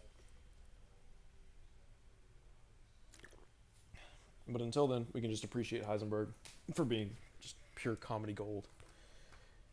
And also just actually likable.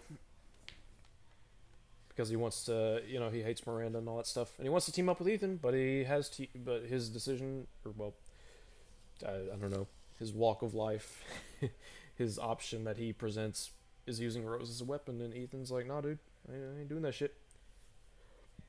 Fuck you, bruh. That's what Ethan says. Swear to God. Verbatim. But in the meantime, I actually have another clip. I need to figure out what the fuck this even is. I don't even remember.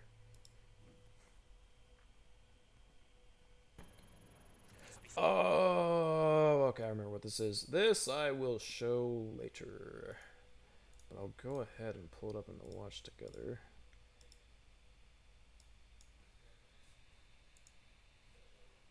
Boop.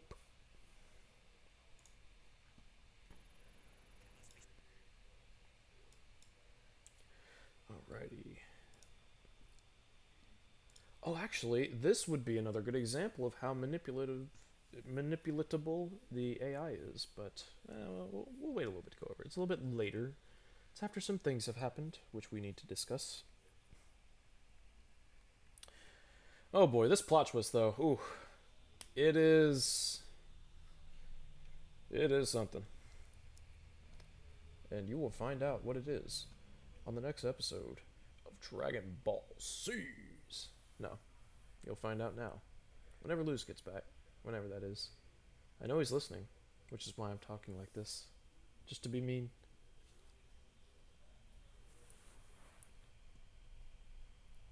The silence is deafening, isn't it?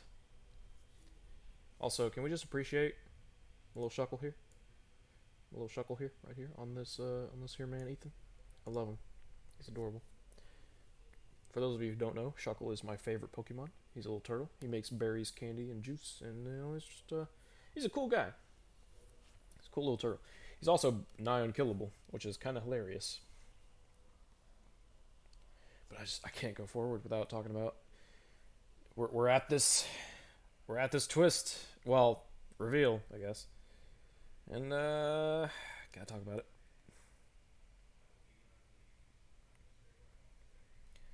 Thanks.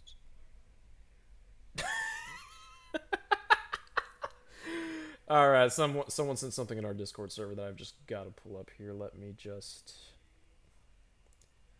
do that. I don't think this person is actually going to be watching this episode, but on the off chance they do, this is fucking hilarious.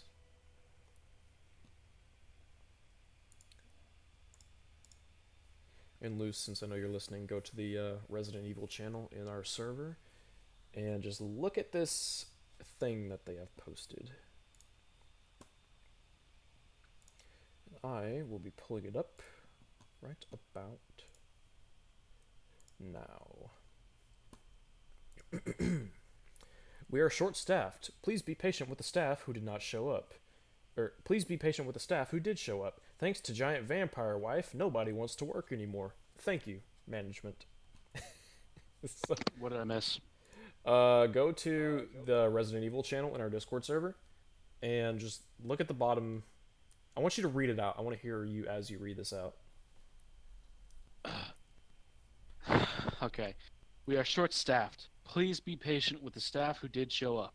Thanks to Giant Vampire, what nobody wants to work anymore. That's fucking yo. I can't believe that's something that's actually posted on a McDonald's. Yo, if by fucking chance someone who actually skipped work, no, the people who skipped this job specifically to play RE8 for Vampire Mommy, those of you, very based. You get the L stamp of approval. Fucking very based, but also fuck you. But also fuck you, yeah. Fuck you for leaving the rest of the workers in that extremely terrible position. But I mean, based. kind of based. If COVID wasn't going on, I would have said it's much more based. But oh man, what a fucking! I did not expect considering that. Considering COVID is going on and it's a very bad spot for everybody. Fuck you. Ooh. So we finally made it to the plot reveal. We finally made it to the. Oh, you already discussed the Heisenberg battle? No, I discussed the. We meet Chris again, and he has something to tell us. And okay, so I'm just gonna read my note, and we can go from there. Let me find the actual note. throat is killing me. I gotta drink some water. Yeah, you do. Fucking pleb. So, okay. We meet up with Chris again, and he finally gives Ethan an explanation. The explanation we've all been waiting for. So, apparently, Mother Miranda replaced Mia and was planning to steal Rose from us. So, it was actually Mother Miranda in the beginning. Gasp. I have a question, though. I have a couple questions, actually. So, Miranda, as we know, is pretty powerful. Why go through this elaborate coup when she can just go there and steal the baby outright? Yeah, it's not like, as far as she knows, it's not like Ethan can put up much of a fight. And second, In fair, I guess in fairness, the defense I would put up for that one is that the BSAA was constantly, not the BSAA, but Chris yeah. was constantly watching over Ethan. So there's a chance Miranda knew about that. There is a and note wanted that to- I believe confirms Miranda knew that Chris's group was watching over them because she got intel. Because she got intel from the fucking what are they called? Some group. They're mentioned. I can't remember their name. But she gets intel from them about where Ethan and Mia are. That's how she found them in the first place, and she knew through that Chris was watching over them. So, okay. I would still argue that she could just fucking go there and take it, but okay, fine. Second, how did Chris find out about Miranda being there? That is a good question. One that I do not have an immediate answer to. And then finally, my last question. When did the switch with Mia and Miranda even happen, and how? Because Miranda knew that Chris was watching over them. So when did Miranda have the chance to switch out with Mia? yeah, and Because as far as we know, she gets 'cause, Mia like, to the village. Yeah, she gets Mia all the way back to the village somehow. I'm willing to believe that she had some help from some of her peons, but like at the same time, like it's implied that Chris has been constantly watching over them. Like Chris Yeah. had a full team ready the second that Miranda gets shot in the opening. Yeah, how he came to find out it was Miranda and why at that no idea. We do not get really any details on how he knew about that at all. Yeah. It's kind of annoying. Yeah, could have been cool if they just kind of filled in those blanks, but it's like there's so much that I'm just like, how the fuck did that happen? Yeah. Yeah, so yeah. Anyways, Mother Miranda did end up with the baby. Now we know. And now we know Mia's potentially still alive. She's alive. Spoiler. Spoiler. Yeah, But for Chris this and Ethan podcast. are convinced that she's dead because, as far as we know, Miranda has no reason to keep Mia alive. Yeah, we'll get to that. We'll get to that. Yeah, there's they try. They don't really do well at it though. But you know, whatever. Chris has made this fucking tank. Well, no, it's actually Heisenberg's. Well, Chris It's an old toy. Chris got it functioning, I should say. Yeah, it's an old toy that Heisenberg made, but Chris got it to function. Apparently, it's some kind of metal polymer composite, so it's not something that he's capable of manipulating with his weird metal powers. Yeah. Which I'm glad you actually mentioned that because I was literally about to ask how the fuck does Heisenberg not just yeah. He does lift it, but that's yeah. Anyways, we get this tank. It's got a machine gun and it's got a rocket launcher, which actually takes a while to reload. So it's actually pretty well balanced gameplay wise. We get And on it's this got thing. a chainsaw. Yeah, it's got a But chainsaw. the chainsaw can only be used for blocking, and we'll get to that. We will get to that. So you get on this tank and you go up to the elevator. The elevator starts going up. This is gonna sound like a nitpick, but I don't know how the elevator goes up because Chris isn't there with you, and Ethan doesn't get off the tank. So, I mean, yeah, okay. Like we could just as easily be like, oh well, Ethan gets off the tank, but he doesn't. So it's like, yeah, okay. Yeah, Nitpick on I that. think it would have been better if like Chris followed Ethan and pressed the button before quickly Yeah, going out of the doors before they came in. something like that. But yeah, it's not huge, but Yeah. it is a I bit would of a call it a continuity nitpick, but it is oddity. weird. It's a bit of a continuity oddity. Yeah. The Heisenberg boss fight. Holy fucking shit. So, Oh my god, it's fucking dank. Resident Evil has tried so many times at this point to do, vehicle boss fights, spectacle boss fights, things where it's like a big, just a lot of stuff going on. It's like, but this is the first time I have ever just enjoyed the fuck out of one of these. It is so, it's just Yeah. insane. It's fucking insane. Heisenberg's this big It's- mech. You're in this fucking tank rolling around shooting them and shit. And there's actually a decent. There's not too much depth to it, but there's a surprising amount of depth to for what's there. Yeah, you could do a surprising amount of stuff. Yeah. Whenever he goes to attack you, if you have the rocket at the Yeah, oh ready, my you, God. you can stop him with the rocket and actually push him back and yourself back to create a little bit of distance while also preventing his attack from going off. That rocket, oh, it is. And then there's also the fact that like you can hold down L1 to block with your chainsaw. So whenever he Yeah. attacks you, you'll fucking clash chainsaws with him Fucking based. and have a little fucking sword fight animation. It's the coolest thing I've ever seen in my goddamn life. fucking and oh my god, the rocket launcher, dude, The it is rocket so launcher is- satisfying. It's so fucking good, dude. Oh my god. Like, just if you've ever imagined just using a fucking high power rocket launcher, it knocks this fucking giant mech enemy thing back. It knocks you back despite you being in a tank. Ooh, just man. Yeah, it does like the game does an amazing job at selling just how fucking powerful The this rocket feedback launcher is just so good. And then there's the fucking machine gun, which has a really satisfying sound and like animation. You don't it's have to just worry about all it fucking overheating or some bullshit. You can just keep on firing away, but you actually have to aim your shots because you have to hit the red things. Yeah. and actually, Just red weak spots. yeah, and if you hit the weak spots enough while he's attacking, it'll actually stop his attack. Which, like, I will say on Village of Shadows, the fight was actually pretty tough, and I had to really learn how the different. You're only given a handful of mechanics, but you really have to learn how they function on the higher difficulties, which Yeah. kudos. And even without just being on the higher difficulties, just fucking satisfying. It's just a fun fight. Yeah. And then like the fucking dialogue between the dialogue that fucking Heisenberg The spits best out, line in the there's a fucking line- Resident Evil ever happens in this fucking fight. Yeah, so like after a certain point when you get his health down, he'll fucking knock Ethan out of the tank and then the He brings a entire buzzsaw. factory will explode. No, let's talk about Ethan being the luckiest motherfucker in existence again. He Oh, brings yeah. down the giant buzzsaw between Ethan's legs and doesn't. And it's somehow just like his legs are just out of his reach. And then the fucking factory explodes. And fucking Heisenberg says, "I'm gonna kill that boulder punching asshole." So, how does Heisenberg know about this fucking boulder punching shit?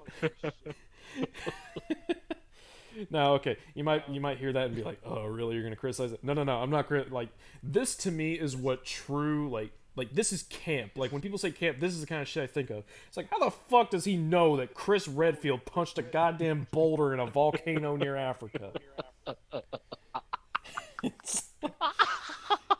How the fuck does anyone learn about that? Like, did Miranda get fucking access to the reports? And it's like, yeah, Chris punched he said he punched a fucking boulder. Holy shit. And then she told Heisenberg, and Heisenberg's like, holy fuck, I gotta reference that at some point when I meet this Ethan fella. I will say though, it's always really endearing whenever a developer like Oh, yeah. either A directly acknowledges or B like heavily embraces the memes made by the community. And I gotta say that was Yeah. a good fucking moment. I was that was oof. It's like, this is Resident Evil's counter to Itsuno doing the fucking devil trigger dance. It's like, your move. Oh, fuck. Your move, Itsuno. Itsuno's like, oh, okay, well, fucking... We'll have Virgil sitting in a... Motorcycle. No, we'll have Virgil sitting in a plastic lawn chair in the next game. No, motherfucker. apparently Capcom also like posted some kind of like Twitter post with like a plastic chair, and they were like, "The Yeah. chair is here, guys." Yeah, I saw that. That's fucking awesome. which is fucking delicious. Fucking. So you're on foot now against Heisenberg, which is actually pretty fucking scary. I gotta say, I was like, It holy is. shit. It's actually really tense. Like you really gotta fucking bob and weave out of his attacks. But he's not too hard. I don't even think I died to him on Village of Shadows at that point. But it was still like just running from a big fucking metal monster. It's you could die at any second. Scary shit. Yeah. Very good stuff. It's a good way of mixing in some element of horror with this otherwise just pure fucking spectacle. I like it. Yeah. They're not even necessarily horror, just like, survival. Yeah. Survival. Cough cough. Standard mode. Cough cough. Yeah, cough, cough, cough, cough, cough, cough, cough, cough, cough, cough, cough, cough, cough, cough, cough, cough, cough. So yeah, we end up killing Heisenberg. He fucking like lifts Ethan using magnetictisms. Ethan grabs onto this fucking I don't even know. No. We're talking about insane luck again. Somehow, he gets hit multiple. Like he bumps in. Like he gets lifted into the air, and the tank gets lifted in the air. And somehow he bumps into the tank multiple times without getting flung out of orbit or whatever. And then he manages to grab on to the tank. Yes. And then, like, he's floating above Heisenberg, and he manages to fucking shoot him in the face with the tank. Yep. Before once again calling back to the "your funeral" line after Heisenberg tries to say that he's going to use Rose to kill Miranda. So yeah, another display of Ethan's just absolutely like cosmic level luck. I feel like the factory in Heisenberg, like just like this part of the game, is going to be the most heavily criticized. But honest to God, I'm just like, bro, it's so fun. Like, Yeah, like I know I will fun's say, subjective, but like, dude, like fucking jet turbine zombie, like, shut up. like it's just so fucking goofy in a way that you can't help but It's be endearing. charmed by it. Yeah, it's endearingly goofy. Yep. I will say, quick gameplay nitpick here. I will say one thing that I wish Resident Evil games would stop doing is like is stop having the game be really open ended and like Yeah. heavily explorable at the first like 2/3, and then making the last third pretty fucking linear. And I will say, Heisenberg's Factory is better than most of the Resident Evil games that do this follow this formula, but Yes. it's still there to an extent. It's Yeah. It it's not definitely feels more linear than. yeah, it's downright formulaic at this point, and it's not a bad thing necessarily. But when every mainline Resident Evil game does it, it gets kind of old, and it's really noticeable too. I don't remember the last time I enjoyed like a Resident Evil game become. Not that there aren't like final sections that aren't enjoyable. Like there definitely are, but like they always feel like a set down. Except maybe the first Resident Evil 1 remake. Like its finale is pretty fucking great. Yeah. Well, even then, the finale in Resident Evil remake is a little more open-ended than other games tend to be. Yeah. But yeah, it's a little it's disappointing to say the least whenever it happens over and over and over again. I will say the In next section of this game is where it linears to the nth degree. Yeah, but are you talking about the big boy section? Yep. So let's. I will say at the very least, like that one isn't as bad because of the fact that it's meant to be sort of like a run and gun set piece. Well, we will. We will talk about it in just a moment. We kill Heisenberg. Woo! We did it! Yay! And finally, Yeah. we meet the lady herself, Mother Miranda, who, gotta admit, pretty damn hot. I was like, dang girl, you got it going on. Eh, She's pretty hot. she's okay to me. Um, she meets Ethan and she's like, yes, it was me. I can transform. Blah blah blah. Blah. I have Rose. Blah blah blah. Ethan's like, fuck you.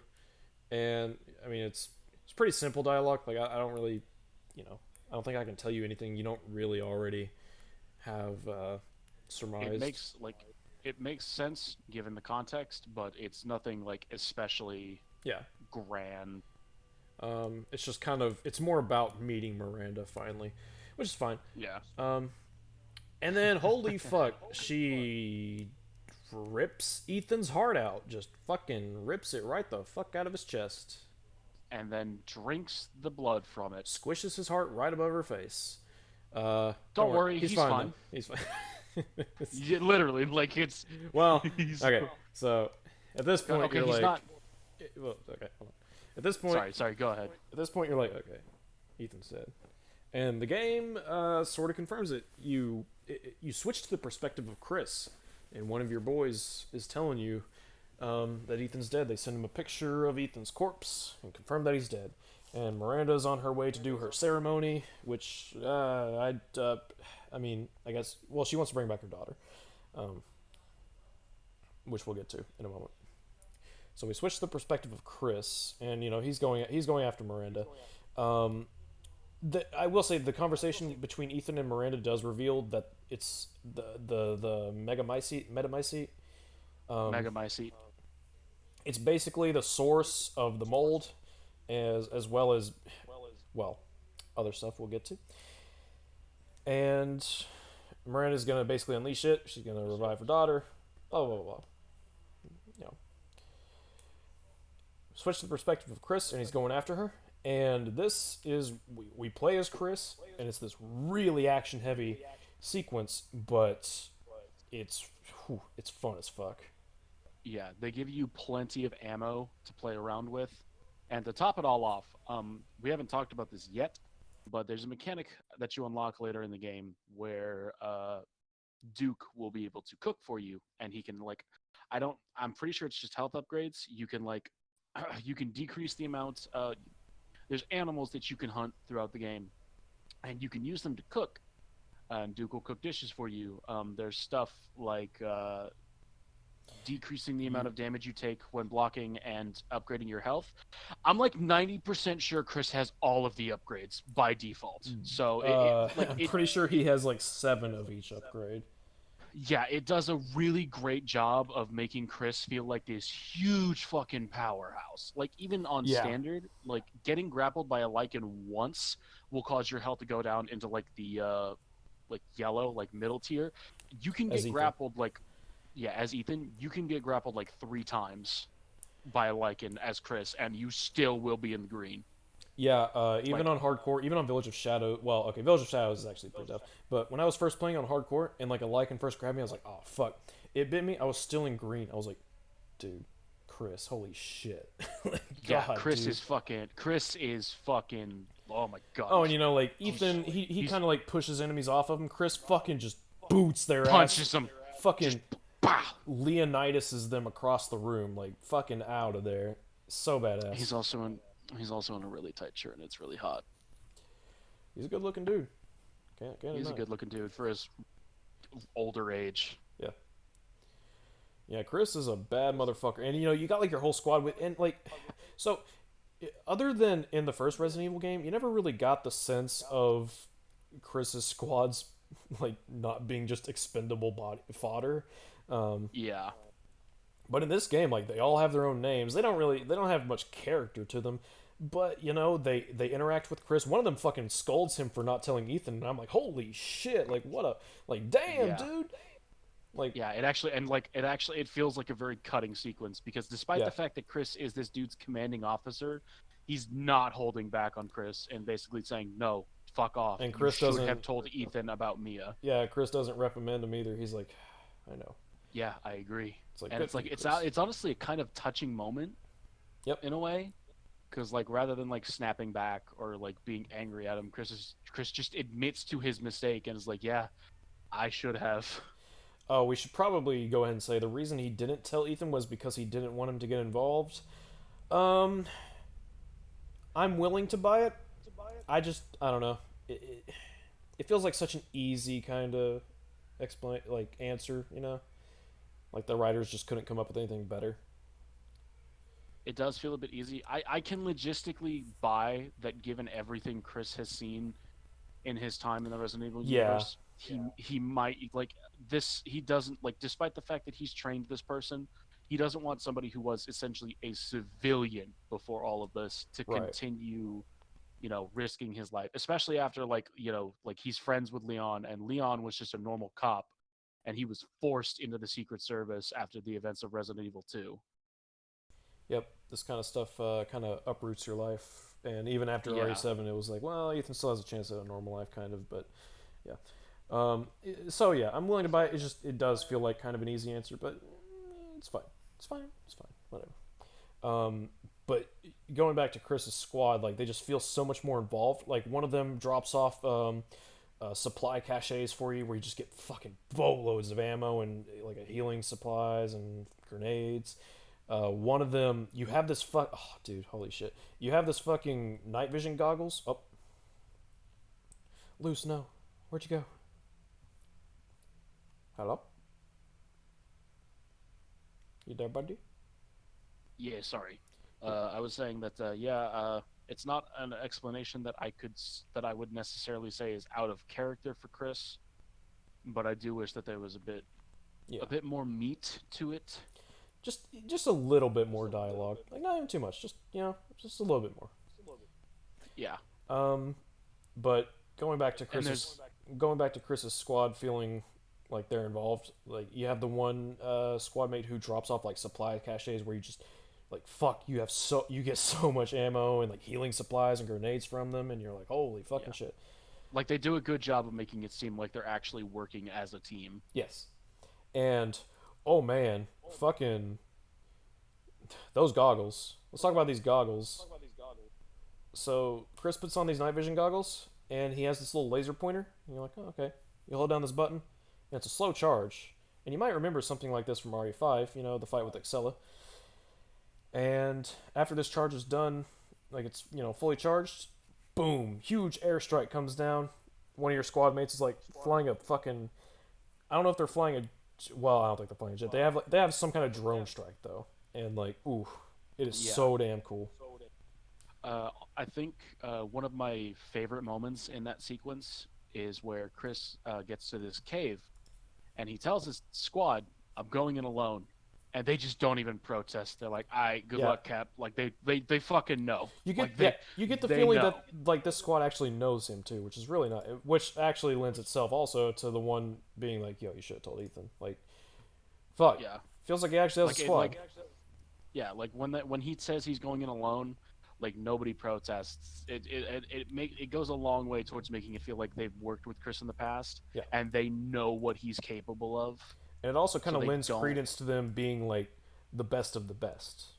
Like they're Yeah. actually worth being on his squad. And Um, surprisingly enough, one thing that surprised me is I don't think any of Chris's squad dies. yeah, like holy shit. Well, Like, well, we'll get to that. Um, yeah, we'll get to someone dies, but talk about that in a it's bit. not part of Chris's squad. What? Guys, but I just wanted to show just another example of this game's incredible AI. Truly just cutting edge technology. So I do the drone strike, boom, there it is. And it actually hits nearby Lycans too, like holy fuck. So I'm like, holy fuck. You gotta wait between shots. These things take a while to reload. Your squad's reloading Yeah. the drones and all that. So I'm on the hardest difficulty. These enemies can kill me really fast, and fucking I can't fucking like look. I think one of them hits me here, and it's like, I don't think so. Um, but I do. Yes, he does. This one does. I think they fucking go to combo you. And Yeah. oh yeah, I die Man, here. come on. But I'm having a hard time here. So it's like, oh no. Yeah, it's despite how much ammo you've got, it is a decently challenging sequence. You can get pretty overwhelmed. There is however one part that caps off the sequence that leaves a bit of a bitter taste in my mouth. Well, before we get to that, I wanted to get to this Yeah, here. let's focus AI. on the positive stuff first. Well, I don't know if I call this positive, but The positive, as in yeah. it makes me laugh. yes. It's a pretty short clip. It's only like 5 minutes or something. But I'm having a hard time with these enemies. I'm like, holy fuck, like these, there's a lot of these guys, and they're not easy to kill, even with the full clip of this fucking thing on the hardest difficulty. So I realize, wait a minute, if you go on the ladder, enemies, they just kind of, their brains shit themselves. Oh my god, hold on. Oh fuck. Do you remember how I was telling you that I was kind of like playing Resident Evil 8 in the background? Yeah, I've got this hilarious clip of this enemy just fucking spazzing out in the middle of this wall. nice. I had an enemy Oh get caught on a fuck. wall once. It was fucking funny. Um, so yeah, I'm manipulating the AI off the ladder. Now I try at one point. I don't remember when it is because I see like an enemy on the roof and I see an enemy on the ground. I'm like, oh fuck! So I stay on the ladder and one of them actually hits me, but it just kind of like your health just goes down a little bit, and that's that, and you're just kind of like, okay. Yeah. So there's one encounter in the village actually. It's after the castle. It's like where you go back, where you'll be. It's when you get the key with the iron seal, and you run past a whole bunch of lycans, and it's like the first time you encountered an armored one in the easier difficulties, and you climb this ladder, and once you get to the top of the building, the enemies just go away. They just run off, and it's like Yeah. ladders. Why can ladders do that? So, Like, okay, like you could make this distinction that we're like intentionally trying to ruin our immersion, and to an extent I would buy that, but at the same time, like it's not necessarily our fault that this AI is also extremely fucking primitive in a lot of cases. yeah. That's the problem. Well, I would also present the case that there's something of an issue when the best strategy for survival is is an easily figured out exploit of the AI. Yeah. If Like it were at like the I very stumbled least across something, this. Well, yeah, okay, if it were I at the stumbled very across the least ladder. something, I stumbled across the ladder fucking with AI earlier, and then I pieced it together in my head. I was like, oh wait, I just fuck with them. But yeah, go ahead. like if it were something that we'd have to like actually go out of our way to work for to figure out, then that'd be one thing. But Right. like just like casually like running away from an enemy and then having them all of a sudden just stop chasing me whenever I get past a like a small wall of chest high boxes. Yeah. That's that's when I have a bit of a problem with the AI. The AI is serviceable in most cases, but if you manage to get even slightly past their leash threshold, Yeah. they just become fucking jokes. I mean, I would argue just regardless of how one can exploit it, the fact that the AI is so easily exploitable is in Yeah. itself a problem. And like obviously I would imagine that both of us try our best to exploit the AI in the game as little as possible. Yeah, this was a scenario where one I wanted footage, but also like this sequence is fucking hard.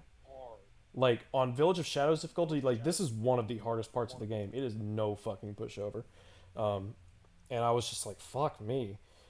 And then I just kind of I did. It's like I didn't even stumble across this one. I pieced it together in my head because earlier I was like, oh, the ladder can fuck with enemy AI. Wait a minute, there's a ladder right here, and that's Yeah. I just kind of figured it out from there. And I was like, oh wow. And same with Moreau from earlier. I saw him get caught on level geometry, and I was like, huh, okay. And I ran out of all my fucking supplies except the knife. I'm like, well, what the fuck am I gonna do? Try to actually fight this thing with a knife? I'm like, fuck that. Yeah. Like I had to cut him. Like you saw 5 minutes of footage. I was at that thing for like 10 minutes at least. I didn't start recording till way later in. But yeah, it was a bit buggy. But this sequence is you talked about you mentioned it briefly. This sequence is capped off with a fight with another big hammer boy. Except instead of a hammer, he has a mace or a morning star, I guess. And So you know how El complained about the arena of Urias, the original big hammer lichen boy? Somehow they made it worse. Yeah. Because instead of a giant C, you're in a tiny ass circle. And basically, the only way to kill him, or at least the only way to kill him with any sense of, or any like form of efficiency, is to simply spam his ass with airstrikes through the fucking hole in the cave. Yeah, and on Village of Shadows, it takes like 7 of those fucking things to kill him, which they have long And reloads. and as far as I fucking know, there's no consistent way to dodge his attacks. Yeah, you have to You block essentially basically. just have to, yeah, you have to block and circle him, and essentially hope for the fucking best. I will say credit where it's due. On Village of Shadows difficulty, I beat him on my first try, and I only had like 2 healing items, and like I was mostly blocking, so and running around him. I don't. To be I think I dodged like 1 attack. So like credit for that, but at the same time, it's like, can I just have a good arena? Maybe I don't know. Yeah, like fuck me, dude. Like I'm fine with like being inside this big cave or whatever, but can I like move? Yeah, it's not the setting that's the problem. It's the arena. If anything, I think it's fucking cool that like you're in a cave, but there's an opening, and Chris is like, you can still airstrike from there. It's like, oh fuck, Chris, you're so cool, So fucking cool. so cool, so cool. But yeah, it's a little fucking ugh. It's a little schmecked, but that's okay because it's overshadowed by the next boss. We'll get to that. I've been saying that I'll for take four it and a a- half hours now. We'll get to We're that. gonna get. I have a feeling we're both gonna go fucking ballistic on this boss. I have. I was on Twitter earlier, and Chaseface, good old EFAT boy, he said that he loved RE8, but that he hates the final boss. And I was like, oh, thank God, I'm not alone. We'll get to that. Yeah. So, just let's see. We fight an armored. Oh yeah, he's armored too. The only part of him that's vulnerable, aside from using the airstrike, is the back of it, which is kind of weird. Yeah, which is why you have to use the airstrike because Pretty the much. airstrike like hit the fucking plaga on the back of him. Yeah, there's no consistent way to get behind. Like he doesn't have like a slam attack where like his weapon gets stuck in the ground and like you can go behind him. Then like there's nothing like that. You just He's gotta get behind him. basically a complete reskin of the Udayas boss fight in every conceivable way. Yep. Except you With can only no attack a certain spot. Yeah, like there's no fucking considerations for like how you could fight this boss without essentially doing nothing but airstriking his ass to death. Yeah, and hoping that that you just kind of block successfully. Yeah. So Chris To finds say that that's Chris sorry, go ahead. Chris finds the Megamycete, big old blobble thing. And I'm actually going to go ahead and close the watch together on YouTube since I've shown every clip that I have. And he fires this grenade. It looks like a grenade. This explosive that Chris puts on the Megamycete, it's not that big. Yeah, it's not that big. Well, actually, he chucks it with a knife. Like it's taped Yeah, that's to a it. knife, and he tosses it there. And I'm like, Chris, was that really your best solution for this extremely important item that is basically going to control whether or not you guys actually succeed? Yeah. Just fucking tape it to a knife? Are you shitting me? I mean, I can buy that he has like some fucking industrial, military tape. Oh well, Or no shit. But like whatever, seriously, you're just gonna tape it on there? Yeah. But it's like he just puts this grenade out and you're like, oh well, it's probably like C4, big explosion. Okay. You probably don't expect it to be as big as it does end up being, but okay. And then Chris moves on, and that's when we get to the lab, and oh man, the notes here. Not gonna lie, Primo. I kind of nutted. Just ooh, good stuff. So we get. I have to. Go ahead. Sorry, go. No, you go. Spoiler. There is a note from Mr. Oswell Spencer, Yep.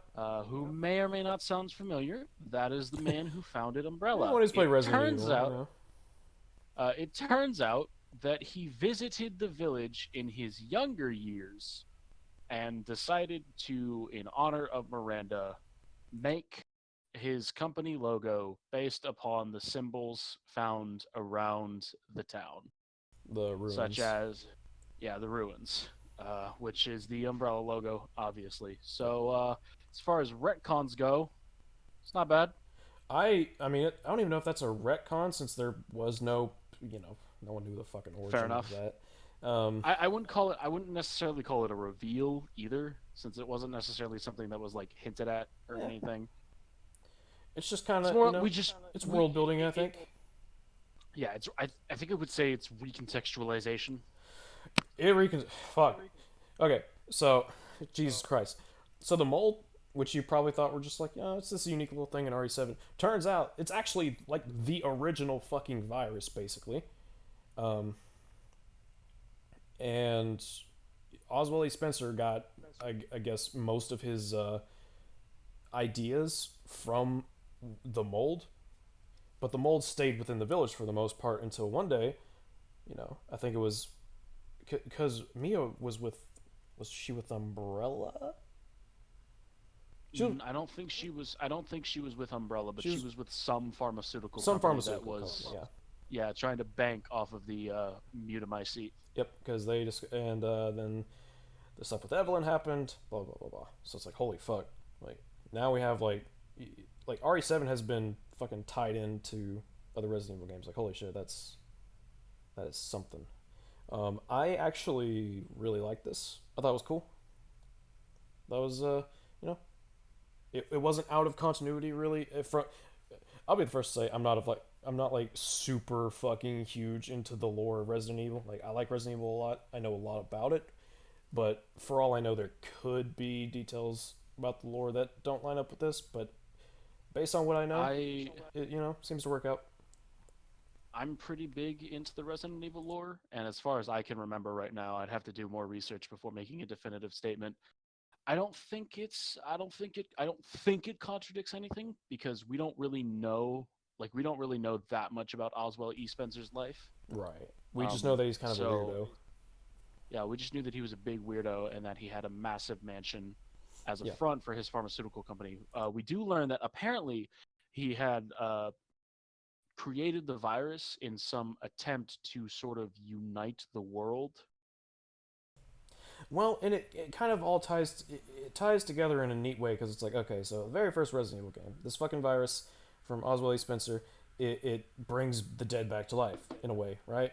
And then as it turns out, it comes from the mold which was being used to try and bring the dead back to life, and it's like, oh my god, it's kind of cool. I like it. It ties RE7 and RE8 back into the like earlier parts of the universe in a very Yeah, good way. I think It so. makes it like that note alone makes it feel a lot more connected to the rest of the universe rather than just being two essentially self-contained stories.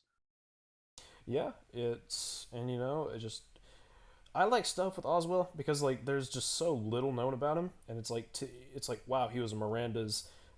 Well, he learned a lot from her, but then they disagreed on the And use there's of the mold. However, they parted ways amicably, which explains why. And you kind of get that they would since they knew each other pretty well, and he seemed to almost and be affectionate apparently for her. yeah, because Miranda was apparently some kind of like mentor for Oswell, and there's Yeah, even like pictures, and it even gives a little more depth to Miranda because you find this in Miranda's personal lab, and it's almost kind of heartwarming in a way because she's still yeah, got pictures that she took with Oswell back whenever he first visited her, and it really it gives a little more depth to Miranda. I still wouldn't say she's like an amazing character, I think as a but character, she's pretty all right. Like she has a pretty understandable motivation, even though she's fucking insane and psychotic. They give her enough backstory. They give her some. I think what they gave her was adequate. I'll say, not like great, but adequate. what they did with that Spencer note, like it's a very short note, and I think it's like the only time that Spencer is mentioned in the entire game. Yeah, But it's a really good note, yeah. Really good example of how to and use and notes and documents for world building and stuff like that. yeah, and like even in the notes, it's like a letter, to her, Yeah, and it like you still like based on like the words that Oswald uses, like you get the impression that he still has a lot of respect for her. yeah. I like that it's a letter rather than just a note because like it kind of lends to his character rather than just being like studies show Yeah, that the it's fucking parasite blah blah blah blah. yeah, and it's not it's and the fact that it's like a letter from Spencer also makes it hit a little harder because Yeah, it's not like a note in like one of it's not like an entry in one of like Miranda's like journals or diaries or whatever. It is an actual letter that she has kept for probably half a fucking century at this point. Yeah. Well, I think uh, I want to say the note Or, says something about like. Well, I don't know. I don't know. It says he met her like 15 years before they parted ways, which I guess they would have had to have parted ways by the time of the first Resident Evil game, which would have been, well, by the time Umbrella came around, which would have been like in the 80s, I think. So the yeah, 70s. So about half a century. yeah.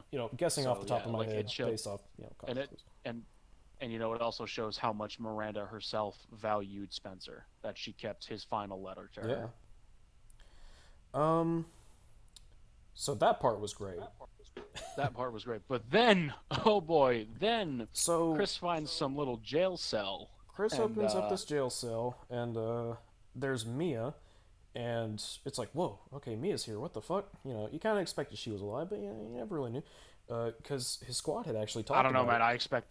I don't know, man. I expected her to be fucking dead. Well,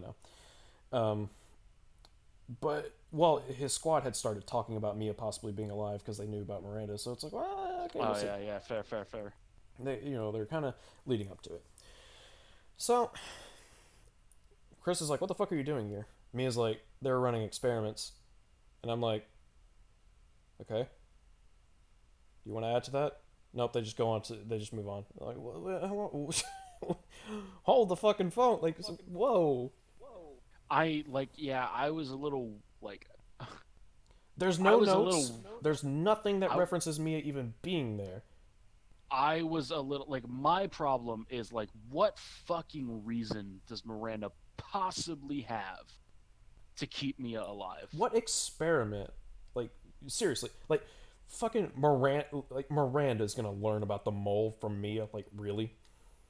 Yeah, or like better yet, like Miranda can shapeshift into Mia. So what fucking purpose does Mia have to still be alive? I would even be willing to accept it if there was some kind of note that was like, the physiology of Mia is unique after her exposure to Evelyn, blah, blah, blah, blah, blah.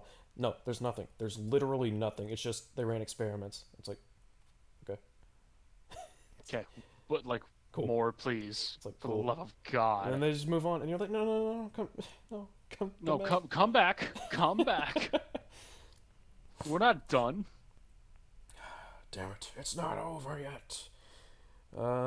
But whatever. So yeah, that sequence was a little weird, and I don't know how I feel about Mia still being alive because I just Cop can't. out. I cannot. Yeah, a bit of a cop out. I cannot, for the life of me, understand why it is that Miranda would keep her fucking ass alive. Yeah, no, like, what the fuck's Miranda gonna learn about the mold? Like, she's been living with that shit for like 70 years or some shit. Whatever. Um, Chris is trying to. He wants to get Mia to safety, of course. Mia kind of scolds him for failing to protect her and Ethan, which I thought was cool. And he's just Chris is sad puppy. He's like, oh, I'm like, oh. Yeah, I like that. I like that the times that Chris is sad or Chris is criticized He actually takes it for, like a fucking man. he actually fucking takes it rather than lashing out. He's like, yeah, I know. Kind of like but, TC Nick, this wonderful dude we've been talking to. I couldn't find another segue, but I had to talk about it at some point. Fair enough. Yeah, so TC Nick actually he actually left a comment on our S.E.E.S episode covering him. Yeah, he was such a king about it. Like, bro, TC Nick, please, come on, C's. Please, TC Nick, like, for You're the our love of favorite. God, yeah, you are by far the favorite person that we've ever covered on this You're a fucking channel. You're a fucking hero. Okay, you don't understand. You really don't. Like, oh my God. We like the fact, like, we didn't know if anybody would ever respond to us, but the fact that somebody actually responded in a civil manner first Well, before anything else. no, we got another response. Before. I said civil. Oh, well, okay. Dead Vector was anything but civil. It's not like he fucking. Sure. But then again, Dead Vector was pretty reasonable. It's not like he sent his I death think. threats or anything. Oh. For those of you who are still listening, I will say, Dead Vector and us, we have, we parted ways amicably. We talked a little bit, and we were just like, okay, fine. And we stopped talking. That was that. And he left us alone. He's not trying to copy strike us, as far as I know. If he does, then I'll start giving him shit. But you know, he hasn't, and he doesn't seem to care anymore. So it's like, okay, cool.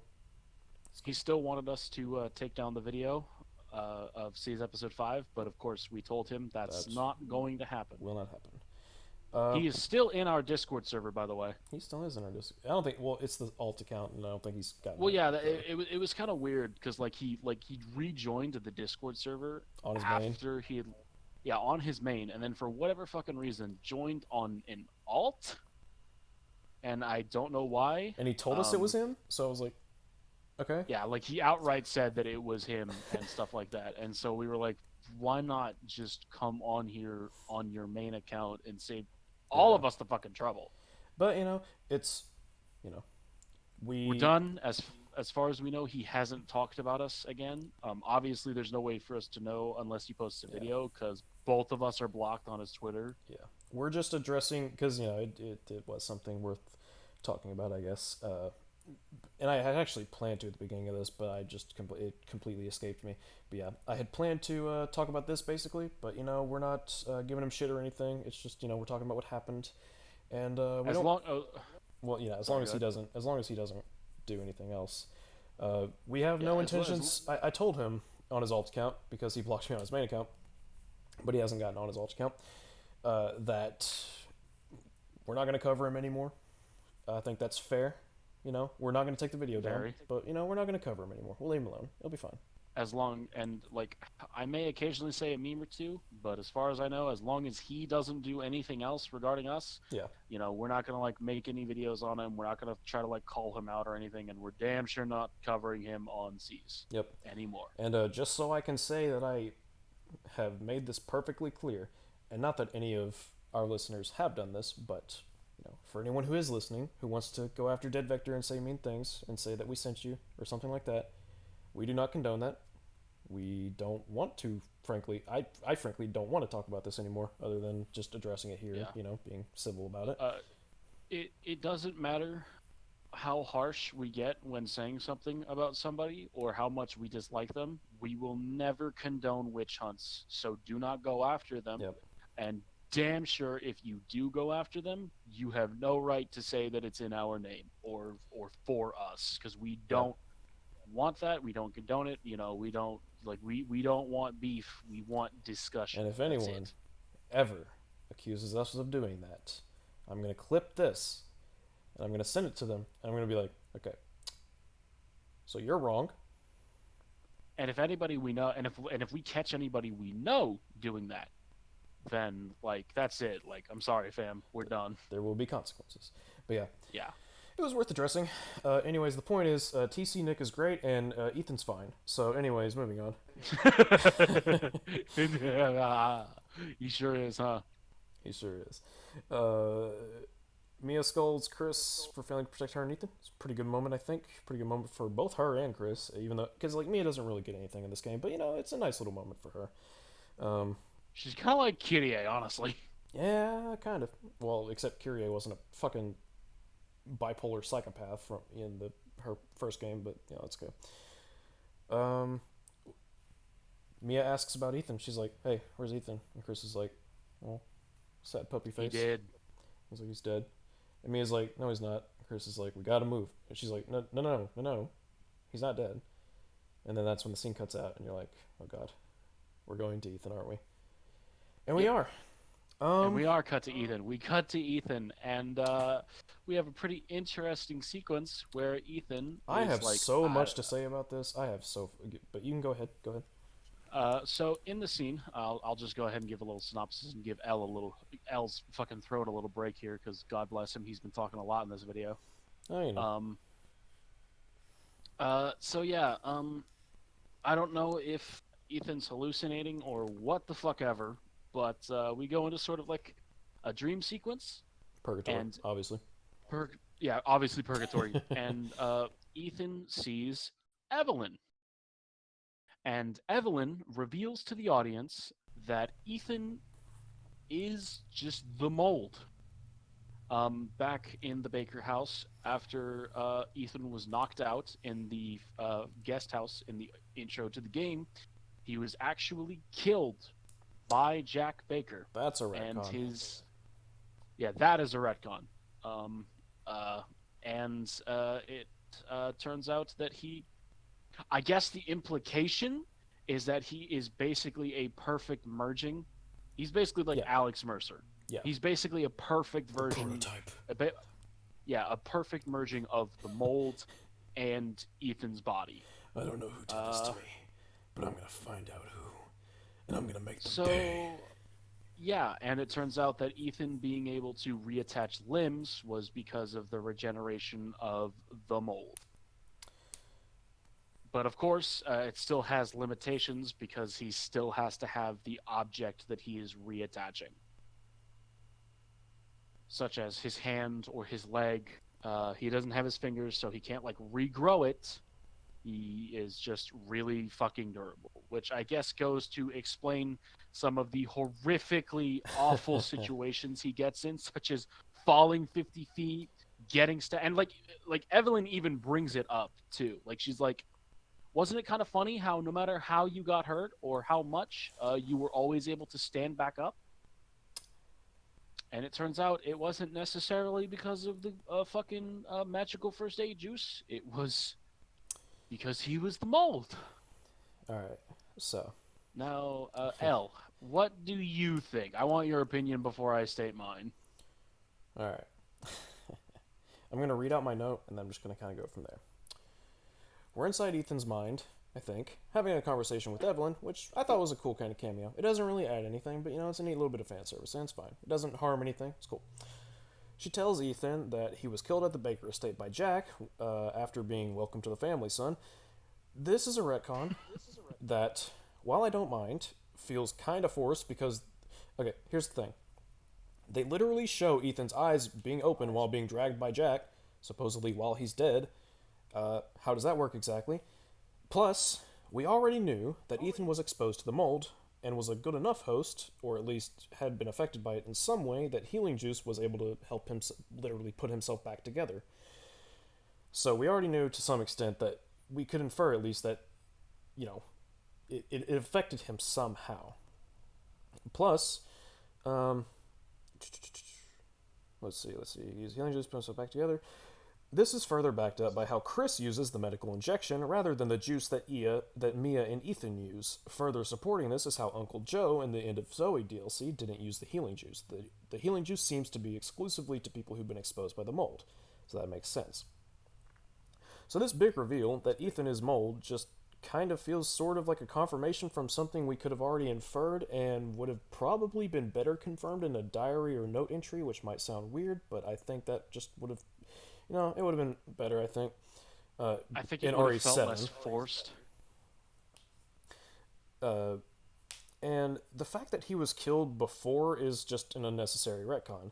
I'm almost kind of amazed that Ethan has gone this long without realizing he was a host for the mold, let alone such an effectively powerful one. I mean, he ran tests on his child for fungus specifically after they'd been born, and had been in contact with Mia for years. If Rose was at risk, then he should be too. However, he doesn't seem to think about himself. That doesn't really make sense. You could have just as easily had a flashback to some conversation with Ethan and Mia having a conversation about their exposure, what it meant for them, and simultaneously showing their concerns for their child. Would have been so much simpler. Would have been so much less bizarre. Like, instead of this whole thing with conversation with Evelyn, whatever the fuck, just have a flashback to Ethan and Mia being like when when it was actually Mia, which would also kind of make the whole thing about her not wanting to talk about it when it's actually Miranda being weird, for Ethan. But have a flashback to where it's actually Mia and Ethan, and they're like, hey, we got exposed to this stuff, and I mean, let's face it, Mia, it affected you pretty horribly. Granted, that was Evelyn's control, but we got to think about this. And again, canonically, like we saw notes, they ran tests on their child. So why the fuck wouldn't Ethan think, oh, maybe this also, I don't know, maybe it affects me. Yeah, I had a huge exposure to it, and I was also able to like reattach my hand. Also, after it was cut off. Also, I've been living with this person who was exposed to it for 3 years. I've been living with her for 3 years now because it's set 3 years after RE7. So it's like really, Ethan, you didn't think to fucking like I don't know, go get a physical. I don't fucking know. You can put on your fucking hand, dude. And I get Yeah, it. it's They want to, because in RE7 people criticize because fucking Ethan survives the most insane shit, and then in RE8, you can tell that they're trying to play off of that, and then there's actually a reveal for it, and it's like, oh, okay, so there's actually a reason for it. It's like that's fine, but, whew, boy, it could have been explained so much fucking better. and also it's a bit like the lines that Evelyn says to explain it are a little clunky. I'm gonna be honest. Yeah, Like the scene they're not just feels a clear. little bit forced. The scene just feels really awkward to listen to. And again, like she's like, yeah, Jack killed you back then. Show cuts to Ethan with his eyes open being dragged. Like, uh, so okay. Yeah, And you might be thinking, oh well, he was exposed to the mole, and that was him coming back. Like, no, he hadn't really been exposed yet because he was still being dragged to the house. So, like, yeah. The only thing that he had been exposed to is Mia. Like that's it. He hadn't been yeah, exposed to any of the molded. He hadn't been exposed to Jack.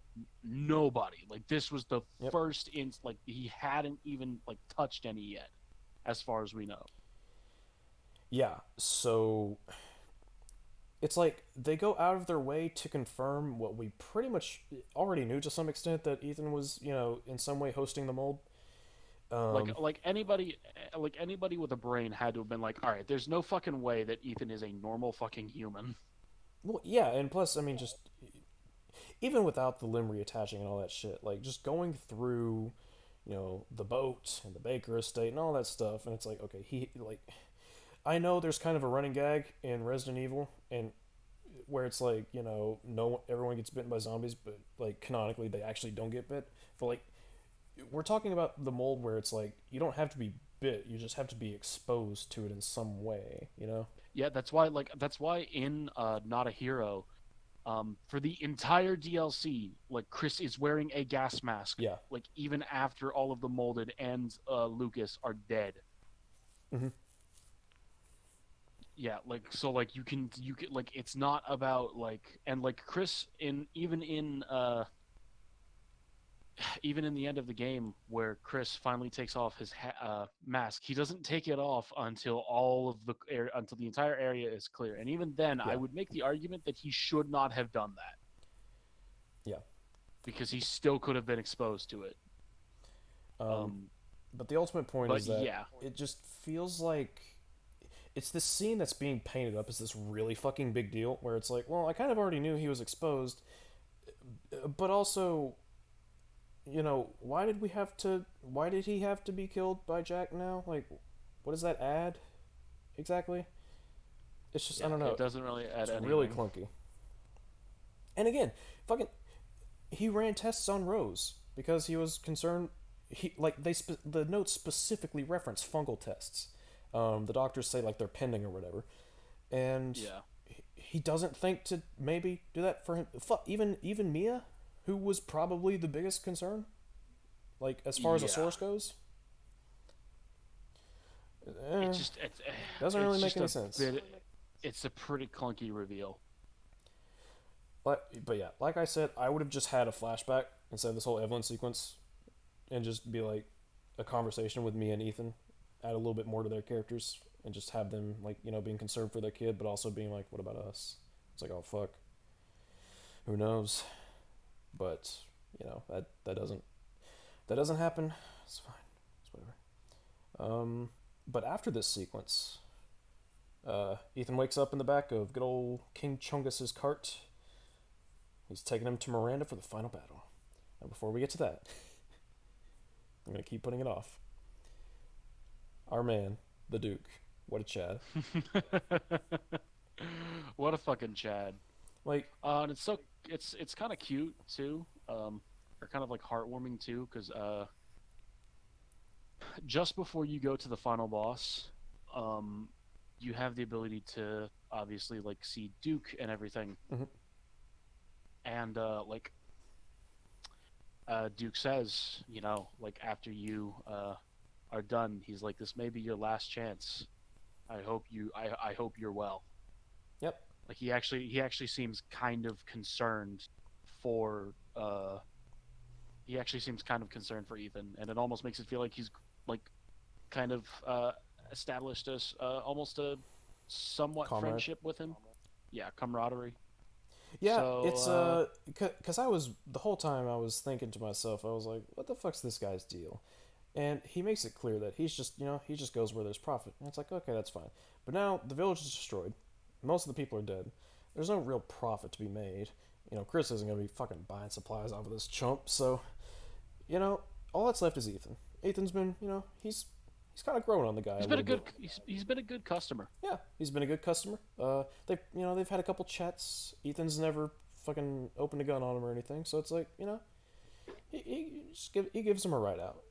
That's like that's It cool. almost it makes him seem as if like he kind of actually likes Ethan. Yep, he's grown on him, and I think that's cool. Yeah, it's a cool moment for a small character who maybe you weren't thinking that much about up until now.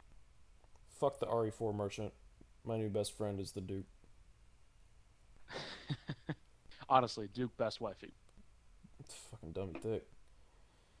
He'd be fucking dummy thick with fucking 6 C's.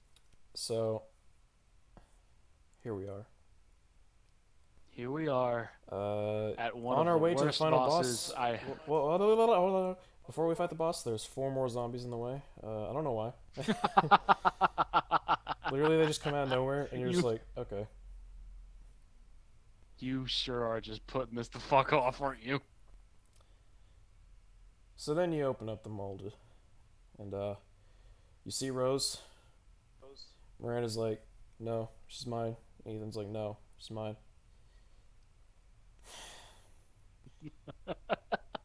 You got to talk about it eventually, buddy. I hate to tell you. Okay. So, okay. First So, of all, Miranda's Miranda design, is currently. fucking dope. I will say that. Like, holy shit. I love the design.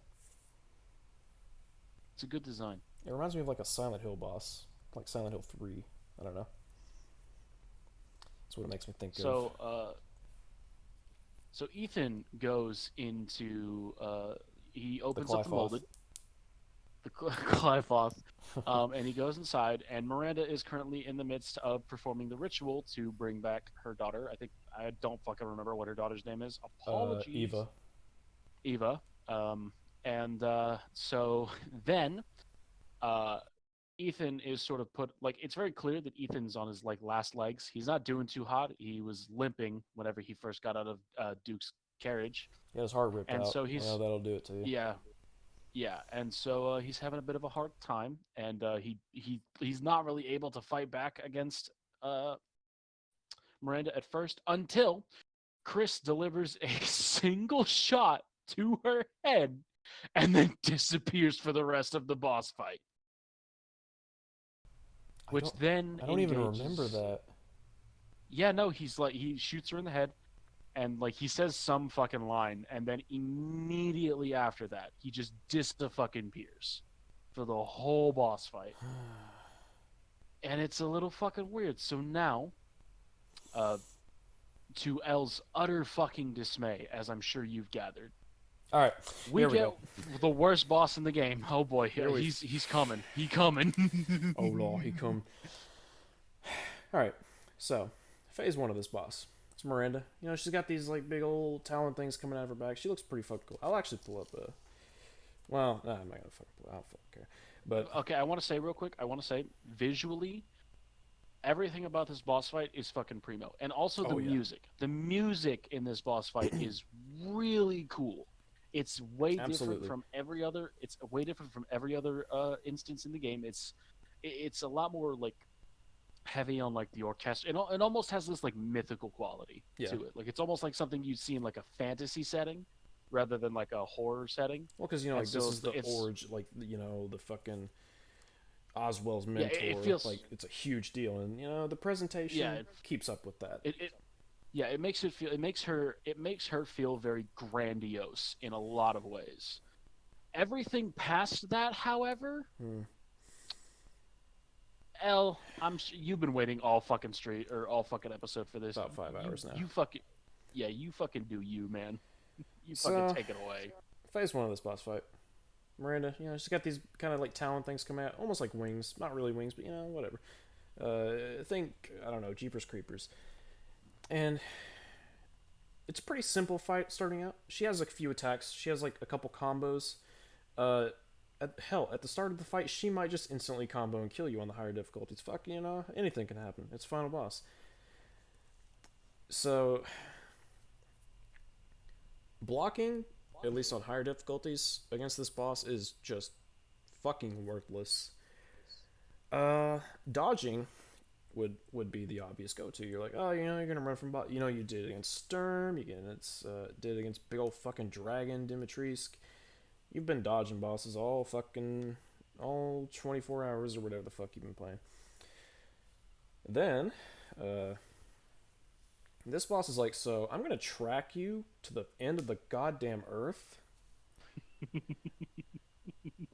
while also dealing just absurd amounts of damage. Fucking standard difficulty. Luce got like wombo combo literally in the opening seconds. I got bodied, even on standard. Like it's a fucking Jesus. huge step up. Yeah, she tracks like fucking crazy.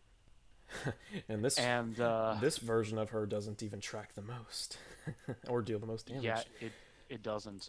So this phase of the fight, it can be a little bit rough, but honestly, not the worst thing in the world. She has a couple cool attacks. She has this one thing where she'll cast out like a kind of like a trail, and like from it will come up like molds, branches, or whatever the fuck, and it's not too hard to dodge. If you're too close to her, then it's borderline impossible to dodge, but if you're far away, you're fine. Fine, whatever. It's not the worst. Then we get to phase 2. You heard that right, there's a phase 2. Don't worry, there's plenty more. And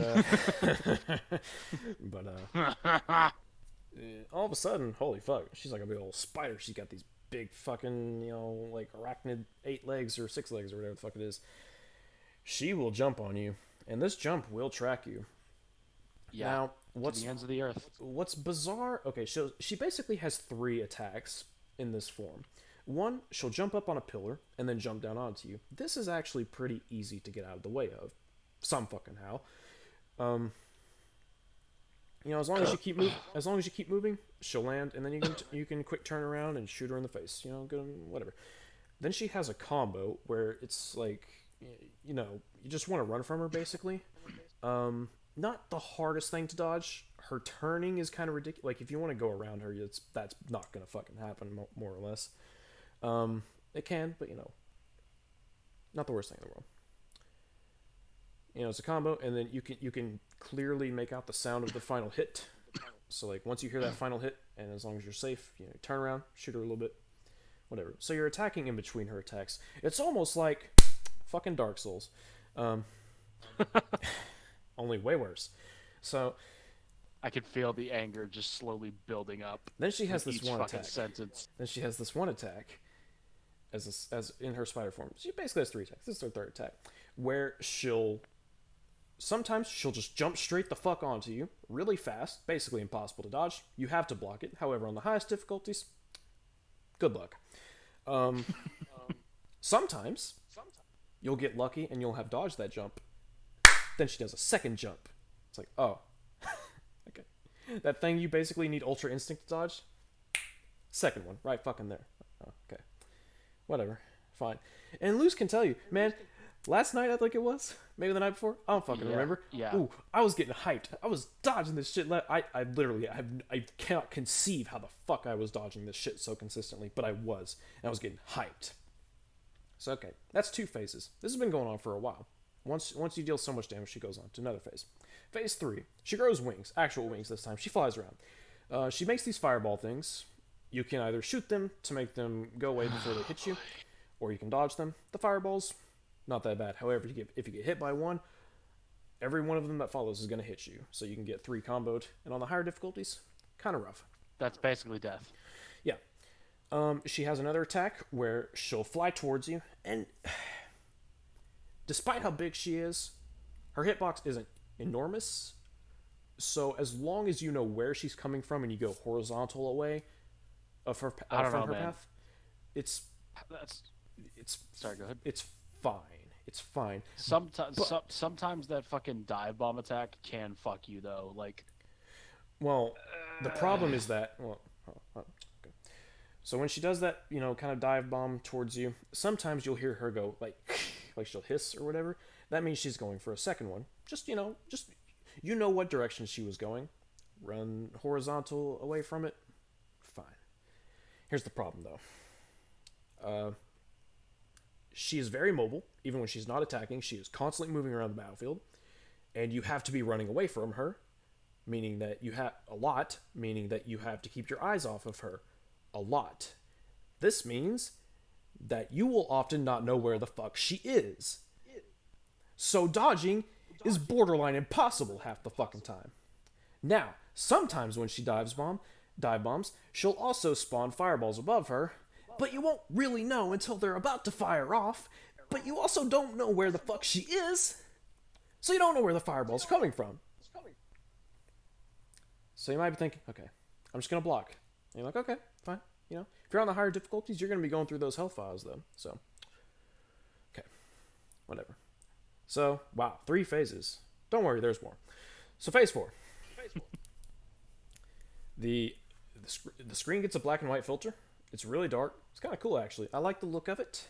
And basically, this phase is just you follow her voice, you find her, and then you run away from her. That way, she can't hit you, and then she'll disappear, and then she'll try it again. This is purely a dodging game, but it's actually not too hard to dodge her. But it does take up time. And you might be thinking, we've gone through 3 phases now, and they've all been pretty tough. Or at least 2 of them have taken up a lot of time here. Oh yes, yes you have, my friend. Yes you have. So this 4th phase, takes up a bit of your time. Finally, the black and white goes away, the darkness goes away. You're back to the fight. Now, she can just go. kidding. There's a 5th phase. Well, now, 5th phase, she can transform at any point between the first 3 phases, and sometimes she'll go into the 4th phase, like causing the darkness thing, just because fuck it, why not? We just need to, we need more delay on this already really long fight. Wouldn't it just be awesome to fucking die and have to replay it at that point? So, she's constantly going from this phase 1, which is heavily tracking, to phase 2, which just can just jump instantly onto you and deal a shit ton of damage, or a phase where she's flying around all the fucking time and you have no idea where she's at, and on top of that, when she's flying around, you won't really know when she's going into one of her other forms, so when she's about to attack you, you have no fucking idea. And on top of that, she has an attack where she has a couple new attacks where she does the fireball stuff. The fireball stuff, really not too bad. Honestly, it's surprisingly the easiest thing to deal with from her. Oh boy. And yeah, she'll sometimes she'll just do the 4th phase, the whole darkness thing, which kills like a minute at least. Sometimes she'll just do that for the shits and giggles of it during phase 5. So this is a long boss fight. And as you can probably tell, it's not easy, especially when she tracks so much and you never know where the fuck she is most of the time. Even on standard difficulty, it is a fucking endurance test. And, I laid multiple magnum shots into her, and she barely fucking went down. Yeah, here's the thing. You might be thinking, well, it's Resident Evil. If a boss is annoying you, you can just cheese it, right? No. There is no way to cheese this boss unless you have, like, infinite magnum ammo, and even then, you're going to be, like, on the highest difficulties, you're going to be pumping a lot of fucking shots into this bitch. So, what was the other thing I was about to say? I will say the arena will drop bullets for you, which is, kind of nice for you. You're generally not running low on ammo even on the highest difficulties. Fine. But this fight is really long, frustratingly difficult. Now, Luce called it an endurance test. Now, here's the thing. When I think of an endurance test, I think of like Slave Knight Gale from Dark Souls 3, where the whole fight is just fucking like it's a long fight, but fuck me, is it a cool fight, right? Like it's fun, it's engaging. You're always trying to think ahead. Ooh, fucking great. This fight, you're just like, okay, what? How's the game gonna bullshit me this time? Really not fun. I described earlier that one fight where Big Hammer Boy in the sea room, when he just spawns like 6 or 7 enemies, and I'm like, huh, that's not fun. What's even worse is when I'm really close to killing a boss, and I know I'm close to killing them, and then they pull up darkness and they hide from me for like a minute or two, and then they start flying around once I can finally see them, and I can't see them because they're flying around all the fucking time. And then they turn into a fucking arachnid and jump onto me twice and kill me instantly. That is not fun. This fight is the opposite of fun. It is the opposite of engaging. I'm not thinking because I'm like, ooh, survival horror, right? Like I'm trying to survive. No, I'm thinking because I'm wondering what the fuck the game's gonna try to do to fuck me in the ass raw with a fucking giant spider leg. I hate this fucking fight so goddamn fucking much. This fight is shit. It's not fun. Sure, visually, sound-wise, fucking amazing looking. Everything else is dog shit. It's not fun. It's not engaging in a way that is actually beneficial to the game. It's just frustrating. That's all it is frustrating. I fucking hate this fight. I don't know if I made that clear, but I don't care for this fight. Not great. It's not a good one, to be honest. I went on for like 10 minutes with that. Goddamn. Yeah, just about everything that Al said, I pretty much agree with. It's a bit of a mess. I thought that maybe You might be thinking thought I was reading off a note. No, literally the only note I have is that this boss fight exists. That is what I put. Everything I just said was just off the fucking tongue, man. I thought because he had gotten to the final, we were actually like neck and neck with one another. He had gotten to the boss fight on his second playthrough on Village of Shadows, like right as I was about to get to the boss for my first time on standard. And so I thought that maybe, well, maybe on like lower difficulties it's not as bad, but no, Good. it's not a good fight. It's a bad fight. It's a bad fight.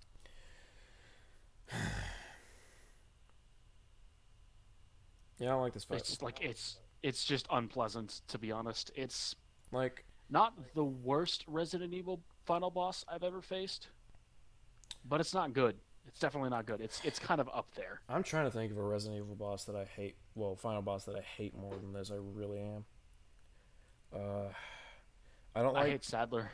Sadler's stupid. I don't like Tyrant in RE2 remake, the Leon part where he can just fucking insta kill you unless you shoot him enough, but you just have to have a good enough. Yeah, it's fucking dumb. But Yeah, this is the boss that I was referencing earlier. Whenever I said that, yeah, there's a boss in this game that proves that maybe we should have kept that dodge maneuver from RE3 remake. yeah, or just some simple sidestep. Like literally, just let me fucking let Ethan just kind of hops to the side. Fucking perfect. Yeah, you don't even have to make it to where it gets like that slowdown effect if you dodge at the perfect time. It just Maybe. needs to be some kind of movement option that allows me to dodge enemies a little bit better. Maybe, gee, I don't fucking know. Make it to where I can actually see the boss for most of the boss fight. I don't fucking know. That'd be a cool idea, Yeah, wouldn't it? instead of having to fucking turn around constantly like this is some kind of See, fucking I don't know merry-go-round. Like a boss this mobile in like a third person or God forbid a fixed camera would have been like perfectly feasible. In first person, this shit does not fucking work at all. This isn't fucking like Doom where I'm like really fucking fast and like just turn left and right, pop pop pop. No, this is fucking Resident Evil. Okay, I'm trying to survive. I'm a slow, relatively speaking, slow moving character.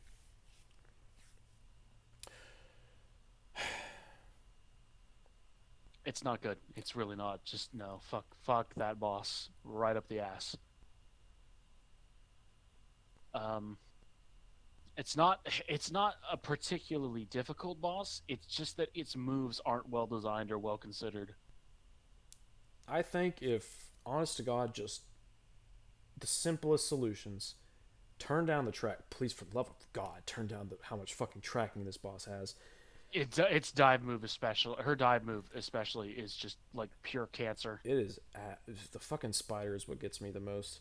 Um, that possible two hop general like just from one point on the ground to the other, just kills me. Yeah. And like there's not a lot of downtime between her attacks either. Like you have to Yeah. So there's like there's barely and like you barely have time to deal damage on top of her having a fuck ton of health. Like on Village of Shadows, I pulled out my Magnum fully upgraded. It took like 5 shots for her to go into her second phase. I'm like, dude, who has this fucking time? yeah. And it's funny too because I actually did a playthrough. I actually finished a playthrough not too long ago on casual with an infinite shotgun.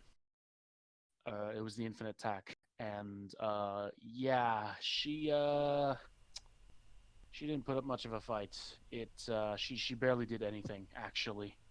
It took just a couple of clips of my attack and a couple of magnum shots. That's it. I wish it was that easy on Village of Shadow, dude. Yeah, she's it's Hardcore, the hardcore balancing mode. is odd. Hardcore mode. She was pissing me off. Village of Shadows. Listen right now. Capcom. I don't know who came up with this boss, but I will find you, and I will get my refund.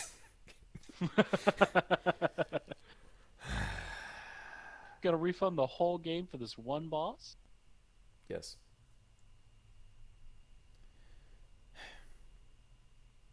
I don't like this boss. So, But after that, after that, after that, shit's pretty good. after after that boss, we get a sequence where Ethan finally gets Rose back, and he Chris. manages, huh? Chris. And then he manages to link up with Chris, but unfortunately, because Ethan has no heart to keep his body running, he's dying Yes, he is very, actually very dying this quickly. time. Yeah, yeah, he actually dies. His hand Um, gets fucking like Thanos blipped away. It's starting to so like his body is starting to stop existing. so he gives Rose to Chris.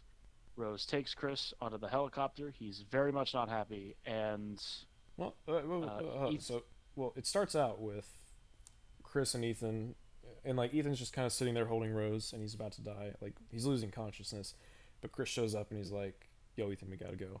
Ethan's like, and Chris is like, "No, like, come on," and he kind of hoists him up, and you're thinking like, "Man, how far is Ethan gonna get?" Well, they get to the bridge, and that's when Ethan just stops moving. Chris tells him that Mia's alive, and Ethan's like, "What?" And then he's like, "Mia, I love you." I was like, "Oh, homie." And he hands Rose over to Chris, and then he takes off his jacket and gives it to Chris. And there's this big mold, fucking whatever, about to come their way. back in my seat. Yeah. So Ethan shoves Chris forward, and they're separated by the mold. And the Megamice's approaching Ethan, and you can see like the explosive on it, and like, oh man. There's this final moment where it cuts back to Ethan in first person for the final time in the game, and Holding up he the detonator. presses the button. Huh? Yep. And he blows up the detonator and saves the day. Yep. Well, and from there, it cuts to black. It cuts to Chris arriving at the helicopter with his squad and where Mia is. He hands Mia a rose, and Mia's like, "Where's Ethan?" And Chris is like, "We gotta go." So they start flying away, and like on fucking point, Mia's like, "Where's Ethan?" Then boom! Like holy fucking shit! This explosion Yeah. is ginormous. Yeah, like the Mega Mycete is dead. It's obliterated. Yeah. Oh, Comically huge. Like fucking goddamn! What an explosion. there's also there's also a plot point that is built upon from a plot point that we actually forgot to mention earlier. Ooh. Um, back in the sequence where you play as Chris. So it turns out Chris ain't working with the BSAA anymore. Oh yeah. Yeah, and during the sequence where you play as Chris, the BSAA shows up. Yeah, there's a But helicopter and the fucking Megamycete just smacks him away. yeah, they literally are landing down right by the Megamycete, and I'm just like, yeah, nothing's gonna go wrong if you land right fucking there. Literally But just anyway, smacks it away. Fucking uh, BSA's chumps. one of Chris's soldiers managed to snag a corpse of a dead BSAA soldier, and it turns out the BSAA soldier is actually a bioweapon. Yeah, they're using BOWs now. Ooh. So yeah, that's kind of a nice little plot point to end on to leave us wondering what the fuck's gonna happen in the next game. Nice teaser. I think so. And then after that, Mia narrates and finishes the Village of Shadows book, and it Yep. ends off with the father and mother coming to save them from each other, or save the little girl. And the father sacrifices himself and burns down the forest with him and the evil witch or whatever inside of it, so that the mother and little girl can escape. Next, we cut an inordinate or an indeterminable amount of time in the future, and we see Rose, Uh, older Rose. I want to say it's like. I want to say it's like 19 years or 18 years, something like that. She looks like an adult. She's a young adult for sure. Yeah. And Rose is carrying flowers to a grave for Ethan, and she's also Wearing his wearing jacket. Ethan's jacket, which is the most adorable thing ever. And she is being watched and tracked constantly by Chris. And it's funny because one of the guy who's currently, I guess, chaperoning her, Yeah. calls her Evelyn, and she just fucking like pushes his ass up against a nearby car Um, and says, yeah, it's I was like, okay, why? I was like, why would you say that? yeah, like why would you call her that Who the when fuck? you know damn well it's going to piss her off? That's like, it's just like such a like, what's the like, just such a dick thing to do. It's like, fuck you. Yeah, and then like right after that, like one of the guys who's on comms with her is like, I got a clear shot, and he's like, I got it. She's just a kid, and it's like, well, what the fuck was the point of getting her pissed off? Yeah, it's Like fucking. there was no way you didn't think that that was going to piss her off. Well, and she says like, there are things I can do that Chris doesn't know about, and I'm like, whoa, what the fuck? Yeah, which shows us that she's a bit in touch with her bioweapon nature, I guess. The goop. So my guess is that hopefully the next game centers around Rose, Um, and then after that, it shows them driving away. you may or may not have noticed, but when they're driving away, whoops, um, when they're driving away, you can see the silhouette of a man sitting or Yeah. standing next to the passenger side. And then the car stops and he walks towards it. Oh wait, does It's it? a very, yeah, it's a very subtle walking animation. Like you can just barely make it out. I just assumed it was like implied to be like like Ethan. You know what I mean? Like it's I like, don't know, like but that he's standing like the alongside car, or something. yeah, but like the car stops and he like straight up walks towards it. It's a very subtle walking animation. I You could can just barely. You have to be literally looking like I noticed to make it out. I noticed the silhouette. I looked away for like half a second, and then I looked back, and it was like right before it cut. Like I couldn't even tell that he'd moved. Yeah, no, it's very subtle. Like you have to be watching it like a hawk to see it. And then credits roll. That is it. That was Resident That Evil is 8 Village. Yep. Um, I would say it's a pretty good story. It's got some weird tism shit going on a couple times throughout, but Uh, overall, I it's I would sorry. Go say ahead. Village's story is enjoyable and it has some really great moments, but the writing is not very good. There's, there's a lot of problems. Some things are really good. Some things are, like Chris's character. Even though there's not really too much of him, it's a lot of the character work is really good. I think, even though not barring fucking just moments of pure idiocy where they just don't do what they are supposed to be trying to do, Ethan and Alcina.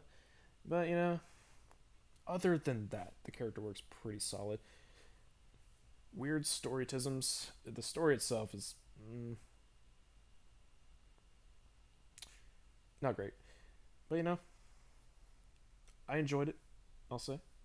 I would recommend it for sure. I would absolutely recommend this game to anyone who's like, if you played RE7 and liked it, or if you just like Resident Evil. I think this is a good game to play.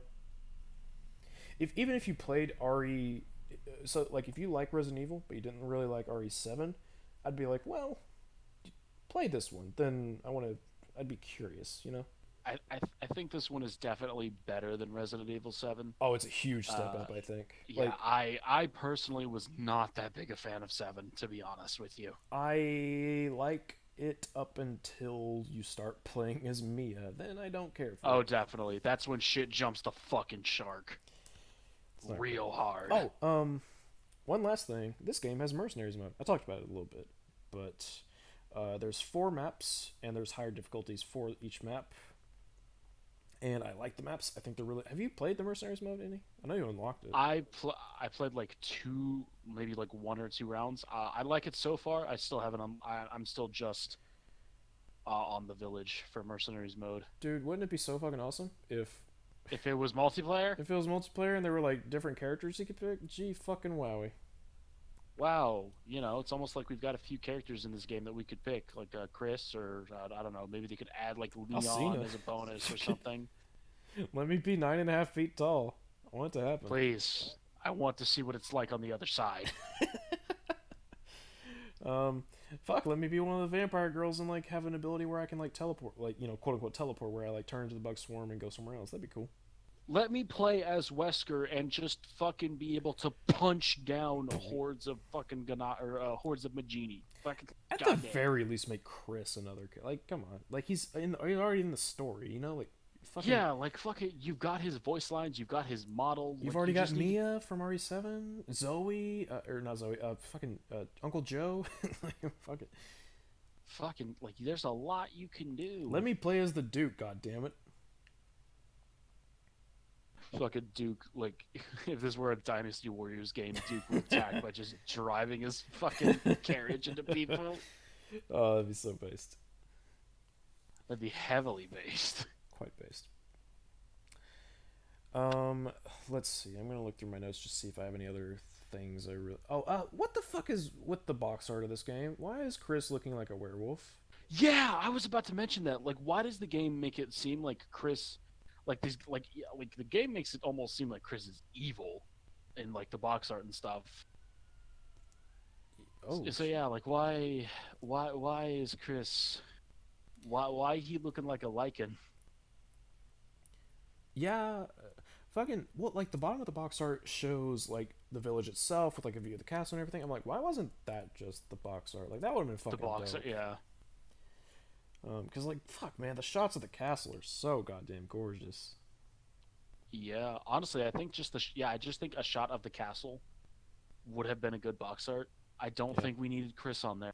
We certainly didn't need him on there framed as if he was a fucking lichen.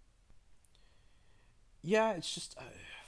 I just don't know. Fucking the art that I have pulled up of Ethan, where it's like, of course it's got to have his fucking face shadowed over, where it says village behind. Like I think that art looks fucking dope. For what it is, as far as like the person standing on the cover kind of thing goes. Yeah. I also love how the links that the fucking game will go to, or like the developers go to make sure that Ethan's face is never fucking shown. Even Like, though you guys we've realize- seen his fucking character model at this point.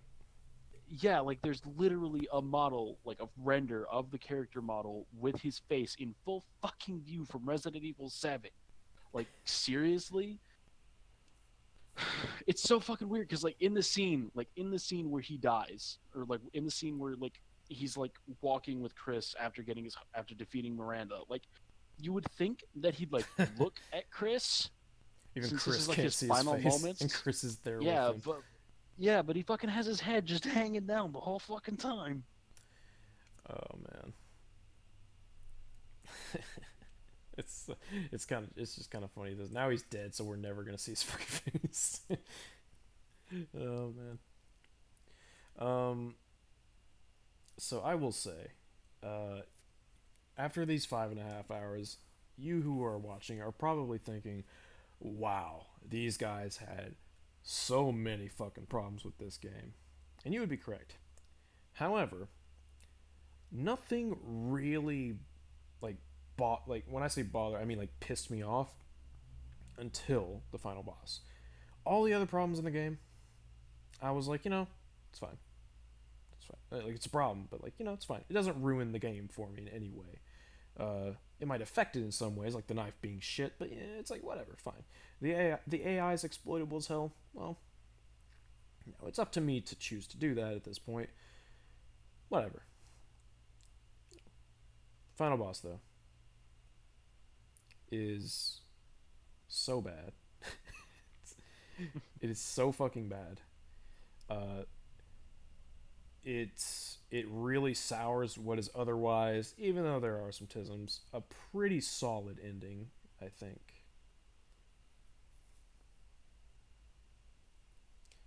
But even because we mentioned like a fucking thousand, we spent like 2 hours talking about the castle alone. I think we had so many Yeah. problems with it, but it's our favorite part of the game. Like, at least it's my favorite part of the game. I don't know about Liz, but Yeah, the castle is definitely my favorite fucking part of the game, hands down. yeah, Architecture, level structure, uh, Alcina, just everything about it. I just love all of it. yeah. Like I honestly think that of between like the castle, House Beneviento, the Isle of Moreau, and the factory. I think the castle might have the most problems, but I still think it's the most enjoyable section of the game. But of those four, at least, Hands down, it's just definitely great. agree. Yep, it's.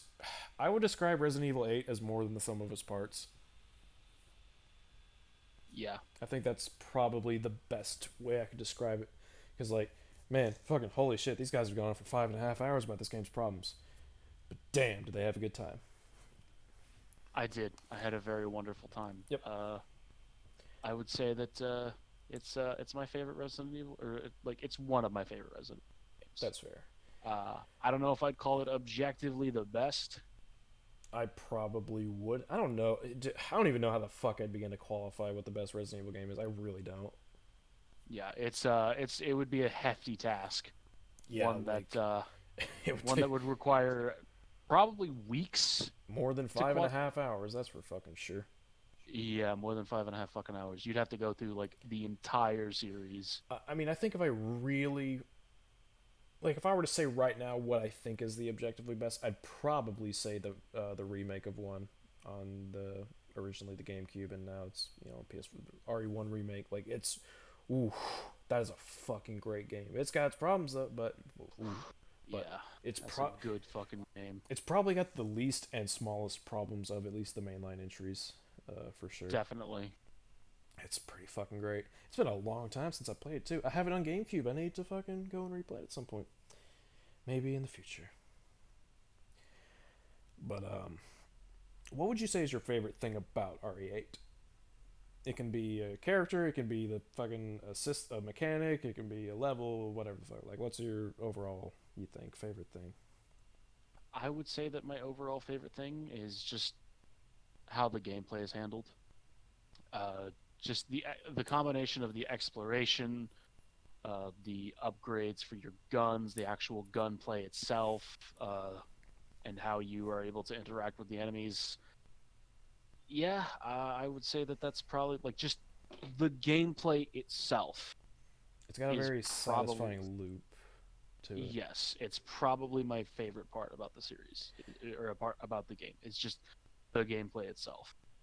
I would, yeah, I'm kind of, I've got two things I really just fucking love, and I kind of can't decide what I love the most. So, on one hand, there's the world and level design, like the exploration, the sense of progression. Like, you always feel like you're doing something. Like, I know it sounds weird, but like, you always feel like you're doing something to push yourself further in some way. There's always something to do, even if it's just a like, it's borderline open world. It doesn't obviously cross into that territory, but it feels kind of like that, like the best kind of open It world gets game. Yeah, it gets very close to burgeoning into that territory. Yeah. Um, just the sense of progression, like the pacing of things, the like how the order in which things happen and such, um, the level design. It's all so fucking good. Uh, but other than that, for me, it would be I'm gonna Liz kind of already said that, so I'm gonna go with the ensemble cast of characters. Fucking hell, I talked about him earlier, but just God, like even with like the really stupid moments, like without Cena and Ethan, and like some things that just kind of where it's like, Mia, what are you doing here? They were running experiments on me. Oh, okay. So, anyways, let's go. It's like, oh, okay. Apart from stuff like that, like the character work is really good. Ethan is fucking awesome. Ethan is honestly like I'm not even kidding when I He's say my this. favorite. He's probably After he's one of the best RE protagonists by far. Like he's really fucking good. after that scene, like it was that scene where he fucking just tore his hands off of those sickles that really like honestly solidified him as my favorite protagonist. Yeah. But like after everything that he does in the game with the sole intention, like I just love how like I just love how no matter what happens, he never loses sight of that one goal Hey, of I'm getting my daughter back. hey, Naughty Dog. This is how you kill. This is how you kill off a beloved protagonist. This is how you kill off a beloved dad. And then there will No, be those oh, like fucking honestly, psychopaths who are like, "Oh, Joel's not beloved," and they shut the fuck up. Anyways, yeah, Ethan's really fuck. Anyways, getting back to my point, Ethan, fucking really good protagonist. Um, and like almost every time that the story progressed and he continuously and he did something like even more like daring or just absurd, I just kept thinking to myself, man, what a good dad. I definitely buy it way more in this game than I did in RE7 because like in RE7, it's like he wants to save his girlfriend, but at the same time, he's a civilian, like he's totally new to this. But in RE8, it's like okay, he's got experience, but he's not like a fucking soldier or anything. However, he's trying to save his kid, so he's not gonna fucking stop. So like, ooh, right, it's a perfect recipe. And I fucking I love how just constantly fearless he is throughout the entire fucking game. It's downright inspiring, to be honest with you. He's a fucking Chad. Like just how no matter what happens in the game, he's never afraid. He's always focused on that one thing of I will save my daughter even if it fucking kills me. And it does, and he's okay with that. Like he's not mad by the end of the game. He's not sad. He's downright happy that his daughter and even his fucking wife are safe again. Yep. And right up until the final moment of the game where he presses that fucking button, it's just always I will save my daughter no matter what. And it's just he never shows any fear, and he's always constantly just I just like I keep repeating myself, but it's so fucking good. It's so fucking good. He's a very lovable protagonist. Yeah, and like he's just got that fucking RE charm to him. Like just that kind of action cheesy protagonist that you just can't get anywhere else but from RE. And I could not be happier with it. Yep. And then there's the villains. Fucking, what more can you say about our 9.5 foot tall goddess?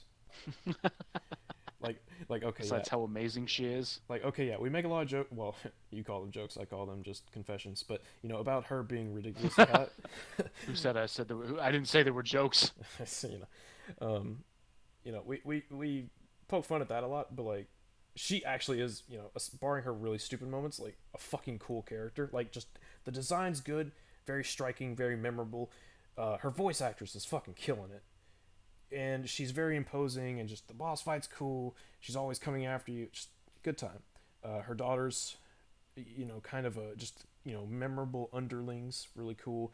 Then you have Moreau, who's just kind of pathetic and sad, but like actually offers up some pretty cool moments in like how he gets desperate to come after you and stuff like that. He has an understandable And it's motivation. also like almost kind of sad whenever you actually like read his journal and stuff after you kill him.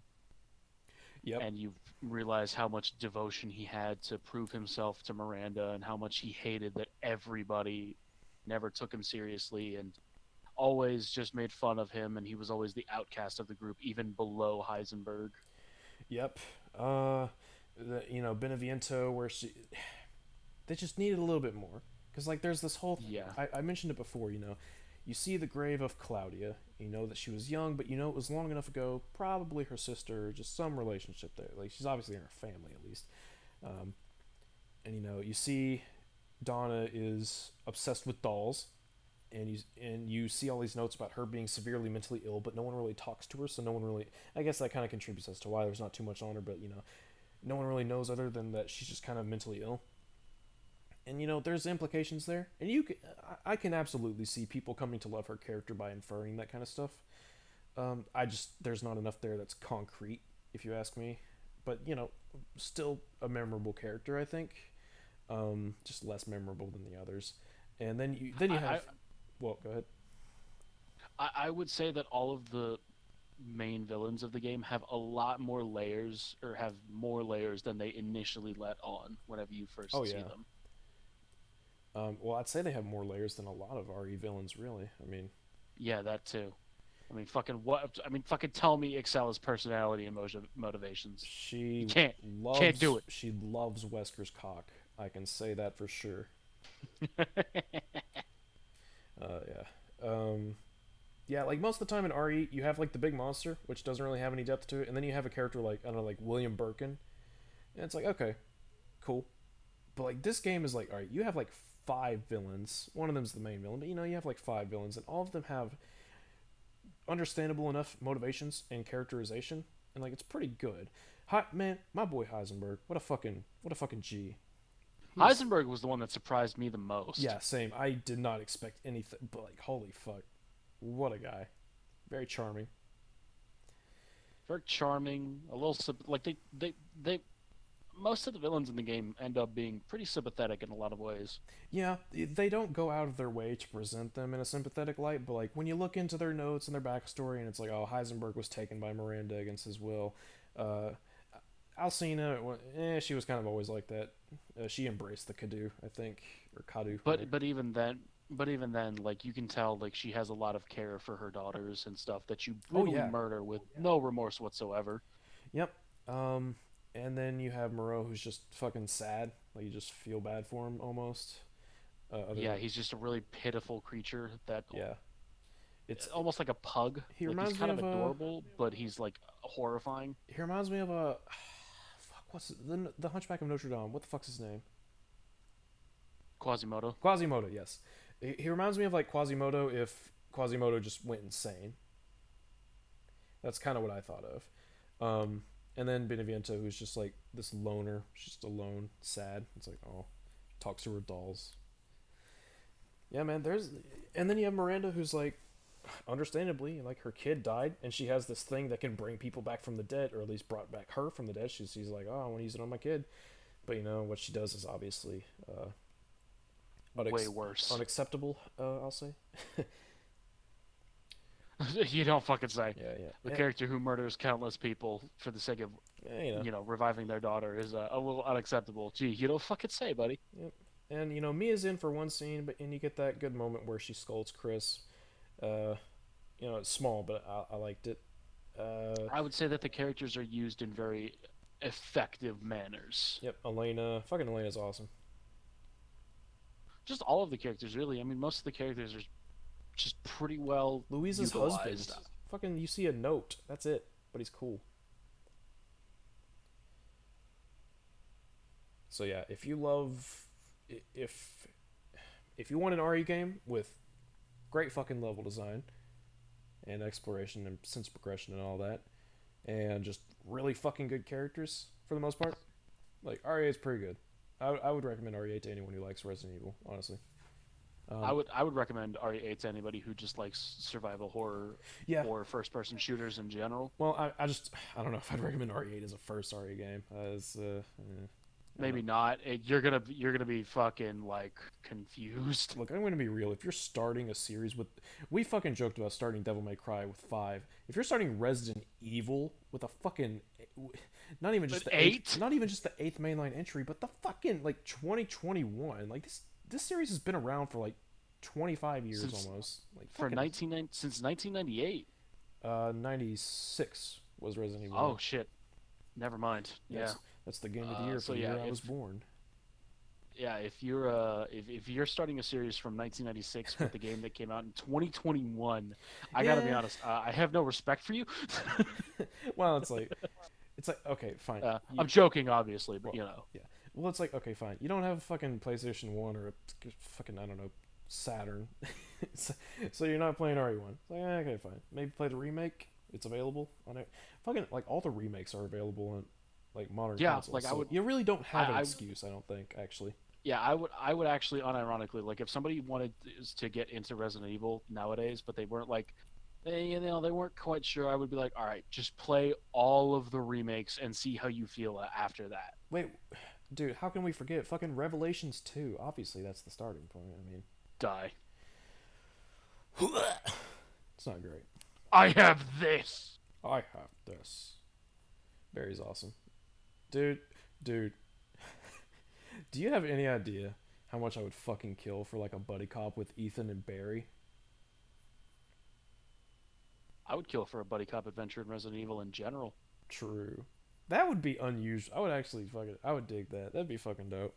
Give me like I It'd don't be know. unusual as hell, but I dig it. Fucking Chris and Leon. People have wanted to see them do stuff together for years now. Fucking make a buddy cop with them. Remember in Resident Evil 6 when they had that fight between Chris and Leon, and it lasted for like 2 seconds? Oh my god! In the trailer, they hyped the fuck out of it so much, and then it happens in game. It's like Yeah. no, and it's like no, literally, that's all that happens. And you're like, oh, okay, fine. Like that's even like if you hover over it in the PS3 and it does, you know how it does like that thing where it kind of like plays some music and has like Yeah. a backdrop. That's literally what happens That on the music is PS3 pretty when dope. you do it. RE6's soundtrack is fucking sick. RE6 I mean, I is think good. RE6 is good. It's just fucking it missed so many opportunities. It's insane. Oh, by the way, just throwing this out Yeah. there. I okay. I don't. I'm conflicted on who I like. Well, I'm conflicted on which death made me more sad, Ethan's or Piers's. Piers's. Piers' Cause like, Ethan made me feel. Cause like, I grew attached to Ethan. Piers, I grew attached to him, but I also felt bad for Chris. I was like, oh no, no. I mean, I still feel bad for Chris because Ethan is Chris's friend too. I mean, yeah, true. Well, but like, you don't have fucking Roger Craig Smith screaming into the fucking boom tube, begging. him. Oh man, dude, that fucking hits me. I'm not even kidding. Like, oof, hurts. Hurts my soul. Honestly, I would say that I would go a little more towards Ethan because, like, Pierce, at the very least, he was a soldier. He signed up for this. True. That doesn't make it okay. But You're with right, right. Ethan, man, he was a fucking He just wants his civilian, baby. and he was a civilian, and he was still willing to go through all of this shit, not just for his daughter, but also initially for his fucking girlfriend or wife. Yep. King shit. Absolute king So shit. yeah, I would say I'm a little more saddened by Ethan's death, but Piers, man, oof, still hits. So after our big discussion, what would your final rating of the game be out of 10? Do one for personal enjoyment and then like, you know, estimated objectives. Personal enjoyment would absolutely be like at least a 7.5 to an 8, Mhm. maybe 8.5. Understandable. If I'm having a really good day, which I mean I guess I am. Yeah. Objectively, I would say maybe a 7. I would say a solid 7. That's about where I am. It's got a decent amount of shit that holds it back from being, fucking amazing, but Yeah. overall, it's a really solid game. And if you have $60 to spare, Oh, we didn't even I talk would. about fucking challenges which you unlock after beating the Oh, game for the first time. we Uh, honestly haven't talked about gameplay that much, apart from little tidbits here and there. I think we talked a pretty good Um, amount of gameplay. But basically, the thing from Resident Evil 3 make, where you do challenges and you get points and you can spend those points on infinite ammos, concept art, things like that. That they brought that back and it's really fucking good. There's a lot of stuff to unlock. And I really like it. I would say that some of the points that you get for some of the challenges, I think, could have been increased a little bit. Because like Yeah, I actually just recently completed the challenge. There's a challenge for using no more than 4 healing items in the game, and like I mean, like even on casual, like yeah, that's a that's no that's a joke. fucking challenge. That's no joke even on casual because on casual obviously casual is casual, but you still have to like not get hit and not die. Um, Yeah, and like that only gives you like it's either like 40 or 50,000 CP, Jesus, and there's some expensive stuff in the bonus shop. there So, is but like I think the challenges add a lot of replay value to the game for sure. because it's like, man, I beat the game, but there's still so much more to do, and obviously there's more stuff to find. Like it's very unlikely that anybody is going to find everything on their first playthrough. Oh no, there And if I don't fucking somebody told believe me that they did, I would have a very hard time believing them. it. Yeah, Actually, I probably just straight up wouldn't believe them. There's no fucking way. I would demand a fucking stream or long video, something. I would need some proof. Yeah, like a long play or some shit like that. Yeah, this game's like It's fucking when I say huge. It's world, fucking I mean like huge. the levels. Holy fuck! Like there's a lot. Like we said earlier, it's borderline open world. Like there's a lot to It's explore. but unlike other open world games, it's very dense. Like Yes. you don't have to go far to be doing something interesting. Um, you never encountered this. I gotta bring this up. Um, so there's this side area, where basically you find this crack and you go into a cave, and it's really out of the way. You have to, you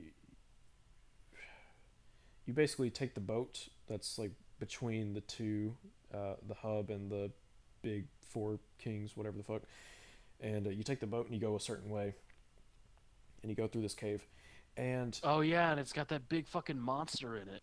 it's the Megamycete.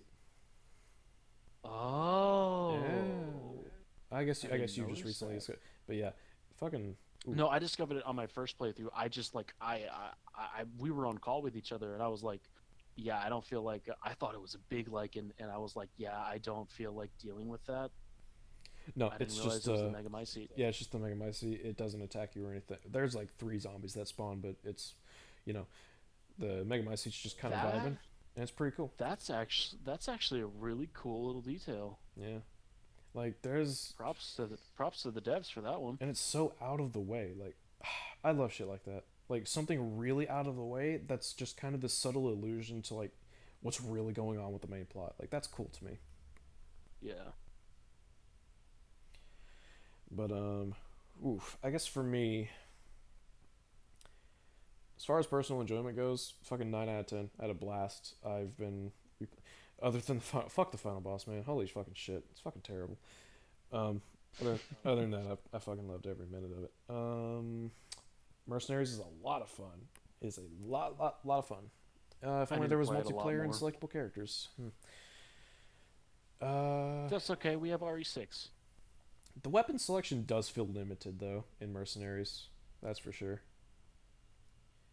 Yeah, like it's I don't know if it's the same as the Mercenaries in RE3 make. Never got that far, but like you start out Homie. you start So you remember how Resident Evil 3 was the first Resident Evil game to come up with the Mercenaries mode? did they not fucking include it in Resident Evil 3 remake? They did not include it in Resident Evil 3 remake. I'm gonna kill somebody.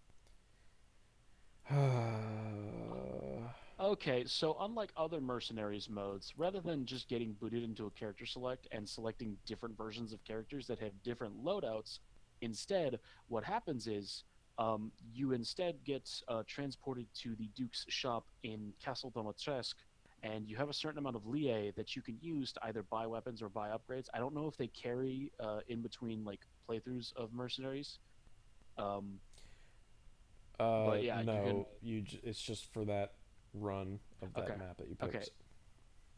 So you can buy shit before you leave the room and are transported to the map that you are in. Yeah. Actually, you know what, Al, you've had a lot more experience with this. You go ahead and explain So, it. yeah, basically you start out in the Duke in the where you meet him in the castle, and you start out with like 250 handgun shots, 30 sniper rifle shots, 20 shotgun shots, something like that. And but you only have the pistol and one healing item, and you can go into a shop and he'll have a selection of items. It's like oh, there goes loose. He'll have like a shotgun, a sniper rifle, a pipe bomb, a mine, a healing item, so on and so forth. I'll be right back. You're good. And but that's for the standard mercenaries. Now, when you go into the second tier of maps, which is basically the same maps but higher difficulty and tougher enemies, then you start out with I think it's nothing other than a knife, obviously, and but you're given a little bit more leeway. That's the money, and at that point you can pick of like one of three weapons. I only played one of the maps on the harder difficulty, like Village 2. It's called like the original version is like the map is Village, and then the harder version is Village 2. So I go into Village Squared. So I go into Village Squared, and the options are a grenade launcher, a Magnum. I think it's the Wolfsbane, and the pistol, the like Leb or whatever the fuck it's called. And you have those as options, and then you can buy ammo for them, you can upgrade them, so on and so forth. You can only upgrade certain weapons to certain points for the mercenaries mode. They have like caps on on how much you can upgrade versus in the story where you can just upgrade to like level 5 for everything or something like that. uh, and yeah, and basically you start out with that, go through the shop, pick out what you want, blah blah blah blah blah. Then you go out and you play a level, and then once you're done with that level, that section of the map, if you will, you go back to the Duke's shop, and then you can do the same thing.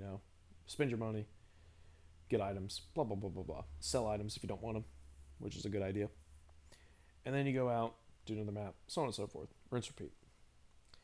And one of the cool things about Mercenaries mode is that in this one, you don't have loadouts, but you can pick up powers, um, upgrades, if you will, throughout the maps. And you can get abilities like doing more damage with a shotgun, doing more damage with a pistol, 5 times damage multiplier with a knife, headshots deal more damage, switching targets and the initial shot on the new target deals more damage, uh, moving faster, doing more damage but having less speed, doubling your ammo clip size, dealing more damage on enemies with full health or dealing more damage on enemies with 30% or less health, things like that. There's all kinds of different upgrades you can get, and you can get a certain amount per run, and it's always randomized, so you never know what you're gonna get, which is kind of cool. Sometimes, um, I guess you could say there's an argument to be made for having a loadout versus doing that, but I kind of like this new way. Just it's something new, and yeah, and it's typical mercenary stuff.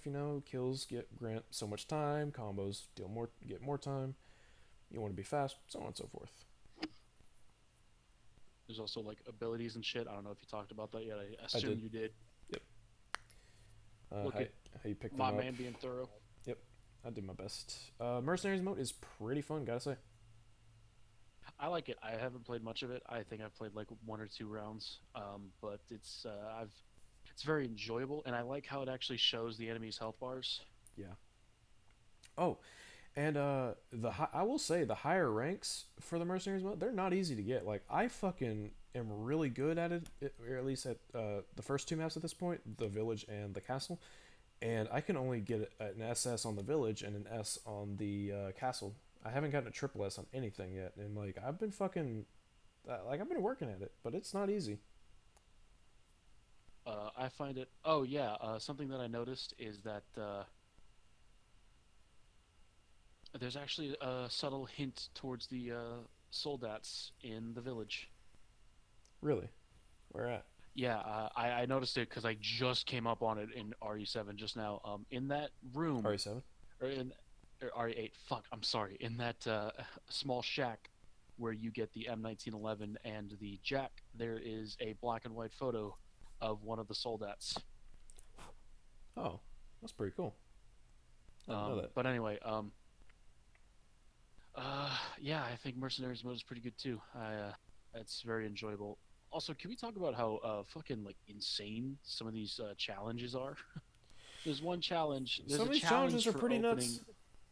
nuts. There's a challenge for opening every single outhouse door in the game in a single I playthrough. actually did that. There's a few. I, There's a lot. I did it without realizing it. It was kind of funny.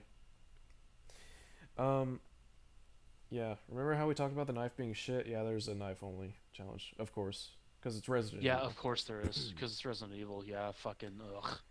Yeah.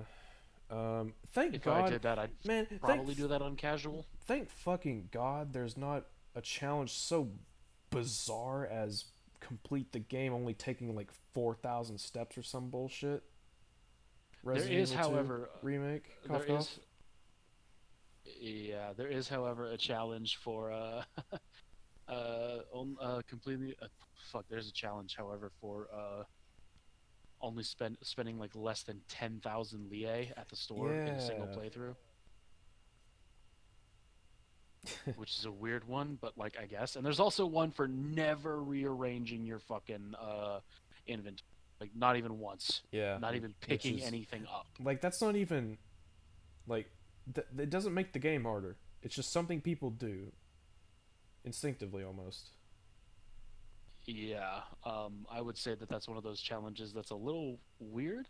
And that's definitely not something I'm touching until I have infinite ammo. Well, that's like something you could mess up just by pure act. Like you just go into your inventory and you naturally you're like, oh, I want to move this over here, and then you're like, oh fuck, it's fucked up. Shit. Well, actually, I was actually doing pretty good, and then I bought something from the Duke, but I didn't have the space. Uh oh. So yeah, I had to rearrange shit, and that was that. That was it for that entire playthrough. I can't do it anymore. I'm not getting that challenge. I mean, you could have reloaded the save. I could have reloaded the save, but shut up, Elle. Oh man. Fuck off. Oh boy, we just hit the 6 hour mark. So only 2 more hours until the 8 hour mark. Yeah, cool. That's how math works. Great. I'm not doing You're that. not planning on making this. I was about to say you're not planning on making this 8 hours just because it's Resident Evil 8. No, are no, you? no, no. We're definitely approaching the end here. Just I mean, yeah, I don't know if there's much more to say about it. I really don't think there. I mean, we went through the story. We talked a lot about the gameplay. We talked about mercenaries. I mean, some people are gonna hear this and be like, "God, these people have so many problems." But again, no, we really fucking like this game. Like, I think Yeah, it's like we talked a lot about great. the problems, but like it's fucking great. I love this game to death. I will probably be playing it. It's probably the new Resident Evil 4 for me. I'll probably be playing it for like years to come. I would. It's definitely not the new Resident Evil 4 for me, but that's because I actually enjoyed this game. So Oh, yeah, just drop that bomb on you.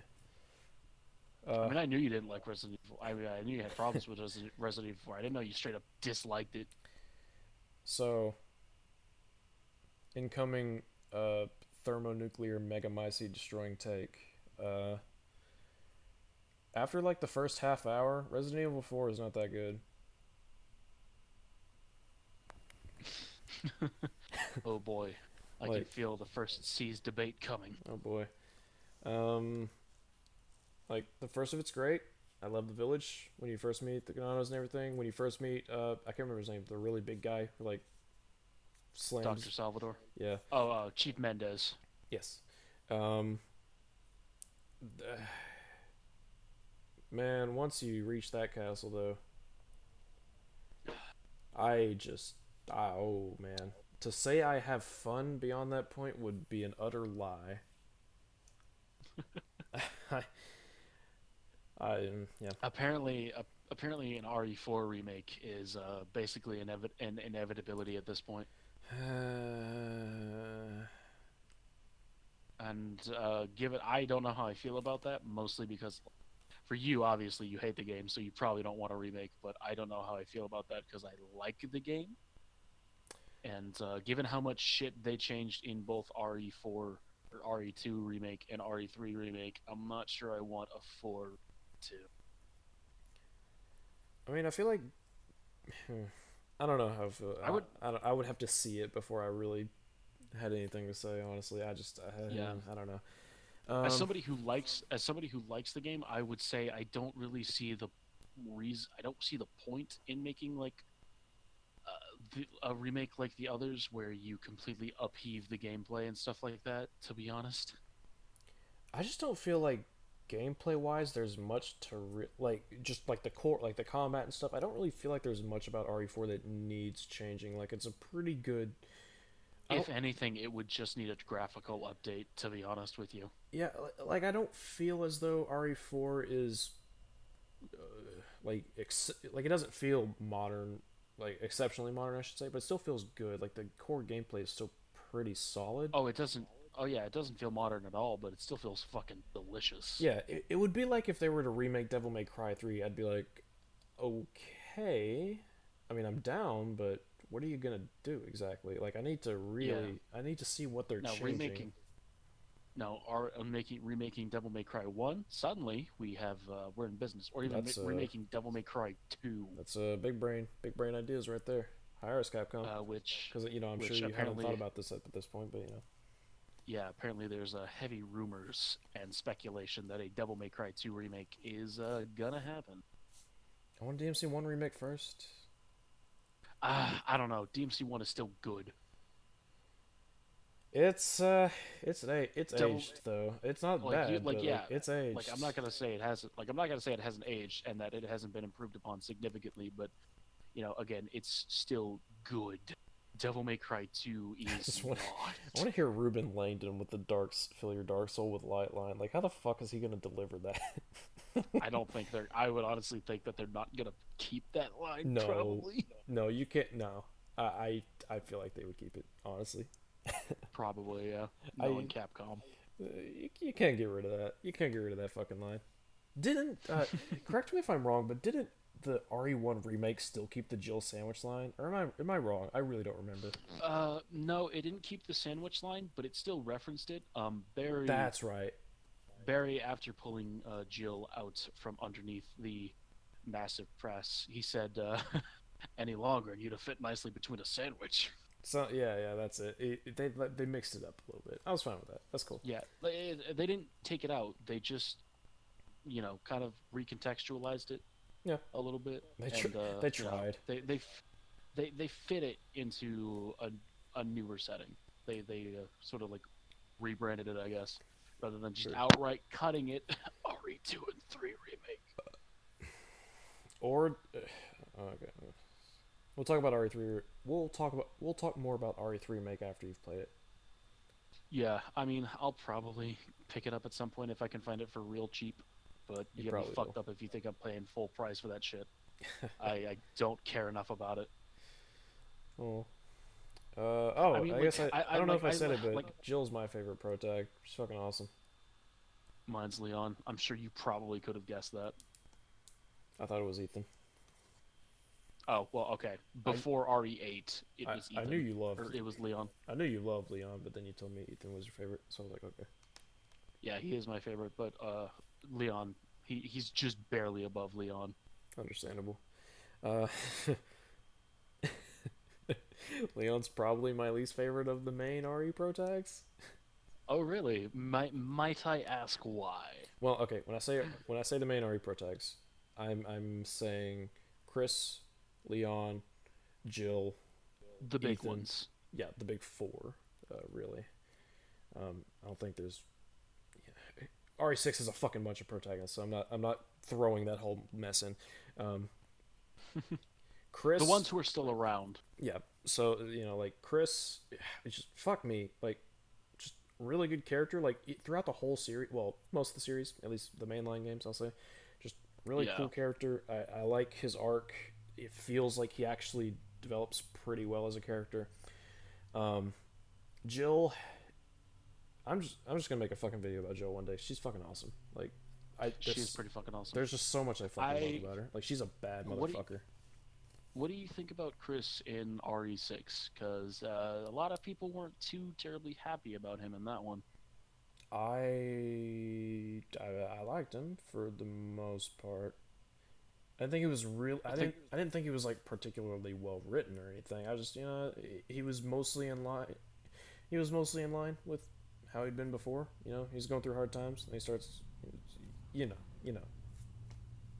Yeah. No, I mean, I don't think he's like, I don't think he's bad. I don't think he's very good. It's just kind of like, yeah, he works for me. Yeah. I'd say he works I for me. get you.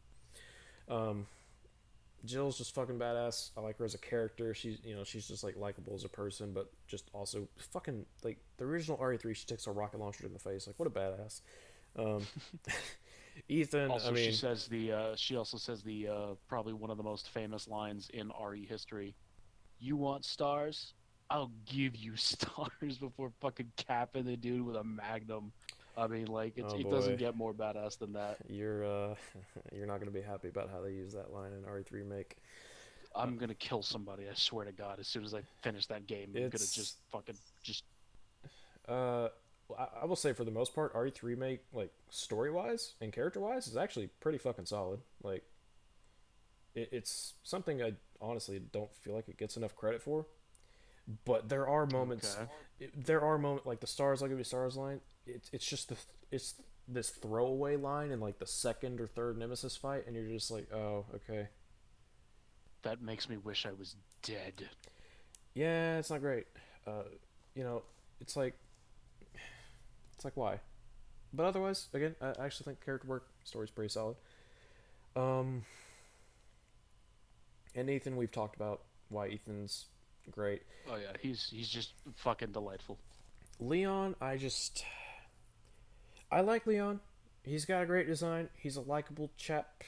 Um, I like him a lot in RE2 as a character. However, when RE4 comes around, he's just kind of schlocky action hero, and I'm like, I feel like we missed a lot of things when we got here. Um, RE6, he has a bit more going on, but man, RE2 and 4 Leon are just they're completely different entities to me. Like I I'll don't know give you what happened. I'll give you that much. Leon in RE4 is vastly different than how he was in RE2, Yeah, and we and don't get a lot. We don't get a lot of extrapolation on how he got to this point. I will say I like Leon in the RE CGI movies. Those are fucking cool. Oh yeah, I honestly think that the CGI movies, for the most part, are not bad. Degeneration and Vendetta, or not Vendetta, but Degeneration and Damnation, I think he's really good in. I own those two. I Um, still haven't seen Vendetta. I, Bro, Vendetta is I've heard whack things about it. I don't really know. there's this okay. So in Vendetta, there's a sequence where Leon is on a motorcycle. Don't worry, it gets better. He's fine. Um, he's there's a moment where Leon is on a motorcycle. First of all, I'm pretty sure Vendetta took place, or Vendetta was made after RE6 and took place after RE6. So like he's obviously dual wielding, I think. Yeah. So he's on a motorcycle on a highway being chased by zombie dogs who are somehow capable of going like 60 miles per hour. So this motherfucker is Nice. honestly like we'll probably just have to watch it and like watch together. That'll Because be a like fun time. I it's think like if you've got time, we I will would at some love to point. watch it with We you. were gonna fucking Yeah, play watch Blaze Blue together. tonight, but holy fuck, we this went on for way longer than I thought it would. I thought we were gonna be at this for like 3.5 hours, but here we are at 6 hours. Yeah. Fuck me. Not that I'm complaining. It's been a blast, and it's been a RE8's been a fun time. I'm I'm definitely curious if I'm gonna feel as though we should cover RE8 videos. Like maybe if I see something just really fucking weird or spicy, but I don't know. Like saying that RE8, like if there's something saying that like RE8 is the worst one or RE8 is trash or something like just something that looks really like maybe if there's something like really clickbaity, I guess, I will or something say that has like a really bad title. I will say like I feel like if we find a video that's just fucking just like shitting on the game and then we do a response to it and then someone says, "Oh, look, RE fanboys trying to defend the game and say it's perfect." And then I'm like, "Yeah, so let's talk about the 6 hours where we talked about how it's actually not." But yeah, that'll be Like interesting. honestly, I like even if like even though I've had a blast with RE8, I don't know if I don't even know if I'd call it my favorite RE game. I'd say at the moment It's up it's one of it's I'd say at the moment it's one of the most enjoyable for me for sure. Yeah, it's up there, but like I wouldn't call it my favorite. I Not by a fucking long shot. bear in mind, like enjoyable for me also includes like RE6 and 5. Like those games are a fucking blast. They really are. Like, you know what? Here's another hot take. RE5 is better than RE4. I'll fucking say it. I don't care. Interesting Fucking take. bring it. I'll give you that I'm ready. much. I'm ready. I'll give you that much. I'll give you Oh that it's an man. interesting take. Don't know how I feel about it. Um. Then again, I'm actually one of the people who doesn't mind Ashley. Oh yeah. No. I fucking. I'm not sure if I hate Miranda more than Ashley. Honest to God. And I hate Miranda. Like holy. Well, I mean, like gameplay wise, character wise, I actually think she's all right. But